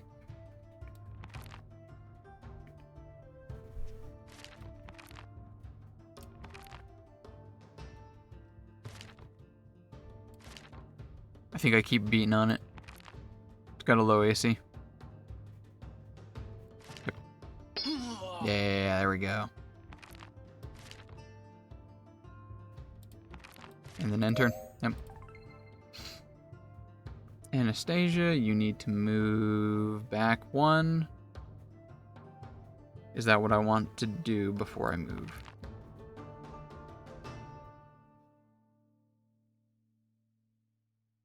Is there anything I can throw out right away? No, I want to increase radius. So, increase radius, move back. Yeah, did you see that? Anastasia had to go through Safi to get here. Couldn't go diagonally. And then shield. Yeah, shield. Don't kill a person. Oh, thank God. Wait, why can't this person? Why can this person not 5-foot step that way without taking? Because it's rough terrain. It's difficult terrain. You can't stride through difficult terrain. Oh, no.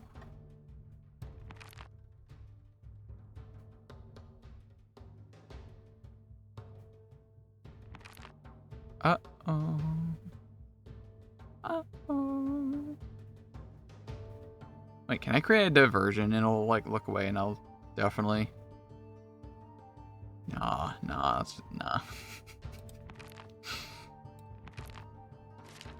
Unless... Maneuver... Oh, that's a shove. Oh, it's a shove. Wait, hold up.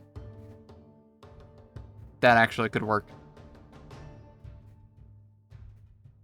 Please give me that shove. Did it hit? What happened?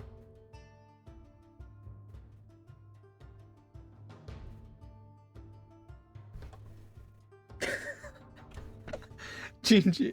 It did hit, but I'm too dense. I just shoved him into the wall. Oh, throw me a bone, DM. Can't you shove him like one way or the other? Come on, man. If I was the dungeon master, I would have shoved it one way or the other. I would have like rolled like, 50% chat west, 50% that way. Come on, man. Feels bad, man. Maybe that actually could be part of the rules, but because, again, it's a video game, it doesn't have an edge case for every micro thing.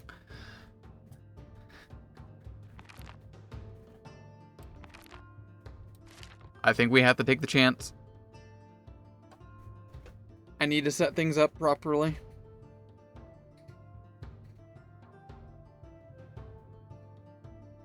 Wait, hold on.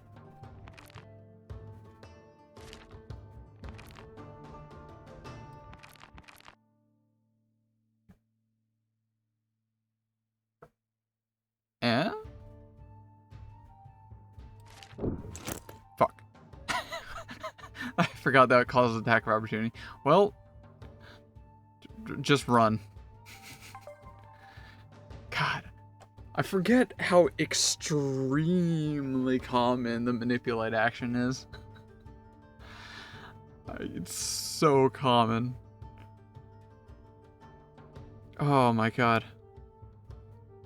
I would have been better off. God, now I'm gonna... Unless the Shambler walks here. Win. I win the game.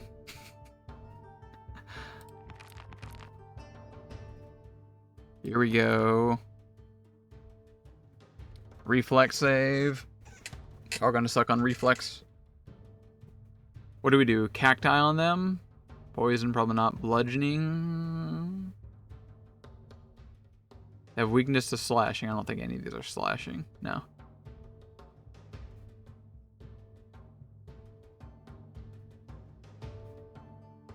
I don't think Persistent Blade is going to be that big here. I think we try going for the prone. I'm going for the prone. Hey, we got one. That'll do. Pull out something. Can you administer a potion to someone? Surely that's a thing, right?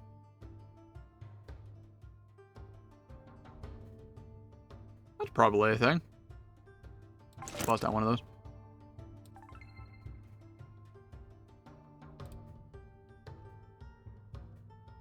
Who's the smartest one to hit here? You're prone, so probably one of these two. Wait, none of them have reactions. Never mind. Anastasia or Scarlet, I think, is in the clear. I think we're fine. I think everything is all fine. You're panicking.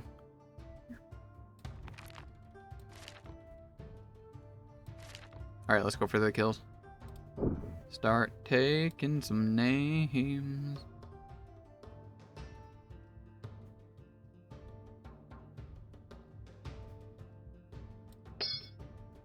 Ah, come on. 16 damage. Nice thick 16 in one hit. Yeah. Probably not gonna hit. Go for it now. Increase, I don't have to increase radius, eh? Everyone's all good. I think I use a spell slot for this healing. Right? I don't think I want to try pulling out one of the scrolls.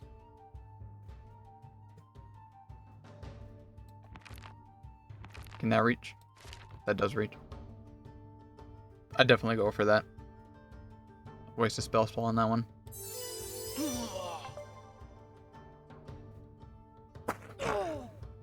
Ah, come on.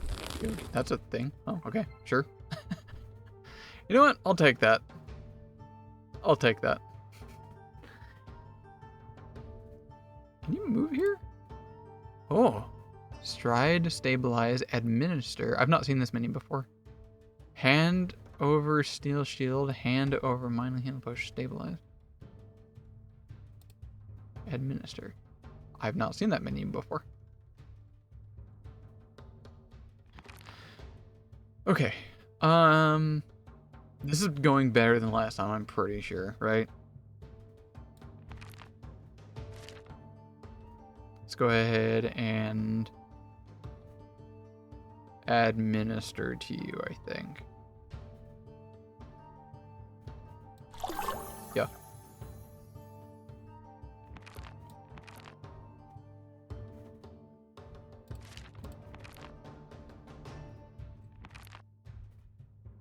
Do we want Tree of Protect? We're probably gonna need it, I'll be perfectly honest. Yeah, go for that. Got all peeps in range.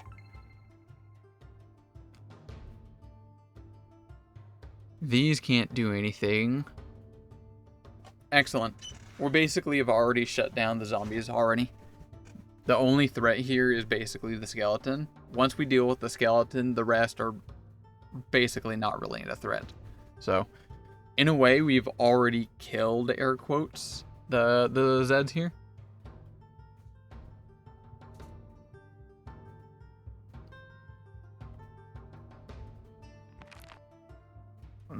Should I go for a trip first? I think that's definitely worth it here. Critical hit. Cat Jam, what does a critical hit do with trip? Target falls prone and takes a d6. I think we got ourselves a win. I don't think. I know.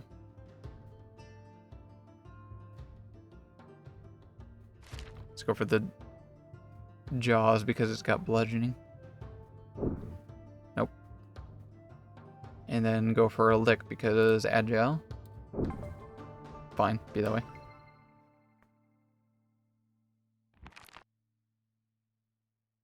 Alright, I'm gonna go ahead and bust out a scroll.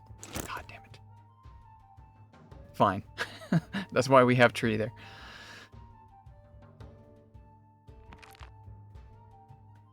Ancient Dust. Ancient Dust is negative damage. Does negative do anything to it? No.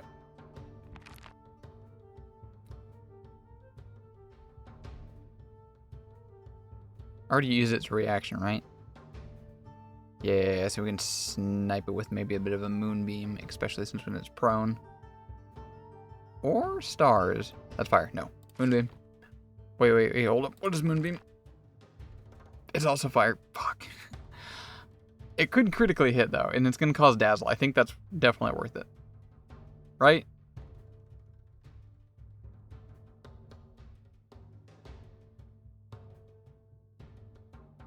I think that's worth it. I'm going moonbeam. Miss. Sad cat noises. Alright, you are up. Reactions are already used up.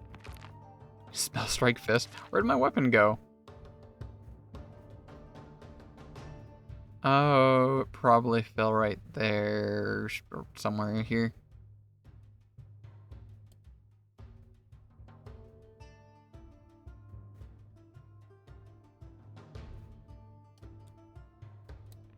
Should we go for a Spell Strike Punch? I'm kind of game for that. Oh, wait, stand. There you go. Reaction. Yep. In which case, I think Spell Strike. Shocking Grasp? This has resistance to lightning, yes, but that's a lot of lightning potential damage. Can bypass that.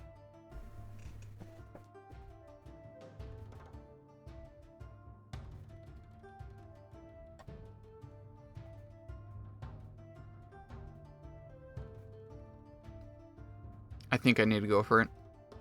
I'm doing it. Yeah, look at that. Even took him down too.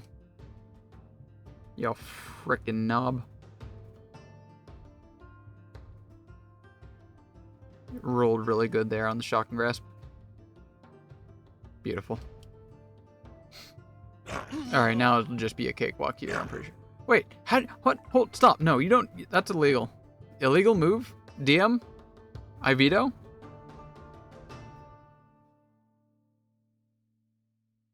The Zeds walk past everyone. Did you see that? They can't do that. Tumble through? Oh, did they? Oh, they did! What the? We got some zombies rolling up in here like a bunch of like those rolling things from Star Wars. We got some Dark Souls zombies in here come tumbling through. Wow. Really, DM? Sure.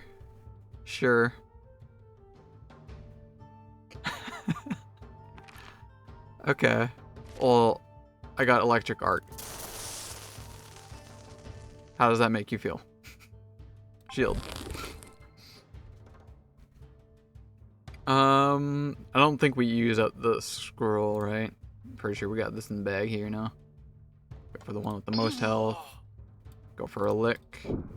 Go for another lick. Okay. I don't think we use this scroll here. Ancient Dust, Moonbeam, what do? It's a cone. I can't get you from here, although... Just... Like that? 1, 2, 3? 1, 2, 3? Yeah.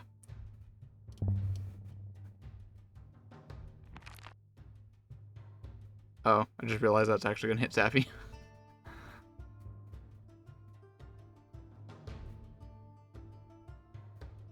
And that one's also negative, but I do have Haunting Him, which is Sonic. Oh no, never mind. I can do that.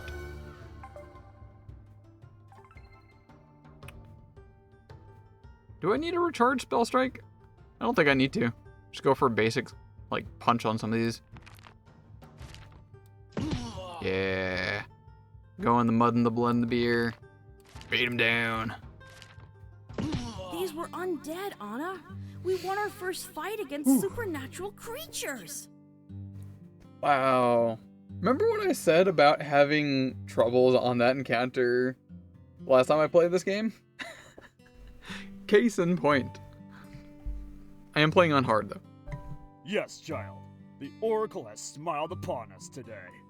And it felt invigorating to finally put all that training into good use against these undead abominations. There's a hidden compartment in this pillar. I think that's a +1 weapon. Then let's take it and then take some rest. +1, And let's then go. we will go down into the sanctum.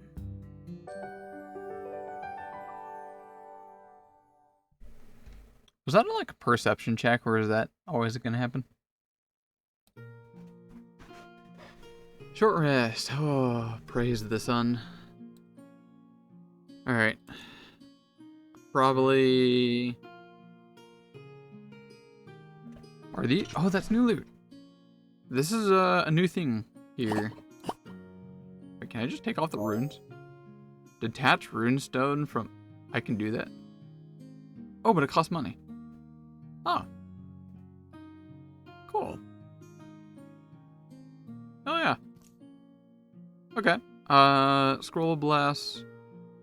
Anastasia, you used up your Bless and maybe the other thing. Go ahead and keep that. Scroll of Bane. I think would be great on Scarlet if you don't keep dying. You can't use it, never mind. Doctor, can you? No. Oh, Anastasia, I guess you get it. We have a one-hander and a one-hander. I think we just remove these the runes, right? One for you, one for you. Remove that, put it onto the maul. 3 gold. Accept. Put that on.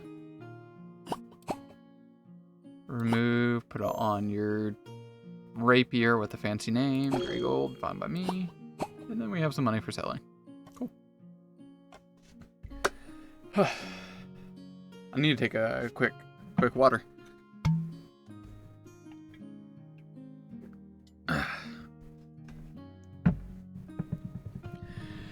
After everything, you finally see the great artifact ahead of you.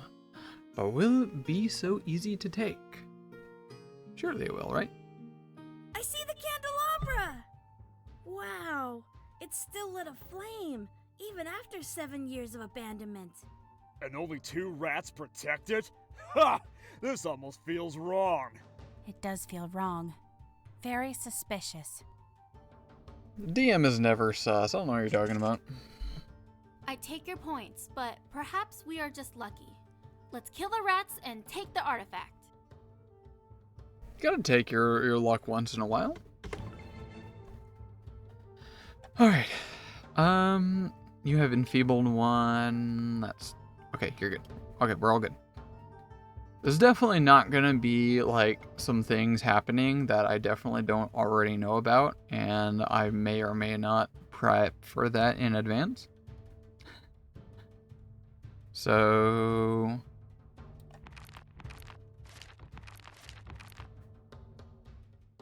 Get a little bit of Ray of Frost on the close one.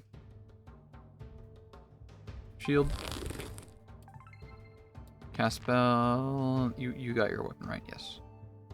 Fleet Step? I think we pop Fleet Step right away.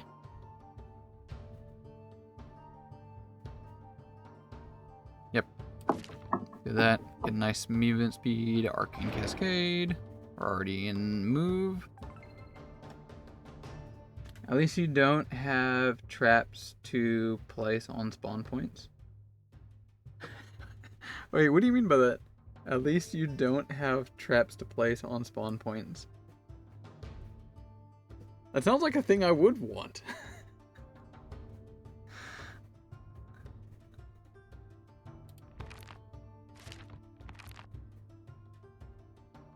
Oh, you used your spells. Wait, hold up.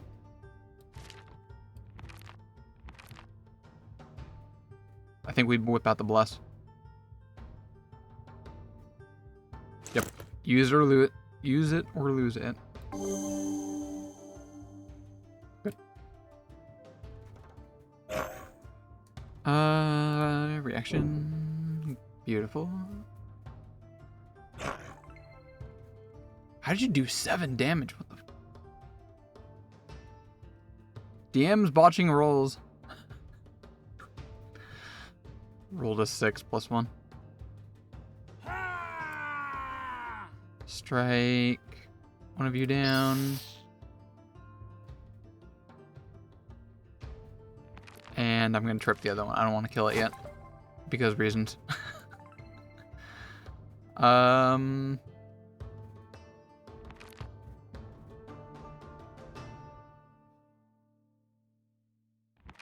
Thinking. Grab a potion. Drink a potion. And grapple. Sure. You are basically set. I'll be honest, I don't actually remember what happens next. All I know is some peeps are going to show up. Knowing where GM is going to place enemies is enough cheating. Yeah, fair enough. I don't remember what they were, but I know where. Alright, get up in there. Flank.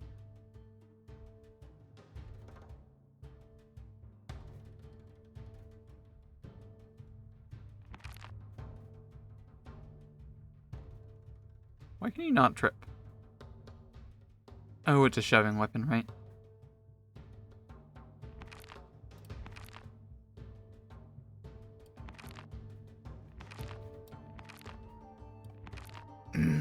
I hate to do it, but I'm ending my turn. Increase blast radius. Forbidding ward. AC and saving throws. Who's it probably going to attack? Yeah, I'll do that. You and you. You suck. There's only 2 damage, that's fine.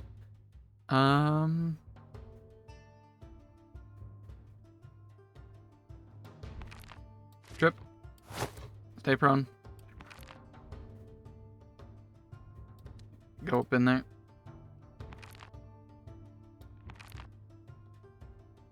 If I lick it, that's gonna kill, right? There's a chance it'll kill it. I'm just gonna do a little bit of damage, hopefully. That's fine. Maneuvers, grapple. Maneuvers, grapple. He botched. Stand, sure. You are pretty much good to go. Delay. After Anastasia. Increase blast radius. Sustain. Shield. That's probably enough bless, right? Decent. And plus also rage only lasts specifically 10 turns, so I think we finally take care of this now. Oh! Oh, we have to get the U into stance, right? Right. Hold up. What deals acid damage? Huh. Pass. The rats are dead. Let's grab the golden candelabra and return to the town and regale Donsbury with the tales of our glory. It won't be as simple as that.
Something is happening. I feel a surge of energy from the southern wall. I just realized I've been muted this whole time. Big brain. Wait, citizens! You would take the golden candelabra away from the Dawnsbury Temple? The letter of the day is V. Cheese, you crossed the line the other day with the letter C and the letter B. This is your second warning. It is a vowels-only location here. I will accept A's, I will accept O's and I's, and sometimes I might accept Y's. Obviously, we accept E's. Okay? I'm watching you. Attack rat with non-lethal penalty.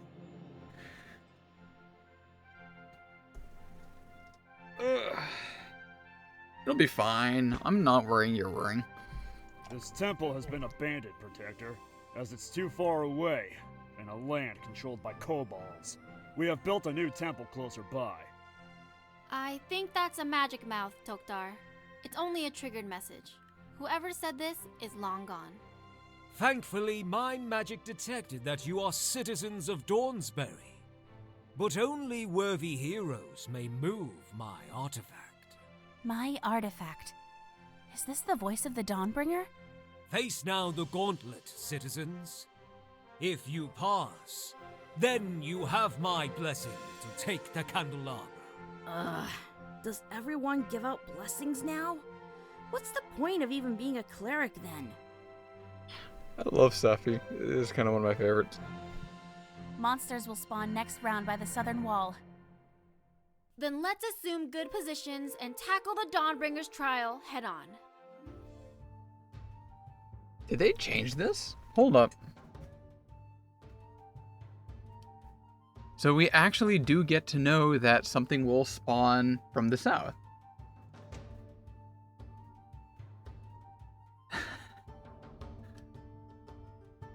Okay. I mean, we're basically pretty much already prepped, no? We just pile on down here, no? Alright, shield. Make big.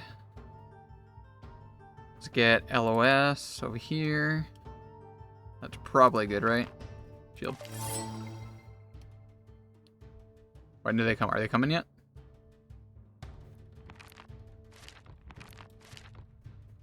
Oh, you're a melee person, right? You need to be probably here.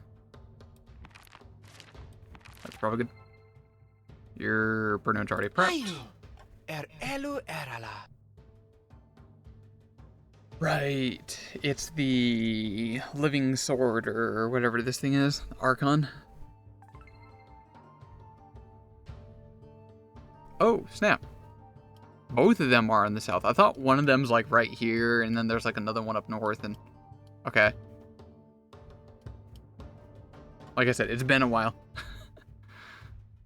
We got a CR1, CR1. That's no problem. This is manageable. Definitely not going to be, others. What's your stats? What do you got? Resistance to fire, otherwise everything's fair game. Poor will save. I don't think we have anything on that one. Pretty much mostly reflex and fort.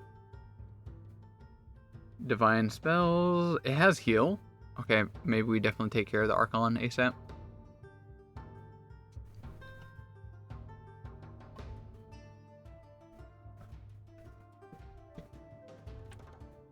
It's also got a lower armor class. Maybe have a little bit more HP, but that AC is all the pretty much what matters. We go for the Archon. Electric arc, let's go! What? Confirm no additional target. What? Fine.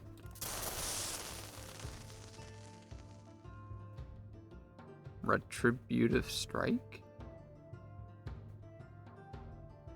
That's a cool ability.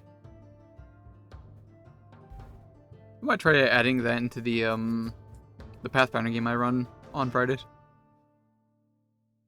Noted. Shield.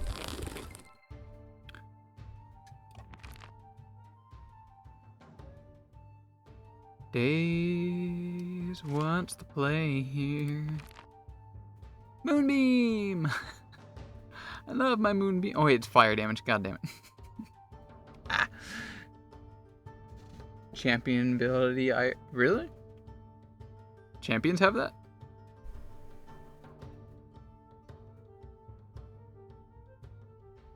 I could see that being.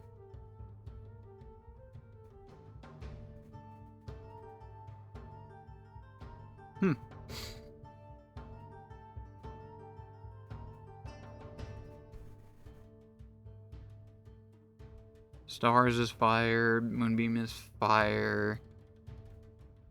Ancient Dust negative. Nim. What do you think is the play here? There is a thing to add for Moonbeam because we can get down Dazzled on there. That's why I'm focused on that one. And you can hit from there, right? Yeah, you can.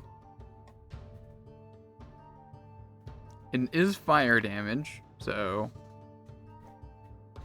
at most it does 3 damage. So 1 to 3, if any. But that Dazzle I think is worth getting on.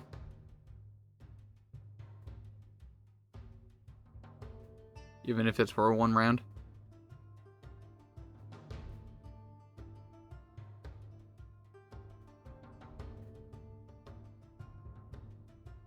Wait, you're already enfeebled. Hold up, maybe I don't want to start spamming that yet. Well, in that case, Haunting Nymph. Oh wait, is that allowed?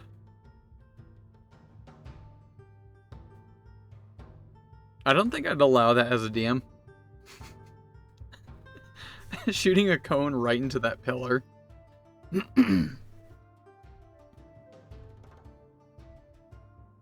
Although, maybe I might actually allow that as a DM, but I would say it wouldn't hit behind the pillar. Alright, send it. Saved. Oh well. Bigger radius. 2 critical failures, you hobnubber. Sickened 2. Smelly. Sickened 2. That's not good.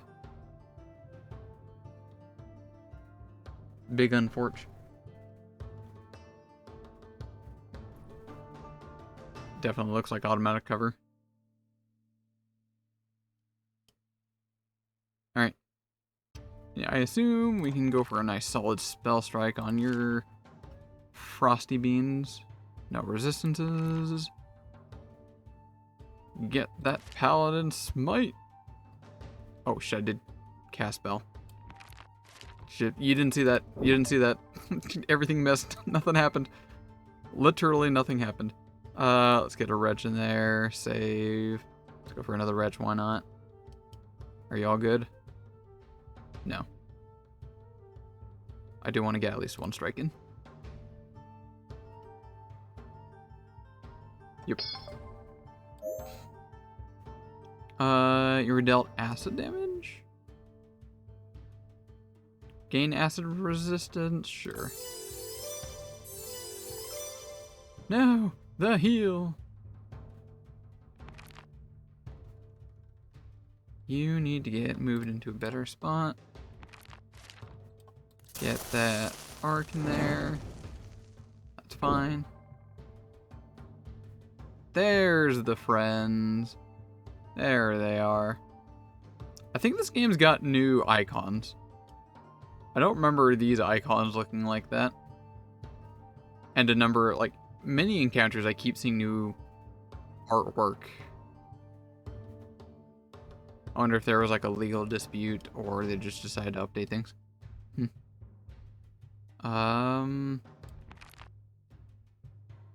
What's a smart play here? Ideally, I want to get rid of this thing as soon as possible. The animated statues, I think, are just a red... Oh, wait, no.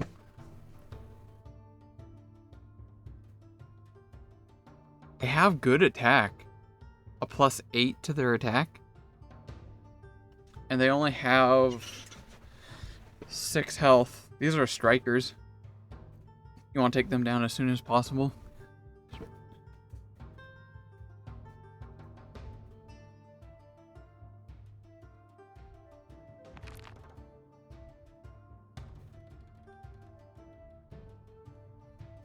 How, as a full caster, does this character not have some proper damaging spells? I mean, they are cantrips. What does Sicken do? Take a status penalty equal to value to all your checks and DCs. When it says checks, does that mean attack rolls? Because I think Anastasia's fine being sickened.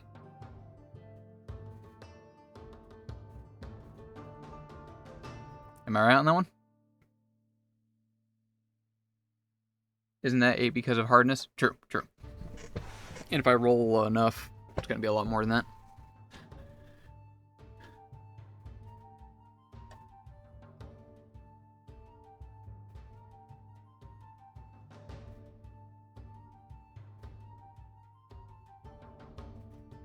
This thing down here has got a +10 to its light ray attack.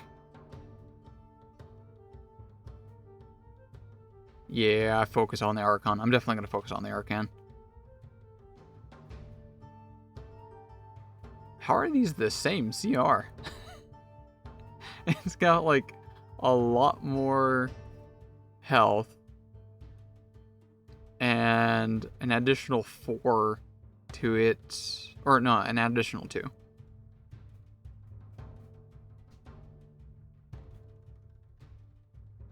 And super fast. I would like a recount on the Light Archon's CR. Okay, what's the play here?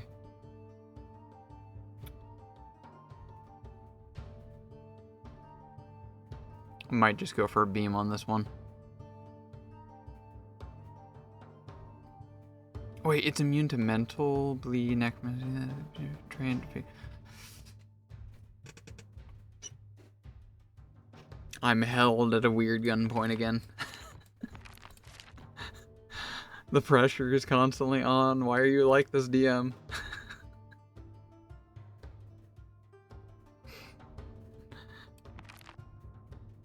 Oh, bonobo.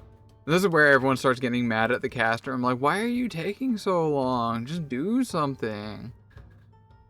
The pressure's on, man. I think we go with days. Mental damage, straight up. Yeah, Pog. That'll work. Shield. Ow, ow, ow. How did you hit 4 times in the row? Don't believe you, DM.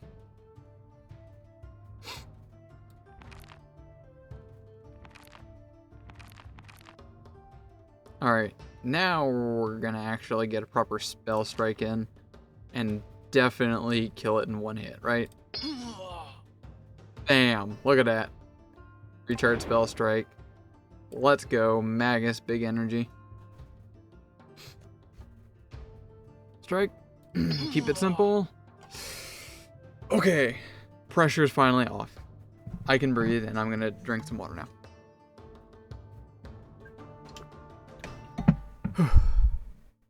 Okay. Wretch.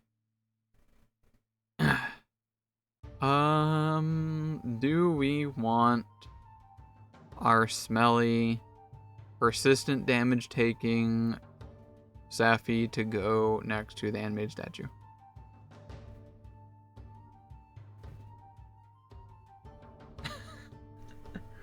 Enter Archon Nethys has +8 for light ray attack. The DM was cheating. I'm also playing on hard mode, so not only it says there's additional enemies, but they're also harder or tougher or something. So everything might be having like a +1 to their, or +2 to their attack rolls. Maybe they have additional hit points. I don't know how it manages increased hardness or difficulty.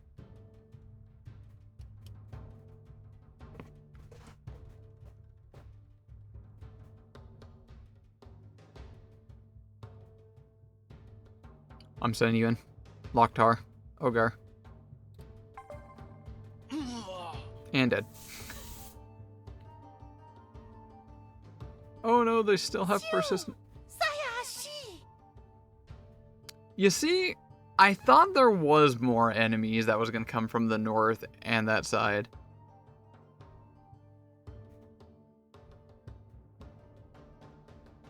I think I'm fucked.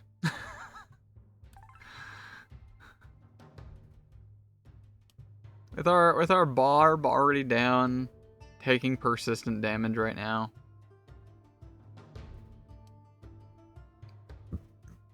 Alright, strikers. I was gonna say barb, but right, barb's dead. F. Wait, we have healing. Right, healing spells exist. And I also can administer with this. I've played Pathfinder before. I know what I'm doing. There's not a doubt in my mind. Critical save, you suck.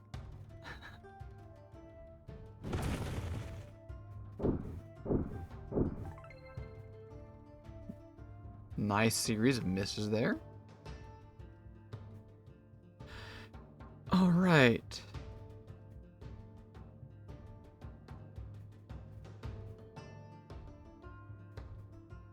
I don't quite remember.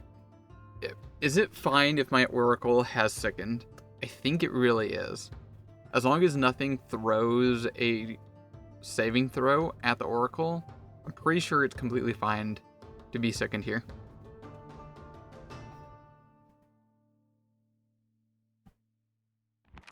I don't know if you want to like fact check me on that.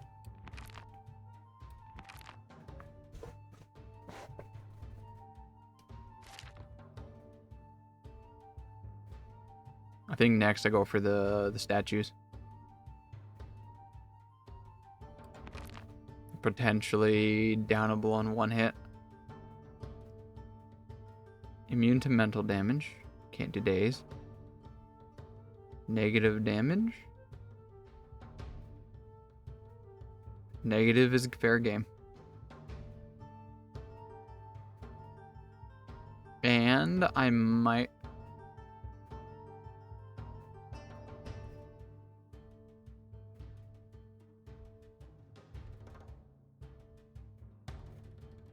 Or I move right here and I go Spray of Stars, I think. That feels good. Boosh. Dazzled, dazzled, love to see it.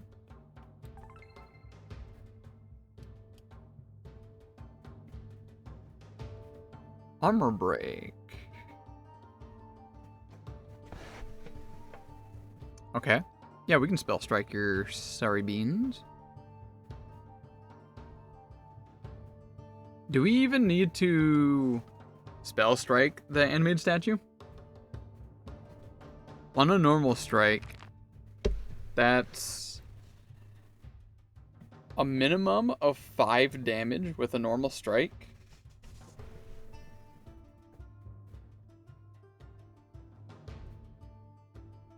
No, I'm going spell strike. I gotta make sure.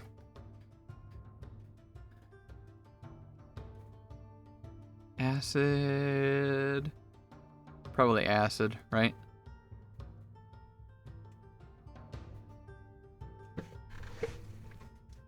Or needle dart. Okay. For some reason I thought they would have resistance to piercing.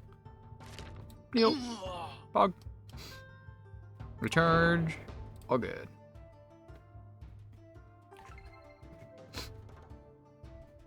Why do you... What's going on there? have so many things. Warm glow, slowed. What are you slowed from?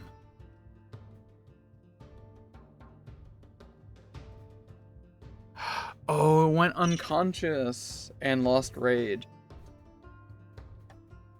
Unfortunate. Damn. And make a lamb smash. Hell yeah.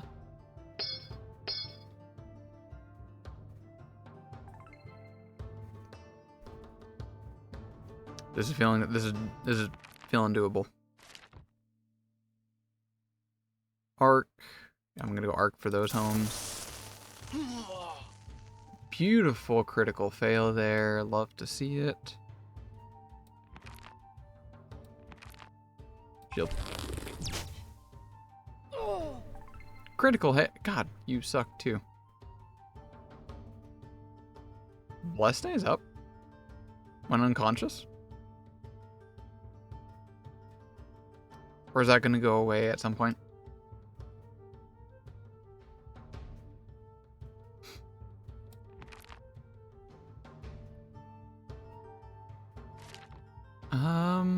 Where do I want you? Right here, I think. Get some flank. But I think I take care of the animated statue first.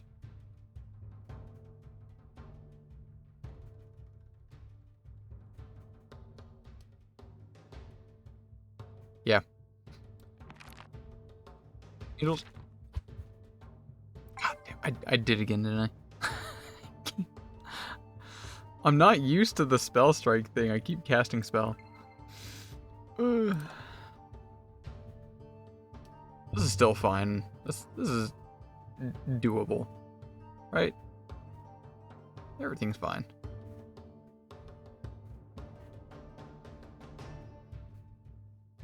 Let's go with the flump first. Or not.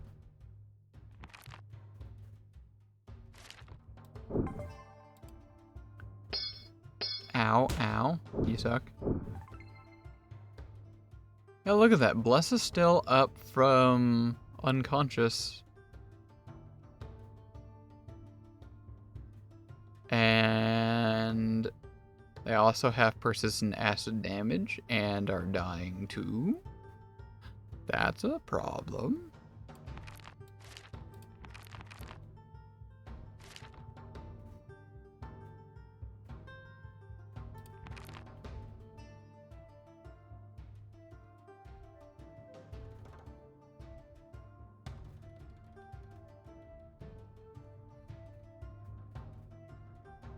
I go for attack, I think. Yeah, there we go. Shield. Recovery, critical success. Love to see it. Dying too, that's fine. Alright, is the... Yes, no longer taking persistent damage. So many debuffs. Alright. Actually spell strike this time. With a flank, surely that'll hit. Massive damage. 32 damage. And recharge. We got this in the bag. Unless douchebag DM decides to snipe Anastasia. Walk. Flank. Whack in the back. Yep. Alright, let's finish this up.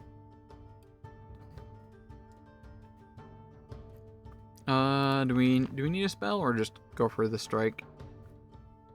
We'll do a spell. The Forbidden Gale Blast I keep never getting a chance to use. Wait, Gale Blast is an AoE? Right. I knew that.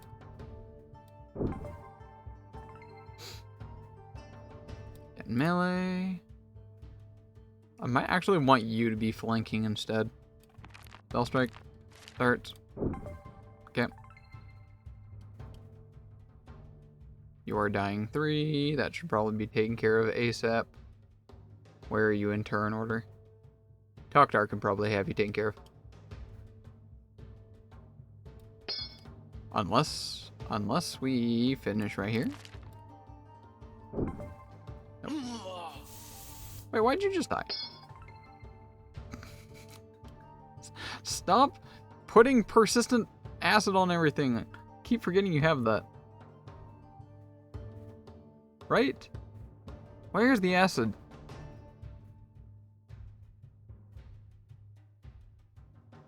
Does it have acid?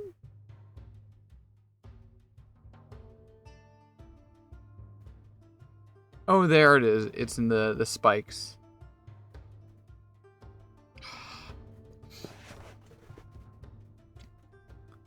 It's fine. It's fine. We just gotta hurry up and kill this one, and then immediately everything is fine. When I hit, there's the cutscene. Just need something that definitely will hit for 3 damage.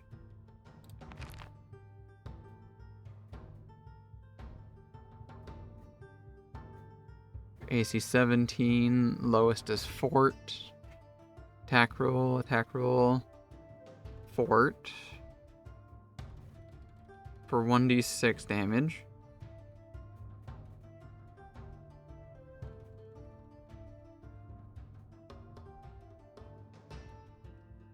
That's reflex. Reflex I think is really good. What's the best chances here? Oh, we can actually see right there. 40% chance. 65% chance? I'm having difficulty reading those bars and why the percentile moved like that. 65. Unsure. Do an arc.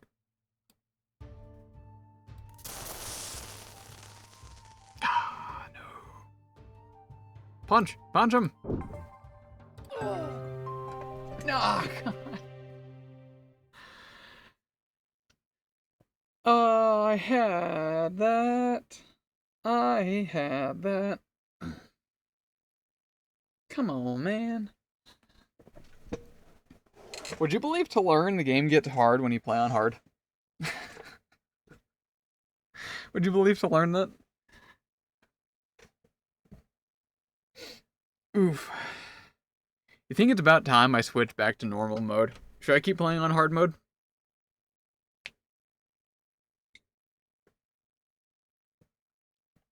I see the candelabra! We're only at like... Wow, it's still lit aflame, even after 7 years of abandonment. I think I'm only halfway through, if not a quarter way through the start of the campaign.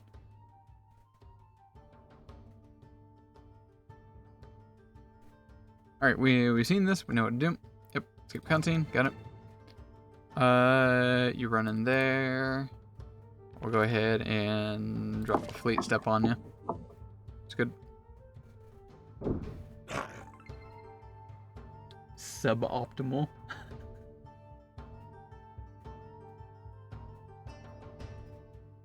What do you mean suboptimal? Or do you mean I'm playing suboptimal? Because then you'd be right. Wait, does the bonus from the candelabra stack with bless? I wasn't watching that. I assume they do. Well, that's just me being hopeful. Switch out, bless. Although, hold up. We could have Bane.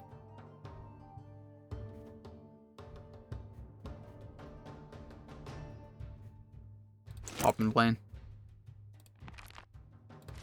Because I waste a turn pulling both of those out. F. Oh well. Yep, end turn. That candelabra is giving bless. I don't know. Our characters got a buff that said warm feeling or warm touch or something. It didn't exactly say bless.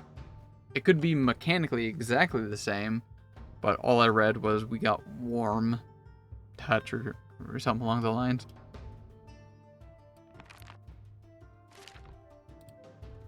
You need to move in just a little bit more. Beep boop. Nice, that's a good roll. I don't think I want to rage too early.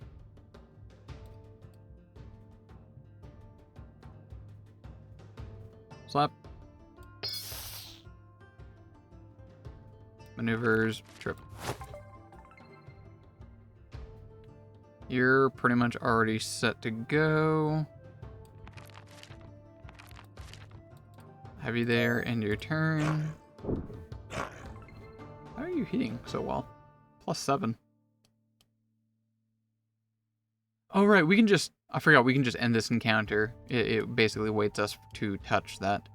Righto. Use Bane. Go ahead and run in there. And... just get rid of this poor sod.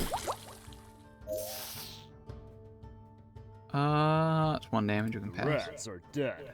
Let's grab the golden... Alright, how much do we need to milk? Probably end that one. I kind of want to get Bane to be a little bit bigger first.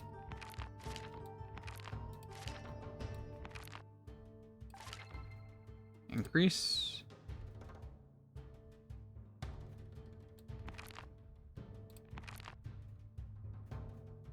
Maybe grab a potion.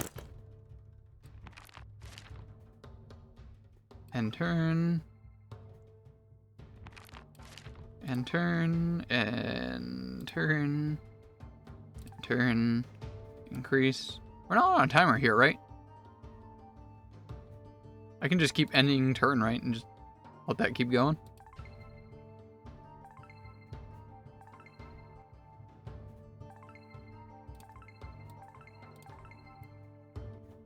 Yeah, I love to see it. Massive Bane.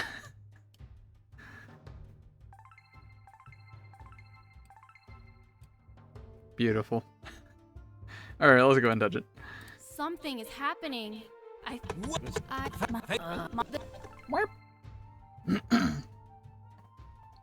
Okay, everyone, come on, vamonos. Everybody, let's go. What happens if I have all my characters standing here when they enter? Do they just like spawn in adjacent spots? Warm Glow didn't have time to read it. Oh, hey, we got it right now. Warm Glow, you have a +1 untyped bonus to attack spells. They do stack. And many other things. Saves, AC, strikes, and spell save DCs.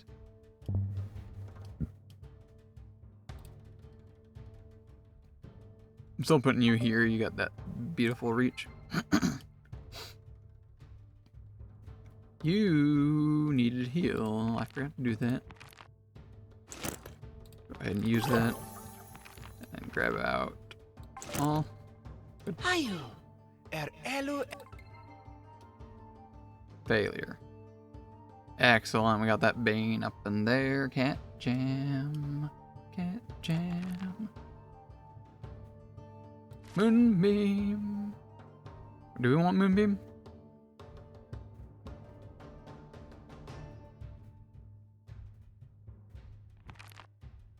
Days. Oh, beautiful critical fail there. This will be no problem, right? We got this. We got this. Alright, while I'm here, I can make good use of that. Attack. Shield.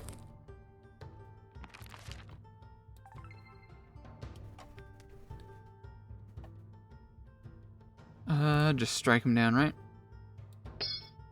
Oh, come on. That was a hit. Lick. Lick. Lick. Lick. Lick. Lick. Sag. Smelly. It's fine. As long as this is not that obnoxious, persistent poison. Alright, get in there and let me smash. Flank. Look at that. Flank and then making sure I do spell strike. I'm learning. I'm finally paying attention. Misses irrelevant. Did it right this time. Retch.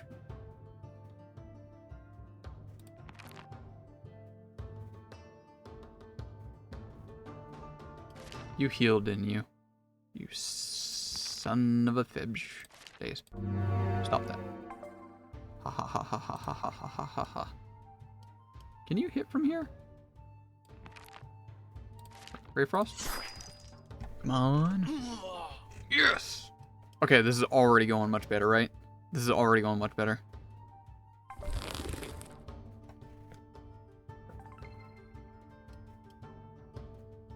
You get in here and flank right there. Take care of this hombre. Beautiful, and strike you because I can. Fine.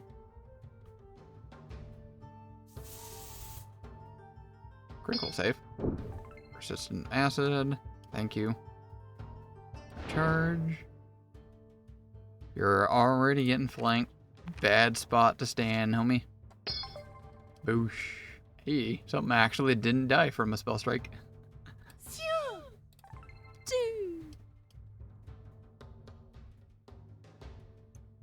What's the idea here? Think we make sure to finish you off? Yeah, save, but still down.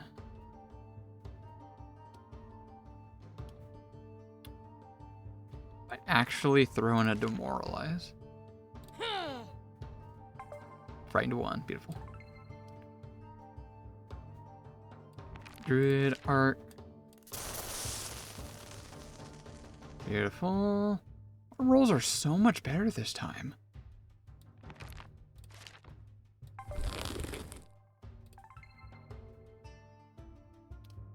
Smash. Who do we want to smash? Yep. And then lick. And then lick. Okay, that's fine. Acid resist, yes.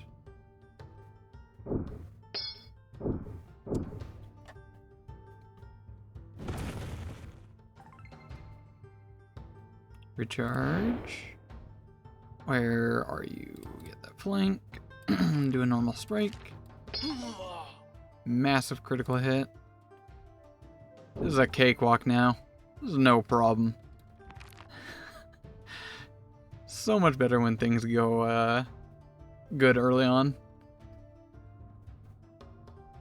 A little bit of daze on... Oh, that won't work on you. On you. Why not? And we'll also demoralize you. Mow! Who mowed at me? Airful? Earful? Thank you for the mow.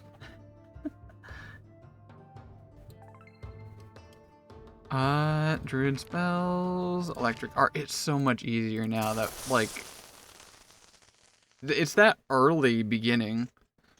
When things start to go south, man, things go south for the rest of the encounter.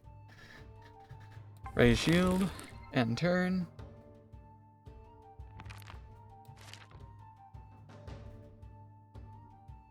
I think I'd take care of the statues first. Yeah, gonna go to Hugh first. Any hit will take you down like that. Can we get lucky for another one? We certainly can. Alright, DM, just end the encounter. We win. Just end the encounter. Spell strike, needle darts, let me smash.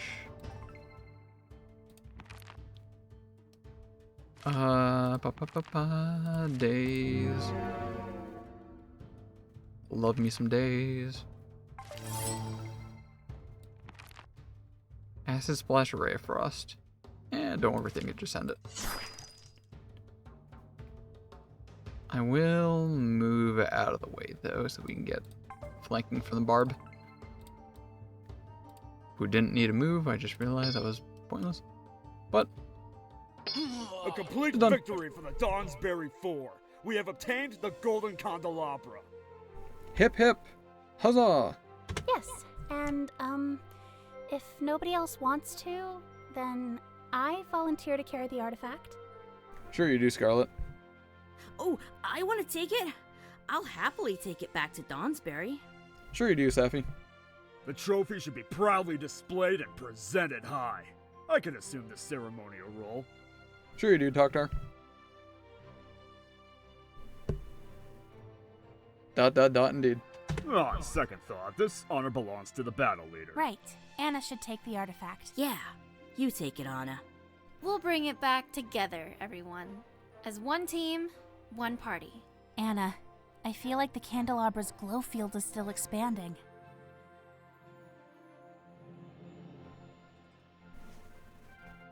That is a long statement.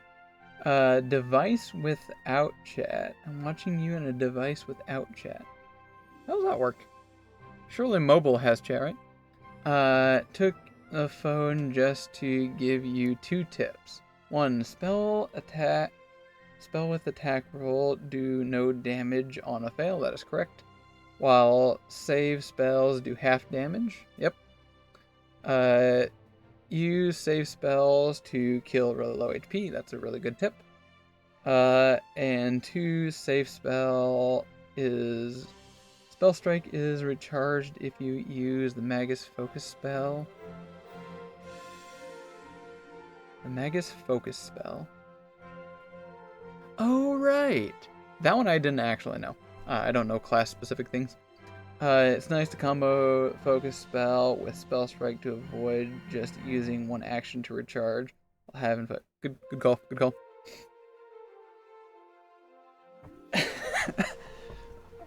I should say I am a DM Dungeon Master. I do run a campaign. You can see here. I run Abomination Vaults on Friday from here. We got a lovely group of players. Here's all of us. Here's me as the Dungeon Master, and here are the other players. So yeah, I know at least the basics, but the spell strike thing I did not know. So good call. I feel it too. I think after we take it back home, it will cover the whole of Dawnsbury, or perhaps the whole peninsula. We did make Roderick proud, didn't we? Yes, we did, Safi. Now come, everyone. Let's return home. The quest for the Golden Candelabra is complete. Mission company. We level up, right? Do we level up? DM? Level up! Yes! So you know what that means, right? You know what that means, right? Everyone is definitely taking a dedication. Wait, we can take dedications, right? Where are they? Oh, where's my dedications? Where's my archetypes? End of session. I don't know what you're talking about. We've gone through like, what, 3, 4 encounters? It's been the end of session like 4 or 5 times.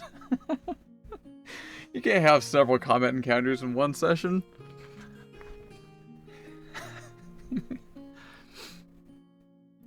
It looks like there's no archetypes. It looks like there is a mod called Free Archetype, but it is fairly quite old. I don't think it's compatible with the expansion. There will probably be some issues and problems and whatnot. Level up on session is gonna take a long time. Archetypes are... yeah. I don't think it'll be compatible with the expansion, though. There could be some potential issues. Not only that, it probably will only apply to the first, like, 2nd level and 4th level, and it won't apply to 6th and 8th, because that's the expansion.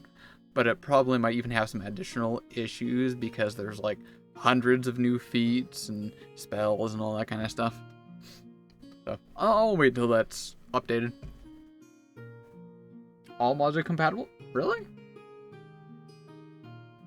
I would know. I've been a tester.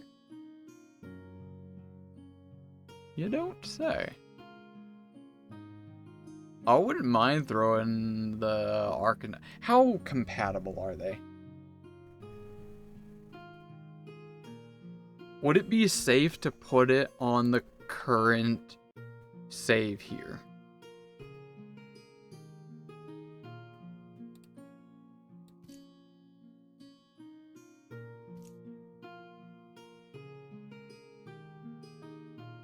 Do you know that one?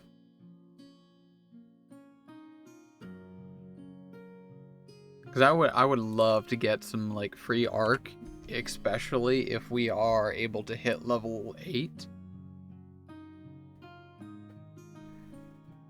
Absolutely compatible, all of them, maybe except the Starfinder ones.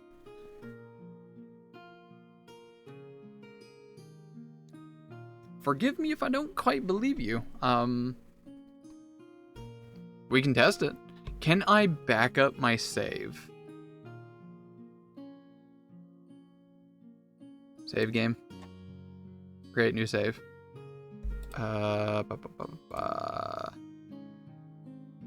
That's the other one. I want to create new save. Save. Game saved. Save game. I'll create another new save. Just in case, because I'm an old school gamer. Back to menu. Saving manually is enough. Let's test it. See, this is the other one. Profane barrier.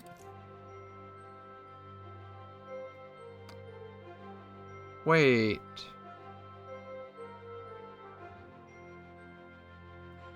How does the profane barrier count? Do we have to start all from anew? Oh, we can continue. There it is. Continue from Dawn's area. Got it. Okay, cool. Got that out of the bay. Let's test that. Let's test that, eh? So, where's my I want this one extended and free arc. I intentionally removed them. I did have them actually in earlier today, but I was like, they're probably not gonna work. I think that'll do for now. Unless we have like the other one, Ancestry Paragon. Oh my god, there is Ancestry Paragon. This might actually be kind of a little strong and potentially problematic. Would it? Saving manually is enough. Do you know if Ancestry Paragon works?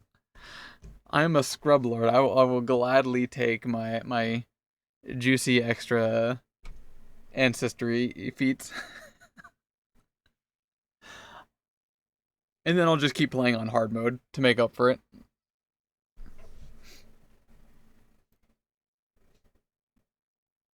I guess I can find out, right? That's basically why we're doing it. Yeah, let's do it. Let's do it. Send it. What's the worst that could happen, huh?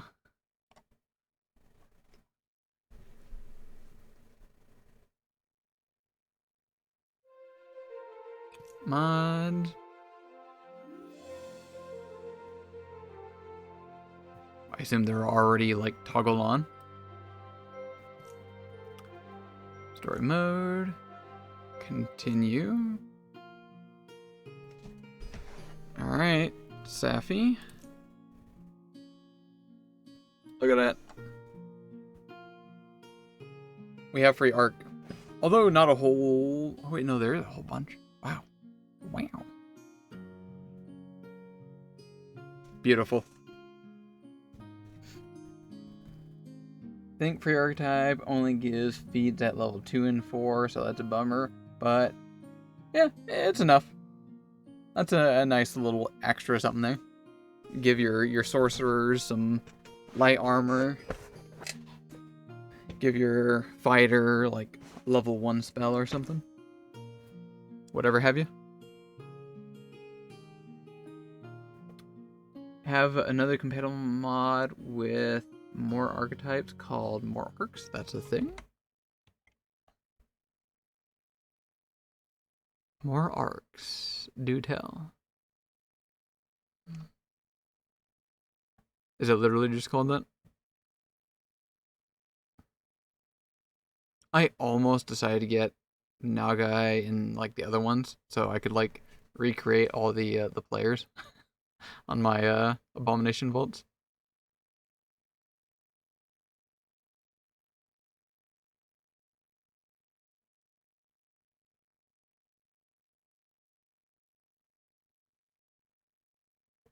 Alright, I definitely looked past it. Kitoon, bundle, dedication. Oh, right here, more dedications. We got Archer, Mauler. So just 2. Knockdown, power attack. Don't think anyone's going to be taking Archer. Mauler, maybe not. Yeah, we don't need this. We don't need it. It only gives 2 at the moment. Maybe later. Alright. I'm going to say this is coming just about to the end of the stream because I need to go to sleep. I work early tomorrow. But before I go grab something to eat and head to sleep, why don't we go ahead and finish up leveling up, have this properly prepared for whatever next stream is. Most likely it's going to be Monday. Yes, Monday. Because I work on the weekend. Let's level everyone up. Safi, my favorite character. What kind of arc should we give Saf?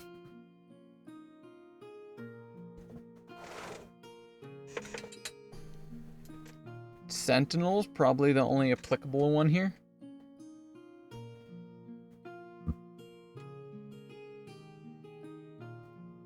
Although Wrestler isn't too bad. What's Sentinel? Train light armor medium. If you're already trained in light armor, medium armor, you can gain heavy as well. Why can't we take the class dedications? Where's the fighter one? Oh, you need 14 strength and dex? Okay.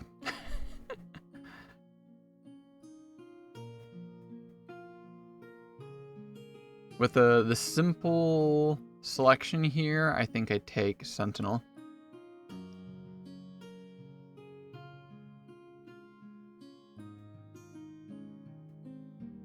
Does Safi have... Can Barbs wield heavy armor? I don't think so, no. Pretty sure that's a no.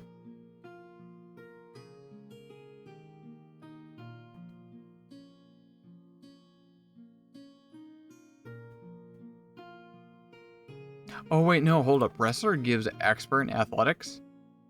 Never mind, taking that. Immediately. Yes, please. Cat Jam. Easy. Archetype dedication, nah. Furious finish. Make a strike. If it hits, you gain success bonus to damage equal to that. After the strike, your rage immediately ends. Squints intensely. Probably not. Second win. You can rage twice per encounter. That might be worth it. I feel Safi's gonna constantly get knocked unconscious. Shake it off. Reduce your frightened condition by 1.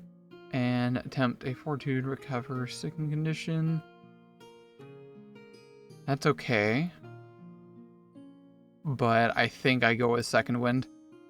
I think would have gladly had that beforehand. Second one is Tokdar. Okay, this is where things are going to get a little more wibbly wobbly in my thoughts. Wait, Beastmaster. Perfect for a druid. I'll gladly get another companion here. Yeah. What kind of companion? Alright, you choose, Irafu. Or anyone else. What's our companion for our Ganata Gnome? We got an ape, a bat, bear, burb, a cappy, and a pangolin.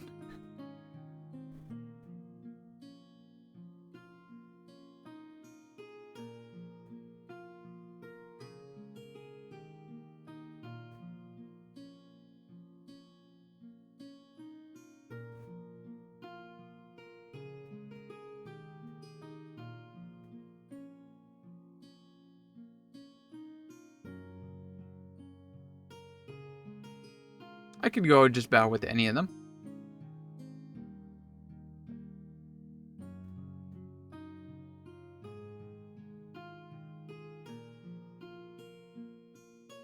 Why does bat have a wing attack? Tell me exactly how is that bat attacking with its wings? Have you seen a bat before?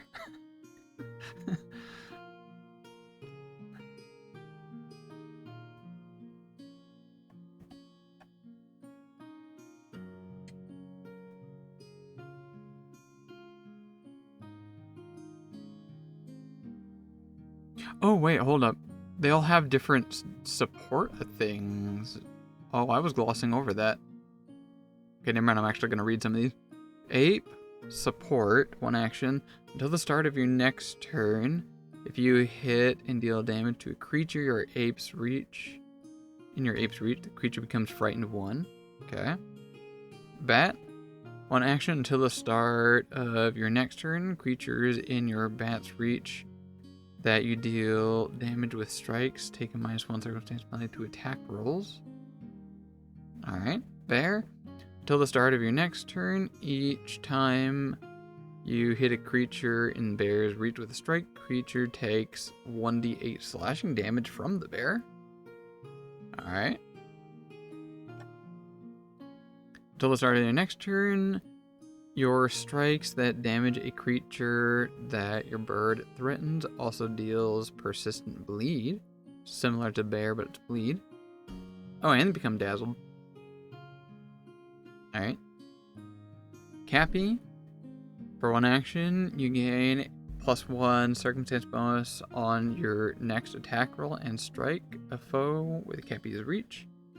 Bonus lasts until the first time you use it, or until the beginning of your next turn. Yeah. Cappies, I guess, just has a little bit more accuracy. Or not? Wait, everything else has a +6 to their attack. The Cappy bar has a +5 to its attack. And its support move gives it a +1 to attack rolls?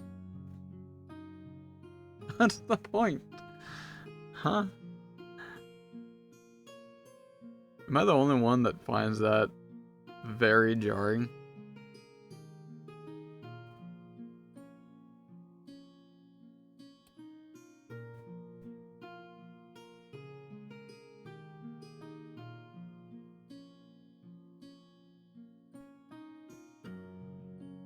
Or is that... Does that support +1 circumstance bonus apply to the Cappy or to the player?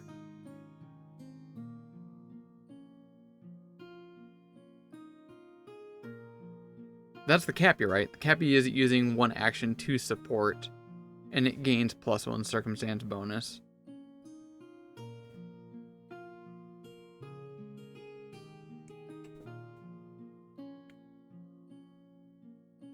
That +1 is to the player? Oh, okay. That's actually pretty good. Stupid good on a fighter. Pangolin, until the start of your next turn, Your strikes that damage a creature in your penguin's reach also deal persistent bleed. So another one of those. Alright, point of operations. I'm not going ape or bear because I can. Bat or bird. I'm kind of vibing with the bat or bird.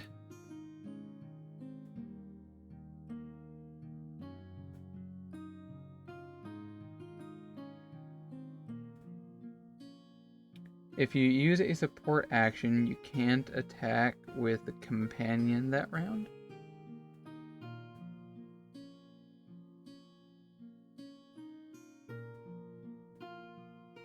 Oh, is it one or the other?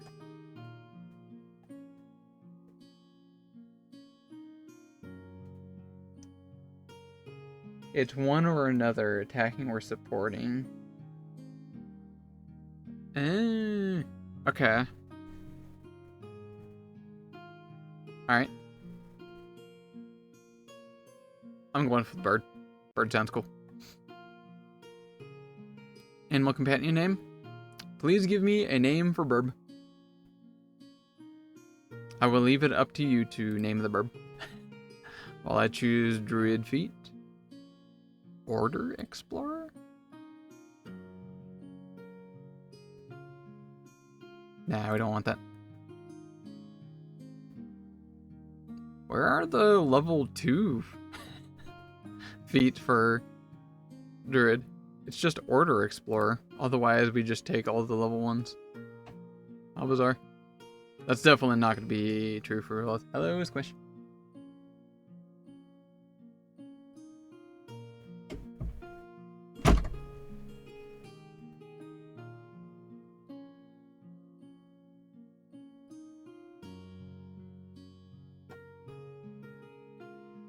A feat for a +1 stance bonus to saving throws doesn't quite feel like it. Oh wait, no, it also gives resistance though.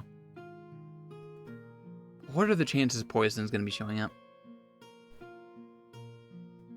If I take cantrip expansion, what kind of options do we get? Acid splash, we already have that.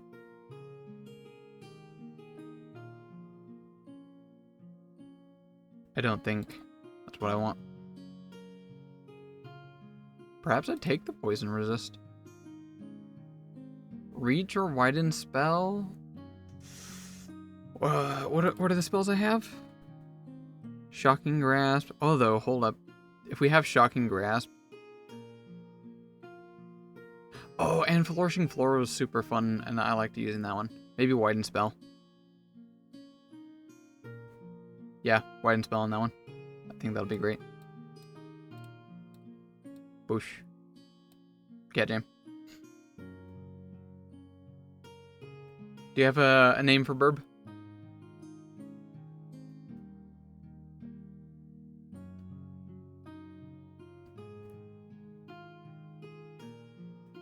Burb? Hello? Burb. Welcome to the team. Good.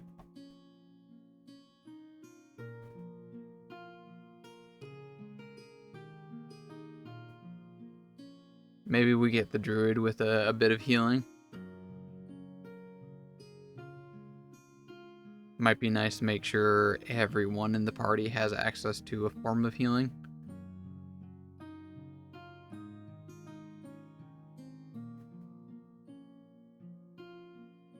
Yeah, I like that. Alright, next, Scarlet. You are our Forsaken Magus. What works good on a Magus? Alchemist, Beastmaster, Dual Weapon, no. Dual S, no. Psychic? Maybe? I'll take a look at that. Sentinel?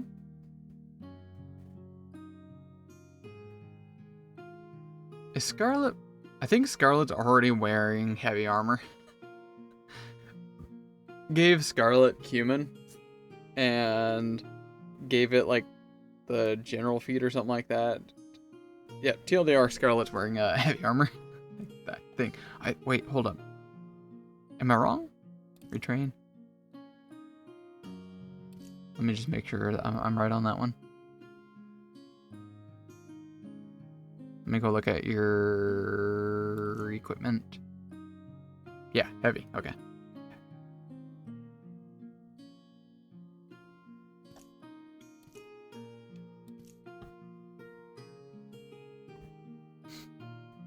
So, not Sentinel. Any spell casting dedication is top, because basic spell casting at level 4 will give you spells of level 1, 2, and 3 by the end of the DLC.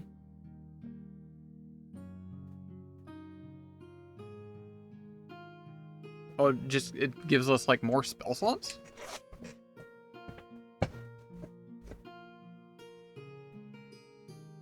Oh, or straight up wizard dedication, which is gonna pull from int.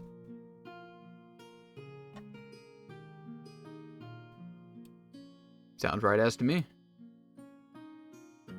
Alright, wizard dedication apparently gives us a skill. Bada bean, bada vroom. I don't know.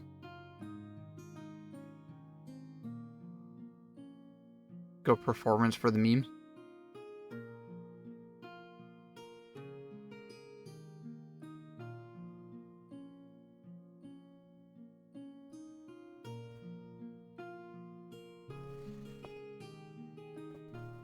Wizard is good for Magus? I mean, it only makes sense. Got that, int bit stuff going on.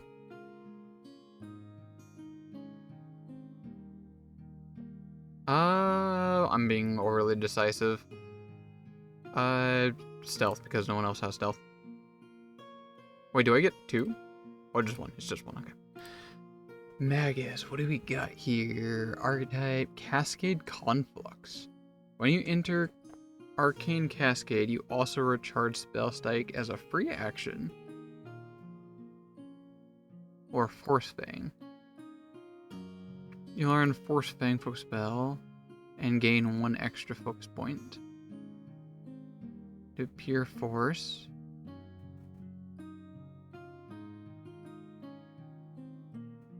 Interesting.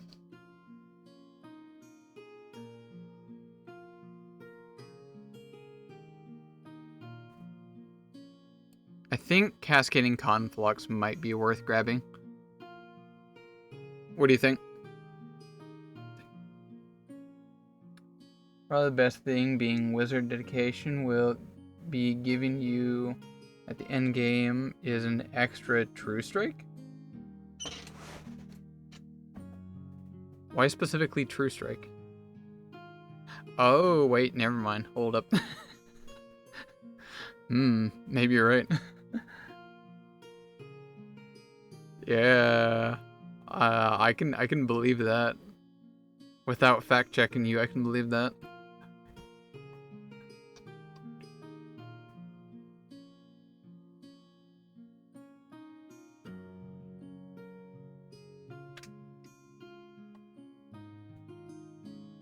Do we finally grease up Scarlet?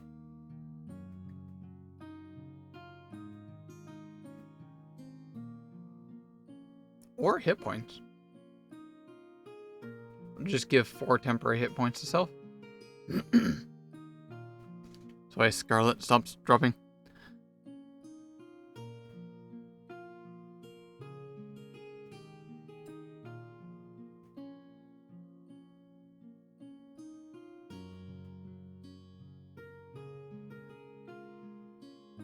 Wait, hold up, I forgot.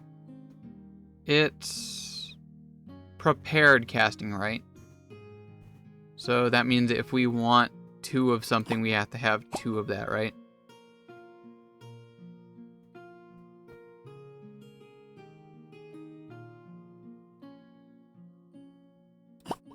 Nonetheless, I think Scarlet has plenty of damage. Having some additional other preparation might be a smart idea. At low levels doesn't make any difference, but attack spells on level 4 destroy enemies. And Can Sure Strike make them nearly easy to hit and possible to crit?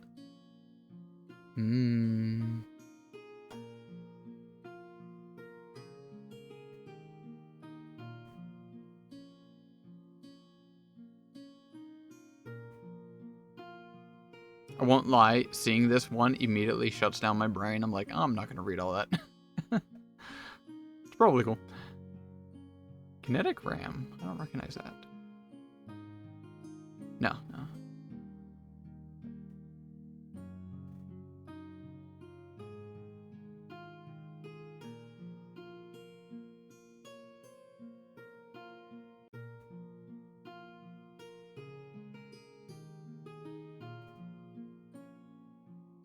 Wait, True Strike right there. The next time you make an attack roll before the end of your turn, the next time, so it just goes on until, next time you the next time you make an attack roll before the end of your turn, roll the attack twice, so the attack ignores. Okay, so it would still have to be first.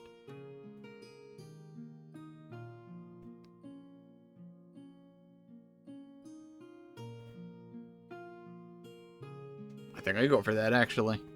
You're right, just straight up True Strike on that. Oh.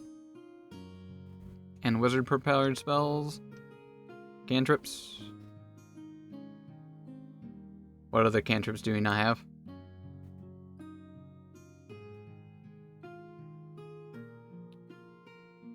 Got that one. Honestly, we just have like everything.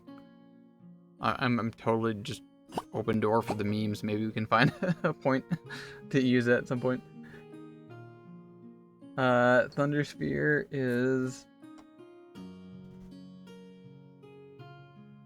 Kame spell. 6 actions, 2 turns to throw a comma,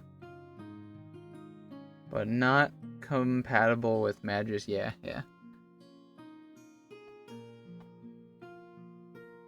That's dope. Especially being a level 1 spell. What do you have? Does Scarlet have... Shield action might not be a horrible idea.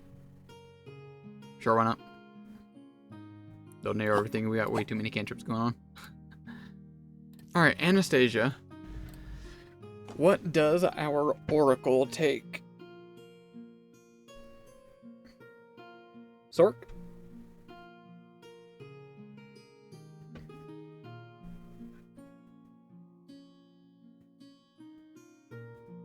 I think we go Sork.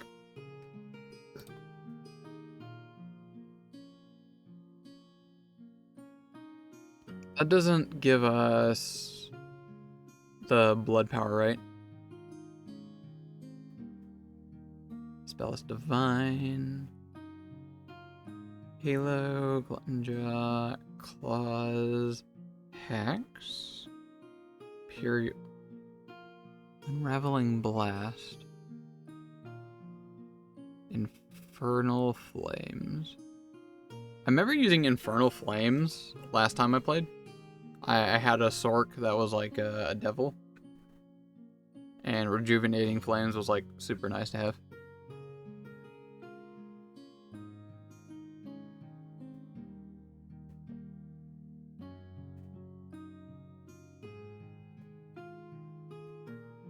What does this also give? Gives that one. Bloodline, Grams, that one. Burning Hands, Flame Spear.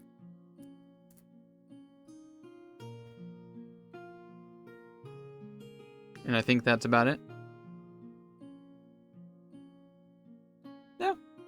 That's probably good.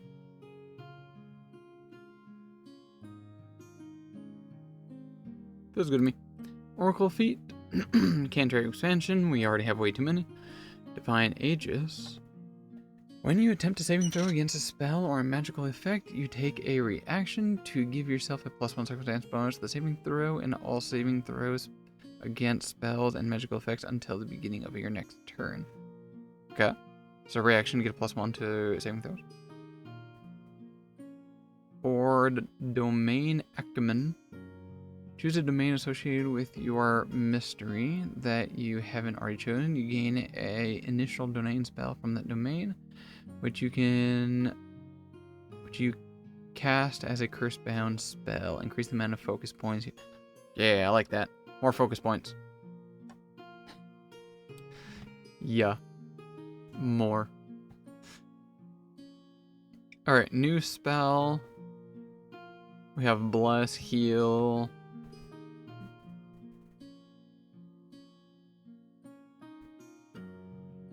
Having Sanctuary might not be a bad idea if I find another situation where we have a choke point. We can Sanctuary someone standing in the choke point. And then just pepper in the back.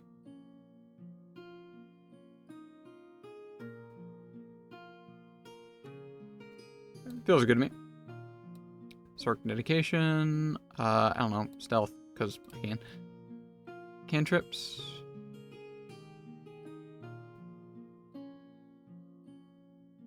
Which ones do we already have on this character? Rousing Splash. I have not seen that. Target gains temporary hit points. Target is then temporarily immune to the temporary hit points from the rest of the counter. Target can also attempt an immediate flat check to recover from a single source. Okay. Actually not bad. Wait, how long does this temporary hit points last?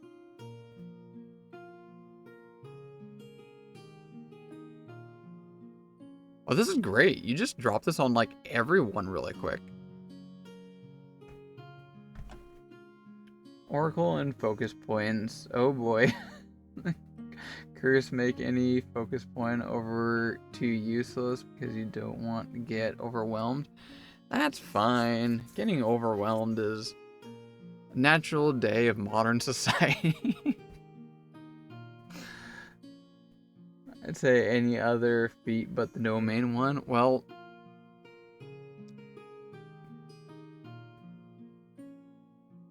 we would get some other toys to play with, though. Like, attempt to counteract all emotion effects of just fear that you're currently affecting, or...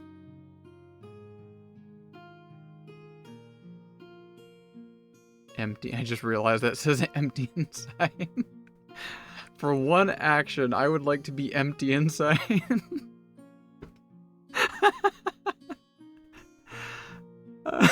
That's really funny. And at level 8, you'll be able to take advanced domain invisibility pulls. That's cool. Or cold. 2 actions, 60 foot, make a ranged spell attack with some stuff and things.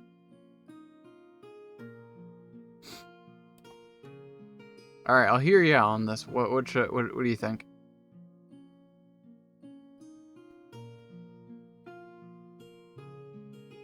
Wait, abundant spellcasting? I can just take that. An extra spell slot? Never mind. We love our spell slots. Hallelujah. Rousing Splash for some extreme amounts of temporary hit points.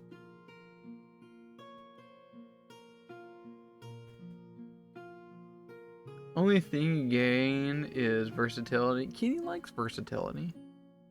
Can't use the 3rd focus point except in the first encounter of the day. Basically, in exchange of not using them again all day. I like my versatility.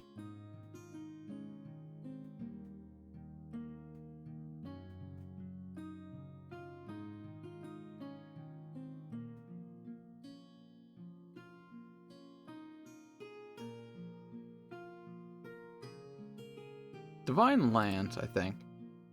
I don't remember what spell she has.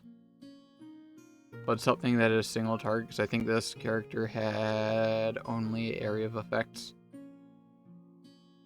Sure. We're done. On to Donsbury. With the golden candelabra returned to Donsbury, everyone in the town feels happier and moves about with joy and purpose. Life is more carefree, and you enjoy your weeks of downtime to the fullest. Well, in Donsbury, you are in downtime mode. You can retrain at the Donsbury 4 and buy and sell items. Rechaining and shop. You can go ahead and sell some of those extra items. That. Might as well keep some of these. Rapier. Oh, we got loot. A Morning Star. We don't need the +1 rune, do we?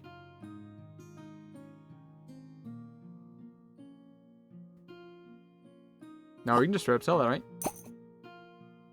Hand of Mighty Blows. That's Safi. We need that for the tongue attack. We got to get some tongue building going on. Some good money. Oh, is this where I can do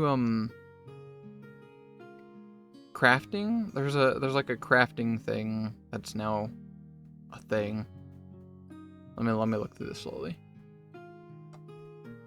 Got weapons.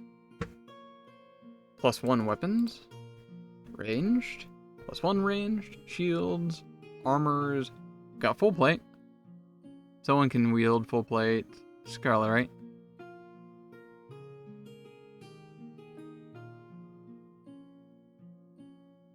Yes.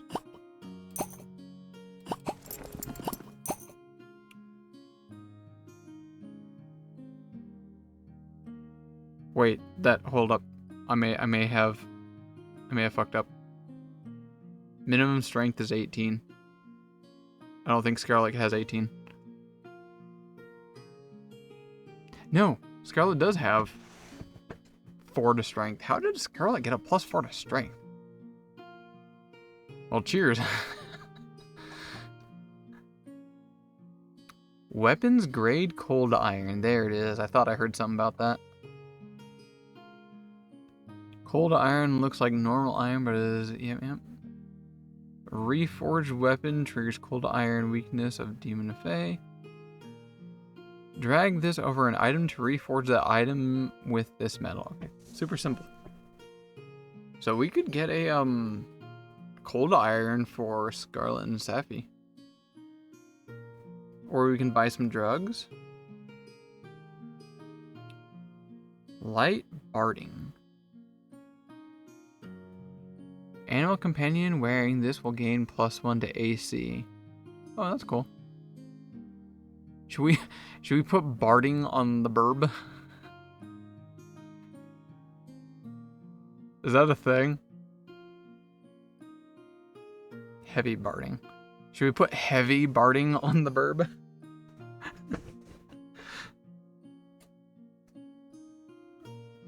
Oh, there it is. Minimum strength 20. I assume the bird does not have a strength of 20. Minimum strength 16. I'm gonna assume the bird also doesn't have a strength of 16.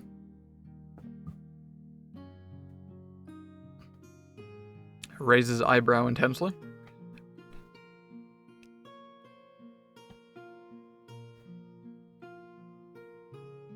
Alright, Safi. You're getting cold iron.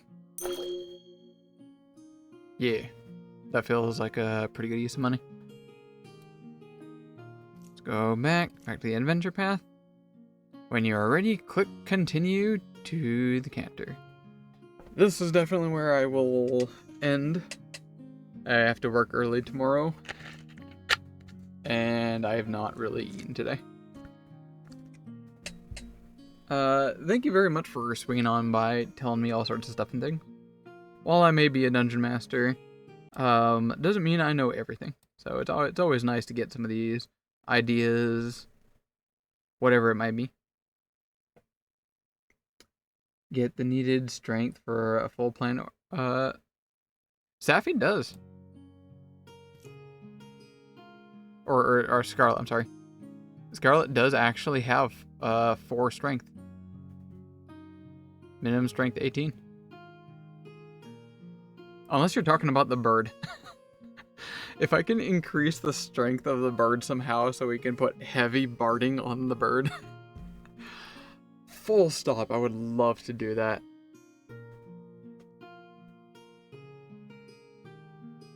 Anyway, I gotta go get food. Thanks for being here, giving me some company. I'm surprised there's actually a couple people here. I was expecting it to be a quiet day. But yeah, thanks for giving me a little bit of company. Is Mel live? Mel is still live. That mad lad. Enjoy the game. Press DM. So life is blessed to play as a character for once. I'm glad that you mentioned that. I have not been a player in a long time, but I will actually be a player very shortly. I have joined a Living World campaign. This is also something very new, as I post here. PF2 game just gotten expanded up to level 8. Interesting. Yeah, this is a Living World campaign, which looks super cool. There's like 20 dungeon masters. There's over 100 players.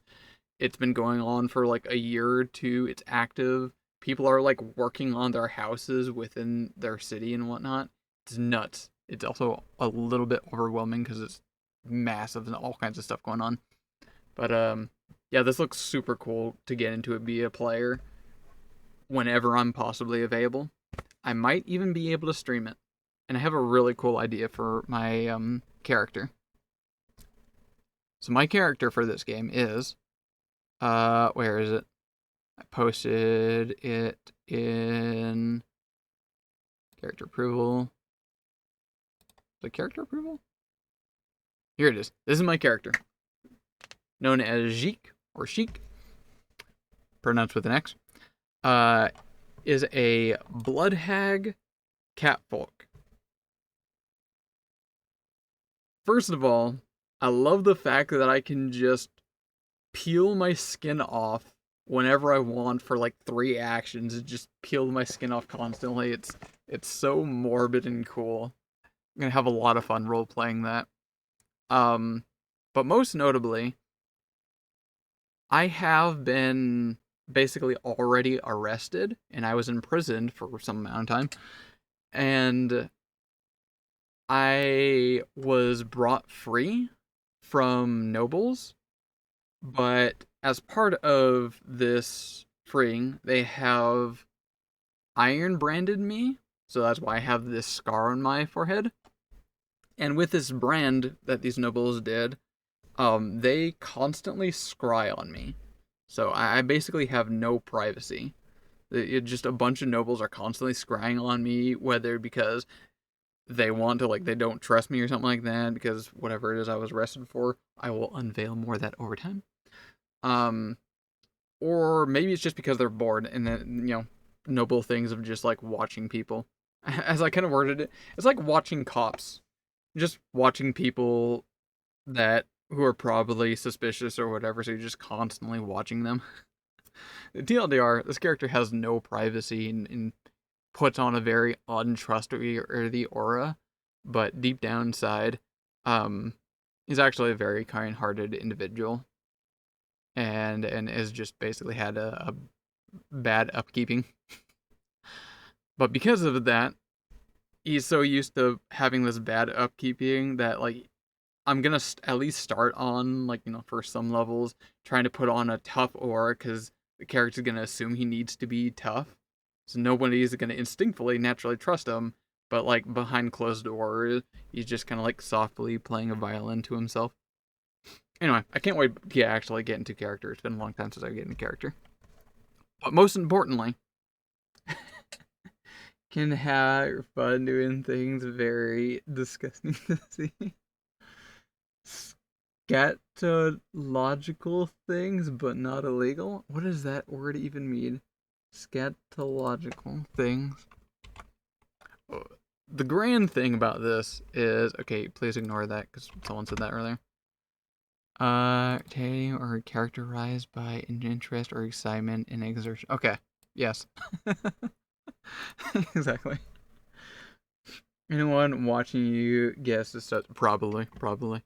The reason why I really thought this idea could be a lot of fun, not just for the roleplay in general, it's because of you, and I'm pointing it at you, Arifel. You are one of the sort of nobles that scries on me. If I get a chance, I'll be streaming me being a player. You can basically send my character in-game a message being like, hey, what are you up to? Stop doing that. You guys, everyone that's on stream watching me, if I have the time to both stream during a game. Yeah. I thought that would be kind of fun. So, if you could tell my character if you want me to do something, whether or not I will actually do that. But otherwise, yeah, you guys actually get to harass me in character. I think is a lot of fun. Oh, I'm so excited. Anyway, that'll be any random amount of time that they post in the encounters things here. This will probably, if I got entered in the RSVP, there's like 11 attendees apparently. God, I hope there's not 11 players for this. That's gonna be Thursday. We'll wait and see how that turns out. Anyway, I'm hungry. Thanks for being here. Let me send you off to Mel. / raid. This friend here, he's part of like the whole gang. I have it literally on the side. We have kind of like a gang of like different people here on Twitch.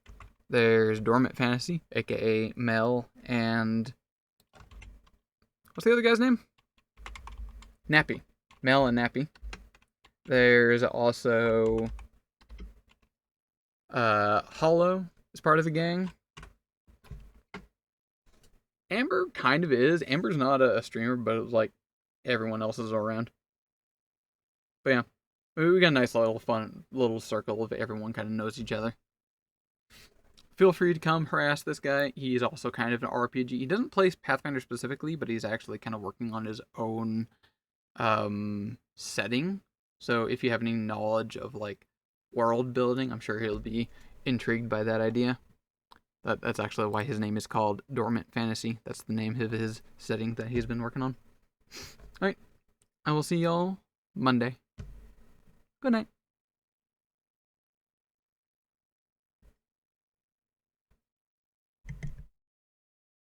Thinking if I should put chicken nuggets in the air fryer or not. But then we'll be stalling even more. What the